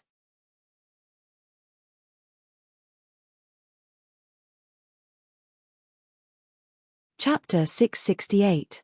The effects of the 5 abilities were not bad, and they all had their own strengths. Cell Resonance could instantly recover energy and clear a debuff at the same time. It could be used by any class, and it was a powerful support ability. Electromagnetic Resonance was also a good support ability that could reduce the strength of the target. When facing opponents of the same level, it could quickly gain an advantage. Stress Critical Hit was an explosive damage skill. Although it had only one use, it was still passable. Will to fight to the death was a tank-type talent. The plus 180 bonus to END was not low, but it had a negative effect. Han Xiao felt that he was enough as a tank and was not interested in this talent at all. Luckily, the lowest attribute is 0. Otherwise, with my single-digit luck, it would be a double-digit luck. Han Xiao complained. What surprised him was the 5th option, Legendary Battle Technique. This was a proper molding talent. Furthermore, it was one of the top battle technique talent. For every 3 attacks, the third attack would deal 35% true damage. This talent was a passive ability and did not consume any energy. It was equivalent to his attack power increasing by a large margin. With the attack speed of a Calamity Grade Super, how many times could a Calamity Grade Super attack be triggered in a single second? This was really awesome. You have received Legendary Battle Technique. I'm rich, I'm rich. I've earned big this time. Han Xiao's chest trembled in excitement. He hurried to the combat training room to test his new talent. The floor cracked open, and the alloy wall to test the damage rose. Han Xiao hammered the wall. True damage ignored defense. For example, if an attack with a theoretical damage of 10,000 was reduced by 50% by the target's defense, it could deal 5,000 damage with 35% true damage. That was equivalent to 5,000 plus 3,500 damage, almost double the damage. If the attack was completely blocked by a shield, magic shield, or mechanical heavy armor, the effect of true damage would be applied to the shield value and armor value. Only when the enemy actually took the attack would it deal true damage to the enemy. Therefore, magic tanks and mechanical tanks were slightly better off, but tank types would be completely countered by this move. That was close. If it wasn't for the leader's ability, I'm afraid I would have suffered a lot from her beating. Han Xiao jiggled his chest muscles and secretly rejoiced. No wonder Stephanie was a boss-type character. This ability was insane. Han Xiao's eyes flashed with excitement. His ability as a tank was already extremely strong. In comparison, although the attack power of his army style was not weak, it was not as important as his ability as a tank because he often fought against opponents of a higher level or was surrounded. Most of the time, he relied on his ability as a tank to wear down his opponents. In truth, if they only used the orthodox army style, if they fought against Han Xiao in a one-on-one battle, they would only end up being crushed by him. This was especially true after Han Xiao had mastered psionic energy. He did not need to rely on his tank ability to fight against many enemies, and he was extremely powerful. However, the HP-MP conversion was simply too eye-catching, and it was a boss-level ability. This caused the army style to lose a lot of its luster.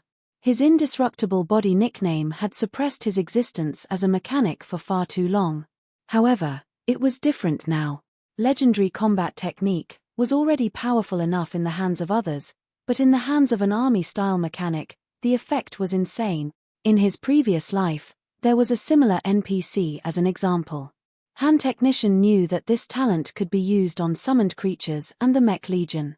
The summoned creatures would enjoy the bonus of the mage's talent through the mana connection, and the Mech Legion would share the effect of this talent through the mechanical force enhancement.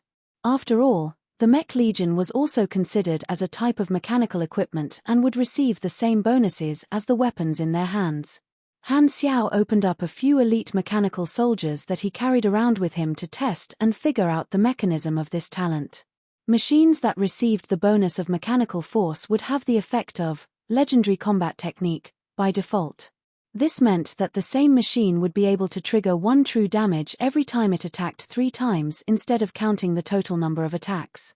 To put it simply, an Oathkeeper would have to attack 3 times to trigger the talent. If it was the psionic sky cannon, it would also have to attack 3 times to trigger the talent. However, the Oathkeeper would only attack twice, and the third attack would be fired by the sky cannon, which would not trigger the talent. This meant that the number of attacks of each machine would be counted separately and would not stack. Han Xiao could not help but fantasize.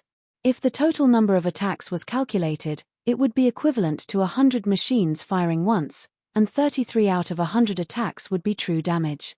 It would really be like sweeping through the world. Why would he still need a bicycle? After giving himself a gentle slap, Han Xiao reluctantly put away his fantasy. Phew. Although the number of attacks can't be counted separately, it's still insane enough. Han Xiao was already very satisfied. The calculation mechanism was that 100 machines would fire 3 times in a row, a total of 300 attacks, and the last 100 would all be true damage. The ratio of true damage was the same as the total number of attacks, but the difference was that the frequency of attacks would be reduced. However, this talent did not need to hit the enemy to take effect. 3 slashes in the air could still trigger it. This meant that the timing of the talent's activation could be controlled. If used well, it could even cause every machine that hit the enemy to deal true damage. Han Xiao immediately thought of all sorts of ways to operate it, and he became excited. A powerful talent could cause a person's combat strength to undergo an earth-shattering change. In Han Technician's eyes, legendary battle technique was on the same level as the ability to convert health to energy. It would once again increase the damage of the Mech Legion. If I can realize this idea, my actual combat strength will probably increase by several times. I might really be able to sweep through anyone below beyond grade A. Han Xiao's eyes flashed, and the excitement in his heart almost burst out. The effect of this wave of looting was simply fantastical. Prey was indeed a hidden mission. The mission description of using battle to support battle was not just for show. Although he had been targeted by 1,000 shadows, to be able to obtain this talent, Han Xiao felt that it was worth it. Not only was it worth it, but it was even worth it. Han Xiao opened his interface and browsed through it. He was so strong that even he was afraid of it. He was worried that after returning to the main battlefield, the enemy would only send a few people to stall him and reduce his threat level. But now, if there were fewer people, he could go on a killing spree. Han Xiao locked himself in the machinery modification room. Making use of the last 10 days, he planned to adjust Philip's battle control mode so that the mechanical army could display the power of the legendary grade battle technique. For example, he could specifically leave a cannon unit for the third attack on standby and use the other units of the army to distract the enemy and create an opportunity to focus fire, ensuring that the enemy would receive tons of damage. However, this required a large number of calculation modules for the army to work together. The matters of the Black Star Corps would be handled by Hurlus and the others, so he did not need to worry. Increasing his strength as the leader was the main way to increase the status of the Black Star Corps. The secret war in the Colton Star Cluster was in full swing. The flames of war were everywhere in the West Wind, Cheda, and Kaya star systems. The two sides had different thoughts. Ralph was prepared to remind Blackstar to return to the battlefield. He needed him to stabilize the situation of the high-level combatants. Jord, who was in the Bloodshed Lands Command Center, was also wary of Blackstar, who had disappeared for 2 months. At the same time, in the palace of the hidden Red Robe Abbey. In the center of the palace, Austin was floating about 4 meters above the ground. His loose robe that did not fit him dragged all the way to the ground. Desoro and the other forbidden sorcerers were beside him. I didn't expect that he would change so much. Austin slowly opened his eyes and sighed. The surrounding forbidden sorcerers all had strange expressions on their faces. Some time ago, Austin had summoned Lagi, and everyone had watched the entire conversation. Lagi was Austin's 4th disciple.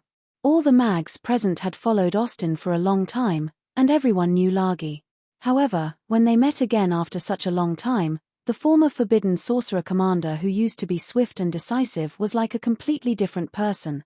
Everyone could not imagine what Lagi had gone through in the past few years. However, Austin shook his head. Although his personality has changed, his heart is still as determined as before. He actually rejected me so straightforwardly. After banishing Lagi for so many years, Austin had already forgiven him for his past mistakes. Thus, he asked Lagi if he was willing to return to his side. To his surprise, Lagi did not hesitate at all and was determined to return to Blackstar's side. Although Lagi acted casually, Austin could tell that Lagi was actually very grateful to Blackstar for saving him and no longer had any attachment to the hidden Red Robe Abbey. Blackstar had replaced his position and obtained Lagi's initial loyalty. Lagi was not only doing this out of gratitude but also because he was optimistic about Blackstar's future. When he saw the observer's mark on Lagi's head, he also understood what Han Xiao meant. He wanted to use the observer's mark even though he knew that it would be discovered. This was to show that he valued Lagi. Seeing this, Austin did not force it and was willing to fulfill his wish. Following a beyond grade A seed is destined to be filled with danger. Don't die. Austin sighed. At the dock outside the palace, Lagi was walking toward the spaceship. When he arrived, many forbidden sorcerers came out to welcome him. When he left, he was alone, and no one sent him off. Turning around, he took one last look at this mage palace that he was once extremely familiar with. A hint of nostalgia appeared in his eyes. He shook his head and strode onto the spaceship. Kai. The cabin door closed, covering his lonely yet straight back. The spaceship slowly rose into the air, turned into a stream of light, and disappeared without a trace.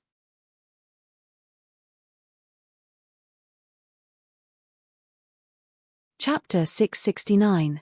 In the Happy Hut, an interrogation was going on. Who ordered you guys to do this? Han Xiao pretended to yell. Stephanie's entire body was bound by electromagnetic restraints. High-voltage electricity flowed through her body, and white smoke came out. She did not seem to feel anything. She looked at Han Xiao in front of her calmly. Her face was pale and weak.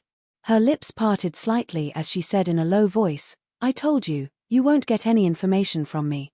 Han Xiao narrowed his eyes and did not say anything.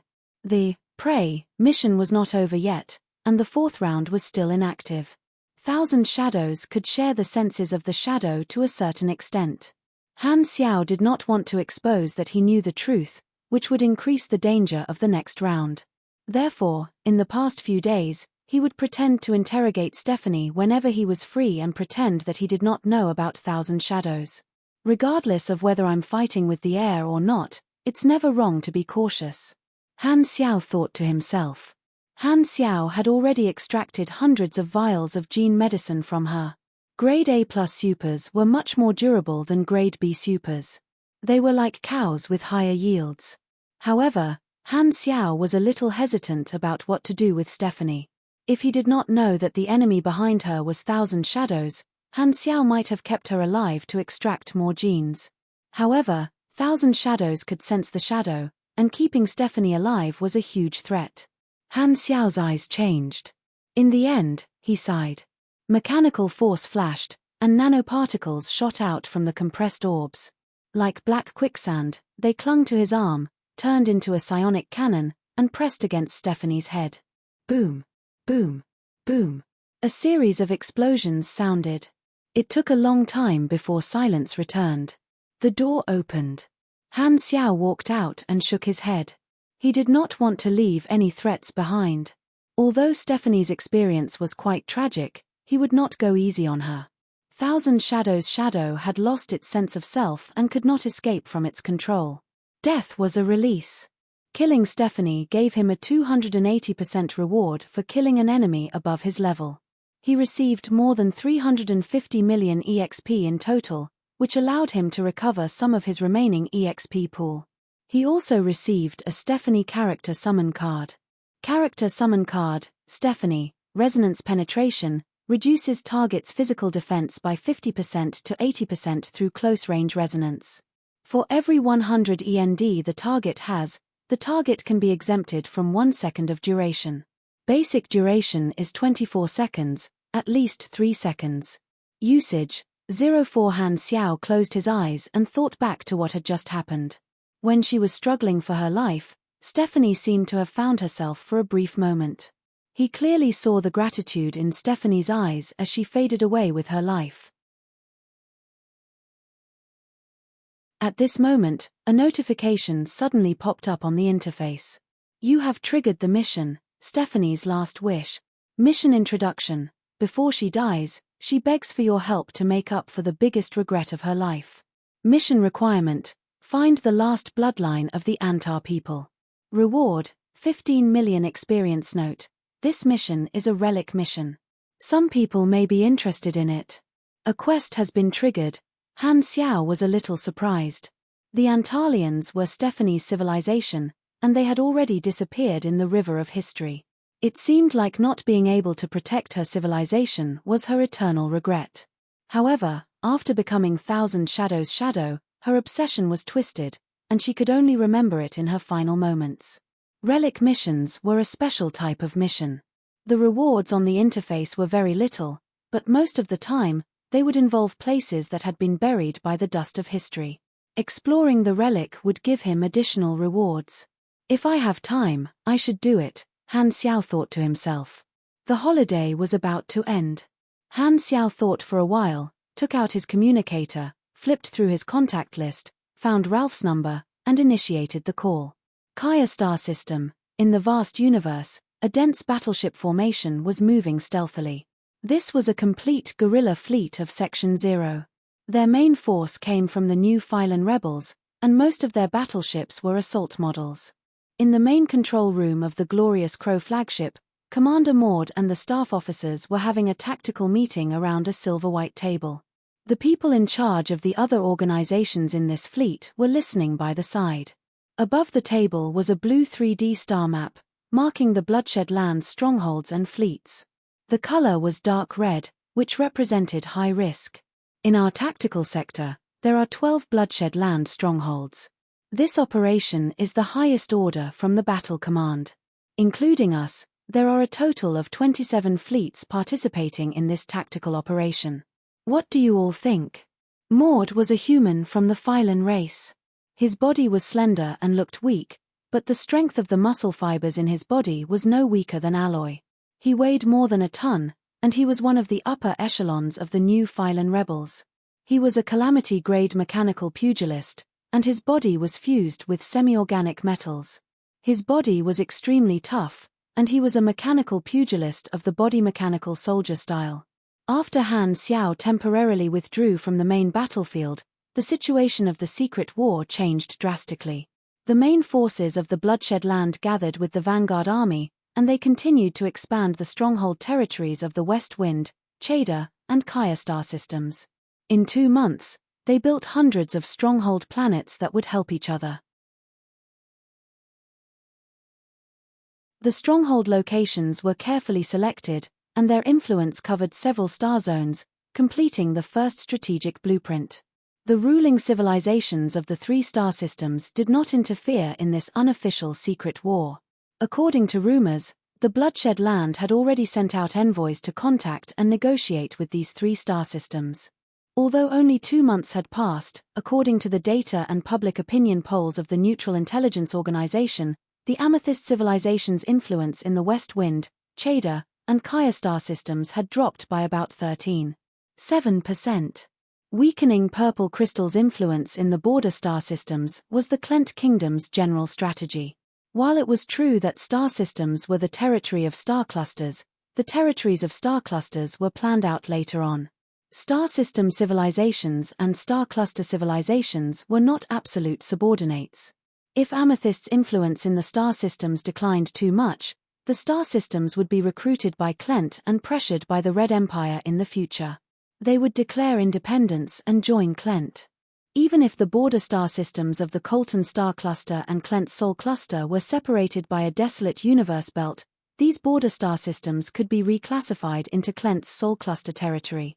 With the star cluster level Stargate technology, distance was not a limit. In order to reclassify the star cluster territory, the most important thing was the support of a universal civilization. This was the reason why Klent had the confidence to take over a star system. Amethyst was half neutral. Unless Amethyst was willing to become a vassal of a universal civilization like Klent, the Radiant Federation would not help. Heba the Tyrant's army was made up of experienced elites. They were publicly recognized as one of the top armed forces in the Shattered Star Ring. If they fought head-on, Section 0 would not be their match. Compared to the powerful Bloodshed Land, Section 0's biggest advantage was their strategic depth. The Battle Command had adopted Han Xiao's suggestion and made adjustments. During the 2 months when Bloodshed Land's momentum was at its strongest, they had changed their tactics and used their strategic depth to exchange for opportunities. They did not care about short-term gains and losses for the time being and used the vast star system area to disperse Bloodshed Land's forces. They focused on harassment and surprise attacks, fighting guerrilla warfare while waiting for an opportunity. Maud and the others were discussing a large-scale counterattack that had been brewing for a long time. They were going to blow the horn of counterattack. Bloodshed Land's army in the West Wind star system is the largest. With 8 Vanguard officials gathered together, no one other than Black Star can fight against them. The Kaya star system is the war zone with the least Bloodshed Land troops in comparison, so it's the best place to break through, one of the strategists said. Maud nodded. The strategic goal of this operation is to eliminate the 12 Bloodshed Land strongholds in this sector. The enemy is helping each other and is connected to the 12 strongholds through a hyperdrive base station. Even if the reinforcements are very fast, their overall strength will not change. Our 27 fleets will attack the various stronghold planets to disperse the enemy's forces and pull the battle line. Then, the Blade Squad will destroy this hyperdrive base station and make the enemy lose the ability to quickly shift the battlefield. After that, we will quickly eliminate the 12 strongholds and eliminate the lone reinforcements. Everyone nodded. The commander's tactical course manual had recorded a large number of tactical examples. This was the correct way to deal with the hyperdrive base station. The attacking side would have the initiative, and the tactics of Section 0's battle command were simple and efficient. The 27 fleets can be divided into 4 types: the containment force, the feint force, the standby force waiting to attack the stronghold, and the Blade Squad to attack the hyperdrive base station. Maud knocked on the table with a solemn expression. We are one of the 3 Blade Squads. The enemy has placed a large number of troops in the hyperdrive base station, so our mission is very important. When everyone arrives at the designated location, we will begin the operation. The adjutant was halfway through his sentence when a communication signal suddenly appeared on the 3D star map, interrupting him. Ralph's figure appeared. With his hands behind his back, he looked around and said in a clear voice, "This operation will be postponed for now. A new batch of reinforcements will participate in this operation. Maud, stand by nearby and wait for the reinforcements to connect. He will attack the hyperdrive base station with you, delaying the operation for a new reinforcements." Everyone was stunned. Maud was the first to react. He frowned and asked, "Who is the reinforcements?" When Ralph heard this, a satisfied smile appeared on his face as if he had been relieved of a heavy burden. Black Star. Maud's eyes lit up. It's actually him. After the shocking battle 2 months ago, Black Star had retreated from the main battlefield. Now, he was finally back. With such a strong helper, our chances of winning are even higher. At least in terms of high-level competence, we have the advantage. Maud nodded heavily. No wonder the operation was delayed. If it was to wait for Black Star, then it was acceptable. Black Star could share the pressure of the enemy's high-level combatants. A few days later, the Black Star Corps fleet arrived at the Kaya star system and met up with Maud. The main ship docked, and Maud waited on the bridge with many captains. The hatch in the distance opened, and a man in black walked in, followed by a group of people dressed as mercenaries. Han Xiao had brought 600 battleships with him this time. Hurles, Harmon, and other Grade B officers accompanied him. Reynold was in charge of logistics, and Lagi was not back yet. Maud quickly sized him up, walked up, and extended his hand enthusiastically. "I'm Maud, the commander of this guerrilla force. I'm from the New Phylan Army. Welcome to the team, Black Star." "Hello, brother." Han Xiao shook his hand and shook it. "Then, I'll get straight to the point. The plan this time is like this." The two of them walked side by side, and Maud explained the steps of the operation to Han Xiao. The others followed behind, and they all headed to the main control room. Han Xiaoshin listened to Maud's explanation. When he accepted the mission, Ralph had already told him the details, and he was repeating it now. Ralph had been waiting for him to come back to fight. As soon as the holidays ended, he had sent Han Xiao to the Kaya star system to participate in this counterattack mission that had been planned for a long time. In the past 2 months, Han Xiao had basically completed all of his goals. He had learned high-end knowledges, completed the reconstruction of his mechanical army, completed his promotion, and reached level 195. He had also digested a large amount of stored experience and converted it into combat power. He had even obtained a powerful attack-type molding talent, which greatly increased his combat power. Due to the passive situation in the war, the Amethyst civilization placed more importance on him. As soon as he returned, Han Xiao was put in an important position. "I've made a good start.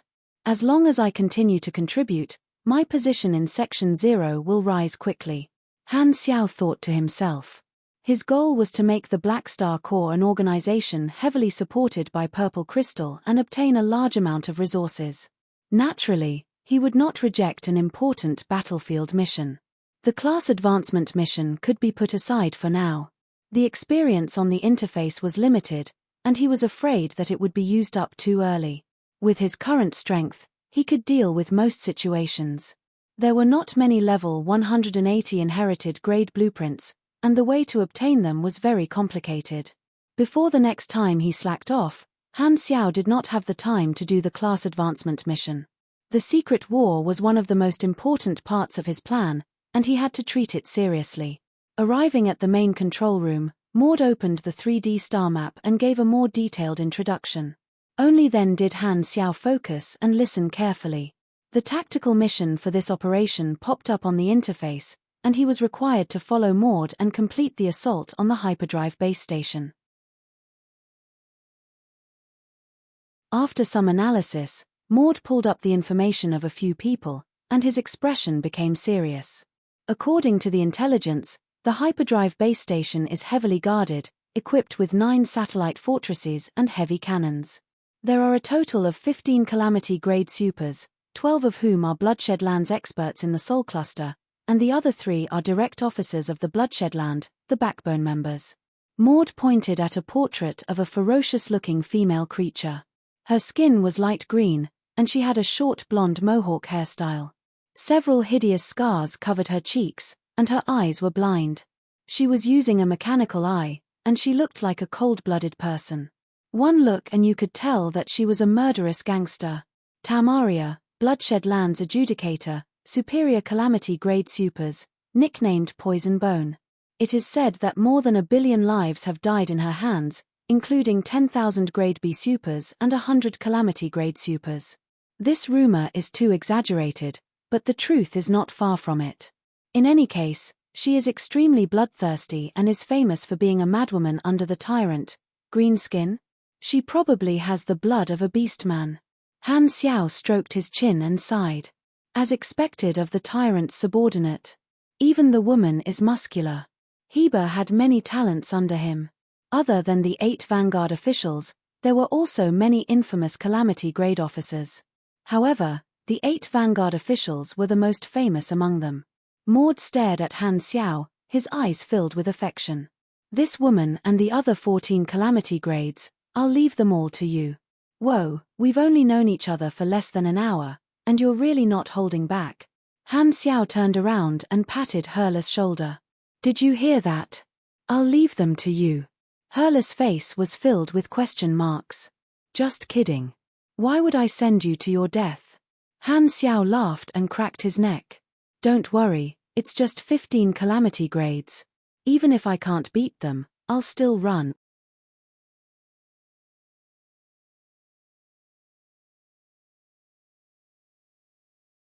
Chapter 670. An enormous black iron space station was floating in space. Its outer armor was equipped with rows of satellite defense cannons, and it was surrounded by 9 armed satellite fortresses. T-04 hyperdrive base station was the target of Section Zero's attack. At this moment, inside the base station, the upper echelons, including Tamaria, were in a conference room, participating in a remote meeting. The projection showed the figure of the remote battle commander, Jode, speaking in a solemn tone. According to reliable intelligence, 11 days ago, Black Star, who had been silent for 2 months, left the headquarters with his fleet. We believe that he will return to the battlefield soon. All commanders present must pay attention to Black Star's movements. This meeting was for all the Bloodshed Land commanders in the West Wind, Cheda, and Kaya Star systems. Black Star's return to the battlefield was the reason for this meeting. After the battle between Black Star and the 8 Vanguard officials, Jode placed a lot of importance on Han Xiao. Although one person could not influence the entire battle, Black Star was one of the most dangerous high-level combatants in Section 0. His deeds were shocking, and Jode felt that it was necessary to release a notice for him. Even if this was making a mountain out of a molehill, it was better than not preparing at all. Based on the recent rumors and the experience of him fighting with the 8 Vanguard officials, I have compiled a report on Black Star. I will send it to all of you in a while, Jode said. He believed that knowing the enemy was the key to victory. Purple Crystal would definitely put Black Star in an important position. This report on Black Star would allow every commander to understand their opponent. If they were attacked, they would know how to deal with Black Star. The meeting ended quickly. The T-04 hyperdrive base station commander's communicator received a message. He glanced at it for a moment before Tamaria strode to his side and snatched the communicator away from him. She began to read the message on her own. The base station commander was helpless. He was not a direct member of Bloodshed Land but a talent recruited later. Tamaria's position in the base station was higher than his, and this green-skinned woman was not only the captain of more than 10 high-level combatants but also the supervisor. Other than listening to orders during battle, she did not care about him at all. The base station commander was already used to Tamaria's rudeness. Tamaria glanced at it and sneered. She threw the communicator away. And here I was wondering how powerful Black Star was. It turns out that he's so easy to deal with. The base station commander picked up the communicator and browsed through it. He immediately understood what Tamaria meant. Jode had even included the idea of dealing with Black Star in the information. The result of the battle between Black Star and the 8 Vanguard officials was indeed shocking. However, upon careful analysis, Black Star's weakness was also very obvious. He had been suppressed by the 8 Vanguard officials throughout the entire battle and had only managed to survive by relying on his indestructible body. Apart from that, Black Star's lethality was very limited and could not cause too much trouble. Although it was rumored that Black Star had recently learned psionic energy, he was not the only mechanic in the entire universe who knew about psionic energy. It was far from being unsolvable. Furthermore, strategic psionic energy weapons were equivalent to nuclear weapons in the galaxy. With the restrictions of the 3 universal civilizations, even star cluster civilizations would not use them unless they had no other choice, let alone in this secret war. Unless Black Star wanted to go to the military court of the 3 universal civilizations and enjoy a prison sentence of more than 100 years, He would not use the violent primordial psionic energy everywhere. According to various factors, Jode had written down a general method to deal with Black Star. As long as they sent 1 or 2 senior calamity-grade calamities and 3 to 5 ordinary calamity-grade calamities to destroy Black Star's mech legion, they would be able to make Black Star lose his threat and not be of much use in the war. According to the methods of the various organizations in Section 0 to prevent the loss of their high-level combatants, as long as they killed Black Star, the threat of the other calamity-grade supers in Section 0 would be greatly reduced. No wonder Tamaria looked down on him. Black Star is not as difficult to deal with as I thought. This thought flashed through the base commander's mind. However, Black Star's body is great. Tamaria revealed the fangs in her mouth, and her tone was filled with passion, desire, and cruelty. I wonder if I can obtain his abilities if I eat him. The customs of Tamaria's race were very barbaric and bloody. They believed that by eating the flesh of the enemy, they would be able to obtain the enemy's strength. Eating a strong enemy would make them stronger. Tamaria was drooling over Han Xiao's body and had a desire to feast. She licked her lips. At this moment, the base station suddenly sounded an alarm. Everyone's expression changed, and they hurriedly returned to their posts. Reporting to the commander, Stronghold Planet Number 4 is under attack. Enemy, requesting reinforcements from other strongholds. This is the data of the enemy ship from the radar. An observer immediately reported the situation upon seeing the commander return. T-04 Hyperdrive Base Station was the core that maintained the wormholes of the 12 strongholds. All reinforcements had to be reported to the base station, and the base station's mission was to coordinate the entire situation. The base station commander took a quick look at the report and said, "Which strongholds responded?" "Number 1, Number 6, Number 9, and Number 12. Open support channel Number 12. That's it." The base station commander did not hesitate. The operation team nodded and began to operate the channel. Through the wide-angle projection porthole of the space station, thousands of blue light beams shot out from 2 special devices in the base station, forming a circle of dark blue wormholes on the left and right. The space energy at the edge of the wormholes fluctuated and slowly expanded before stabilizing. The 2 wormholes faced each other from afar, and their positions and sizes were aligned. The next moment, the wormhole on the left spat out a dense stream of hyperdrive light. It was the reinforcements that rushed into the wormhole on the right and arrived at their destination in an instant. The time taken for the reinforcements to arrive was less than 30 seconds. "It's a success." The base station commander nodded. However, before he could catch his breath, 3 of the 12 stronghold planets on the observation interface turned red, sounding the alarm of an enemy attack. The enemy is planning an attack. The base station commander's expression changed, and he quickly finished arranging the reinforcements. He then ordered loudly, "T-04 Hyperdrive Base Station, enter combat state. Activate the armed satellite fortress and release all the fleets. The enemy might appear at any time." This was a common example of an attack on a hyperdrive base station. The base station commander's reaction was very fast, and he could tell that Section 0's target was their base station. However, this was an open scheme because the enemy had the initiative, and the only way to break it was to fight the enemy head-on. Section 0 had endured humiliation for 2 months, and their strategy of spreading their forces had finally paid off. They had chosen T-04 Hyperdrive Base Station as the target of their counterattack precisely because of the limited number of troops in this area and the fact that the long-range Stargate had not been built yet. The entire base station was immediately mobilized. Tamaria narrowed her eyes and stood up. Not only was she not nervous, she even had an excited look on her face. "Great, someone is finally here to fight. My bones have not moved for too long, and they are about to rust." Very quickly, more strongholds were attacked, and they called for reinforcements. The base station commander controlled all the troops, but even though he knew that this was a scheme, a large number of troops were still restrained.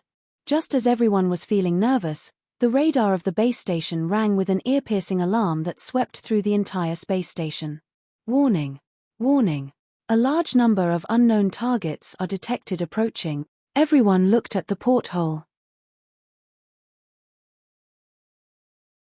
The porthole's field of vision had been adjusted to over-the-horizon mode, and the scene in the distance was displayed. They could see streams of hyperdrive light stopping one after another, revealing Section Zero's fleet. They are here. The base station commander clenched his fists. They're finally here. Tamaria clenched her fists and walked out with large strides. T-04 hyperdrive base station was in sight, and the armed satellite fortress was glowing. It was already in an activated state. The enemy's fleet is already prepared. Humph, looks like they've already guessed our strategy. Maud looked at the long-range projection and did not think much of it. He did not think that such a simple strategy would be able to fool the enemy. It was fine as long as it was effective. Time is limited. All formations, charge. After the order was given, the fleet accelerated and charged forward. Both sides locked onto each other through their radars and opened fire at each other. The high-energy particle cannons shot back and forth, crisscrossing each other. The bright light instantly covered the dark space of the universe. The colorful light was pregnant with death in the silent brilliance. The 9 armed satellite fortresses acted as the 9 vertices, forming a huge irregular protective shield to protect the base station from being attacked. A total of 3 spearhead units attacked the base station, and reinforcements appeared from 2 other directions. They immediately dispersed their firepower, and the pressure on Maud's fleet was greatly reduced. Han Xiao's fleet also charged together with Maud and blended in with the fleet. The light blue electromagnetic shield of the battleship blocked the densely packed ion cannons time and time again, creating ripples in the shield. At this time, the 2 sides were very far away from each other and had not reached the stage of close combat yet. Han Xiao suddenly received a communication from Maud. Blackstar, do you see the 9 armed satellite fortresses? That's the generator of the base station's shield. This shield is very strong, and we don't have time to slowly break through it. I've discussed with the commanders of the other 2 units. We're going to send a team each to land on the armed satellite fortresses and blow up at least 1 armed satellite fortress. Maud spoke very quickly. What he meant was that blowing up 1 armed satellite fortress would create a gap in the shield. Before the other armed satellite fortresses could change positions to repair the gap, the main force would be able to seize the opportunity to rush in and attack the base station. Only by destroying the base station would the operation be considered a success. They did not have much time. In this operation, the diversion and feint units were the largest because only by putting enough pressure on the strongholds could they draw away reinforcements and restrain the forces of the 12 strongholds. This way, not many troops could come to support the hyperdrive base station. Therefore, they had to destroy the base station while the enemy's forces were scattered. No problem. My teammates don't need to follow me. I'll act on my own. The tactical mission on the interface changed, and the target became to blow up 1 armed satellite fortress. Han Xiao nodded and agreed. He let Rizda take control of the spaceship and jumped out of the cabin. He activated the Mountain Ape mechanical suit and entered interstellar navigation mode. He drew a blue arc in the air and avoided the area of the crossfire. He cut in from the side and rushed toward one of the armed satellite fortresses. The other teammates took the spaceship to attack another armed satellite fortress. The other 2 units also sent out their own small teams. Han Xiao acted alone. As long as he landed on the armed satellite fortress, it would not take long for him to destroy it. I'm a smaller target and more agile. Plus, with my reputation, it's easier for me to restrain the enemy's high-level combatants if I act alone. Han Xiaoxin thought to himself. The burden of flying at high speed was not worth mentioning to him. In his field of vision, the originally small armed satellite fortress gradually enlarged, and he could clearly see the mechanical structure on the surface of the armed satellite fortress. Very soon, the fleet guarding the base station discovered him. A portion of the cannons turned around and fired at him. The high-energy ion cannons closed in on him time and time again, leaving light scars on his retina. The built-in tactical screen constantly reminded him of the direction of the high-energy reaction. Han Xiao was fully focused on dodging the cannons. From time to time, he would use the hovering shield shuttle to form a psionic shield to block the stray cannons. Not long after, Han Xiao rushed into the defense line of the base station fleet and dodged among the enemy spaceships. His brain was extremely active, processing countless data. Time seemed to be very long, but it also seemed to be very fast. Han Xiao did not have the time to care about the outside world. He focused on dealing with the cannons coming from all directions. After some time, the pressure on him suddenly lightened. Han Xiao looked back and saw that he had already left the defense line behind him. He had unknowingly broken through the entire line of defense. In the distance, Maud and the other two vanguard units had already exchanged fire with the base station fleet at close range. They had indirectly divided the enemy's attention and reduced the density of the firepower that Han Xiao encountered. My teammates are finally giving me some help this time. Han Xiao's eyes lit up. He did not waste any more time and went straight to the satellite fortress in front of him. The satellite fortress was spherical in shape and looked like an asteroid. Its size was about a few hundredths of the size of the blue star. It sounded quite small, but when looking at it from a close distance, Han Xiao felt that it was not much different from a planet. The blue shield blocked him outside. Han Xiao reached out and pressed his hand on the shield. The shield neutralizer operated at full power. The shield within 100 meters in diameter began to ripple at a high frequency. The light dimmed, and the energy level dropped. Estimating that it had reached a critical point, Han Xiao's other arm turned into a psionic cannon and fired at close range. The blue light exploded, and a hole with a diameter of 30 to 40 meters appeared on the shield. Compared to the entire shield, this hole was as inconspicuous as a sand pit on a planet. However, it was large enough for Han Xiao to enter. Han Xiao glanced around. The edge of the hole was shrinking and repairing itself. He summoned more than 20 army boxes and rushed in before the hole was repaired. This satellite fortress had a simple man-made atmosphere that was provided to the maintenance personnel. Han Xiao quickly landed, and the sound of the wind could be heard. Pardie. Stepping on the ground, Han Xiao looked around. He was surrounded by mechanical surfaces that were cold, lifeless, and filled with the hardcore charm of machinery. Warning, hum. 5 high-energy reaction sources detected. Han Xiao's eyes narrowed as he turned around to look. 5 enemies with the aura of I'm a calamity grade flew over from the horizon and landed not far away with a bang. The leader was wearing a heavy mechanical suit and carrying a dark gold mechanical axe. Clatter, this person's helmet opened, revealing a ferocious appearance and short blonde hair. It was the person Maud had warned him about, the Bloodshed Land Adjudicator in charge of T-04 Hyperdrive Base Station, Tamaria. I've been waiting for you here for a long time. Tamaria stared at Han Xiao and revealed a ferocious smile. When she had discovered Black Star at the front line, she had been overjoyed. Based on Han Xiao's charging route, she had brought a few people to this satellite in advance to wait for Han Xiao's arrival. According to her duty, Black Star should have been dealt with by her, and Tamaria could not wait to fight with Han Xiao. Only 5 people. Han Xiao glanced at them and said, all your Vanguard officials failed to kill me. You're underestimating me too much. All 15 calamity-grade supers from your base station are only able to give me some pressure.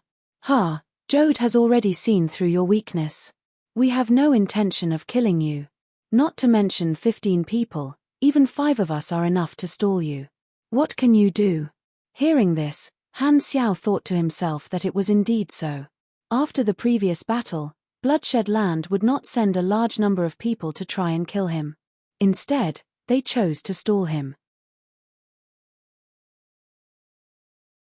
Tamaria licked her lips, and her bloodthirsty desire continued to surge. Your body is amazing. Just you wait, I will eat your flesh, chew your bones, suck your blood dry, devour your bone marrow, and eat every cell in your body. I heard that your recovery ability is very strong. I hope you can let me eat until I'm full. Han Xiao felt a chill run down his spine. If it was anyone else, these words might have been used as a threat, but he could tell that Tamaria was not threatening him. She really wanted to do so. This woman wants to eat me. How perverted, but I don't like it. Rumble. Right at this moment, the ground suddenly shook, and the surface armor of the armed satellite fortress cracked open. Multiple turrets rose up like a steel forest, and the muzzles all turned to face Han Xiao. Thousands of beast soldiers ran out from the ground and surrounded Han Xiao from afar. This was the armed satellite fortress defense against enemies on the surface. In the blink of an eye, he was surrounded by enemies everywhere he looked.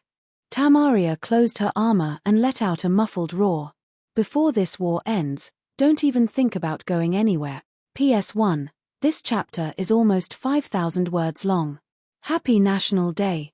You're tuning in to the Celestial War YouTube channel.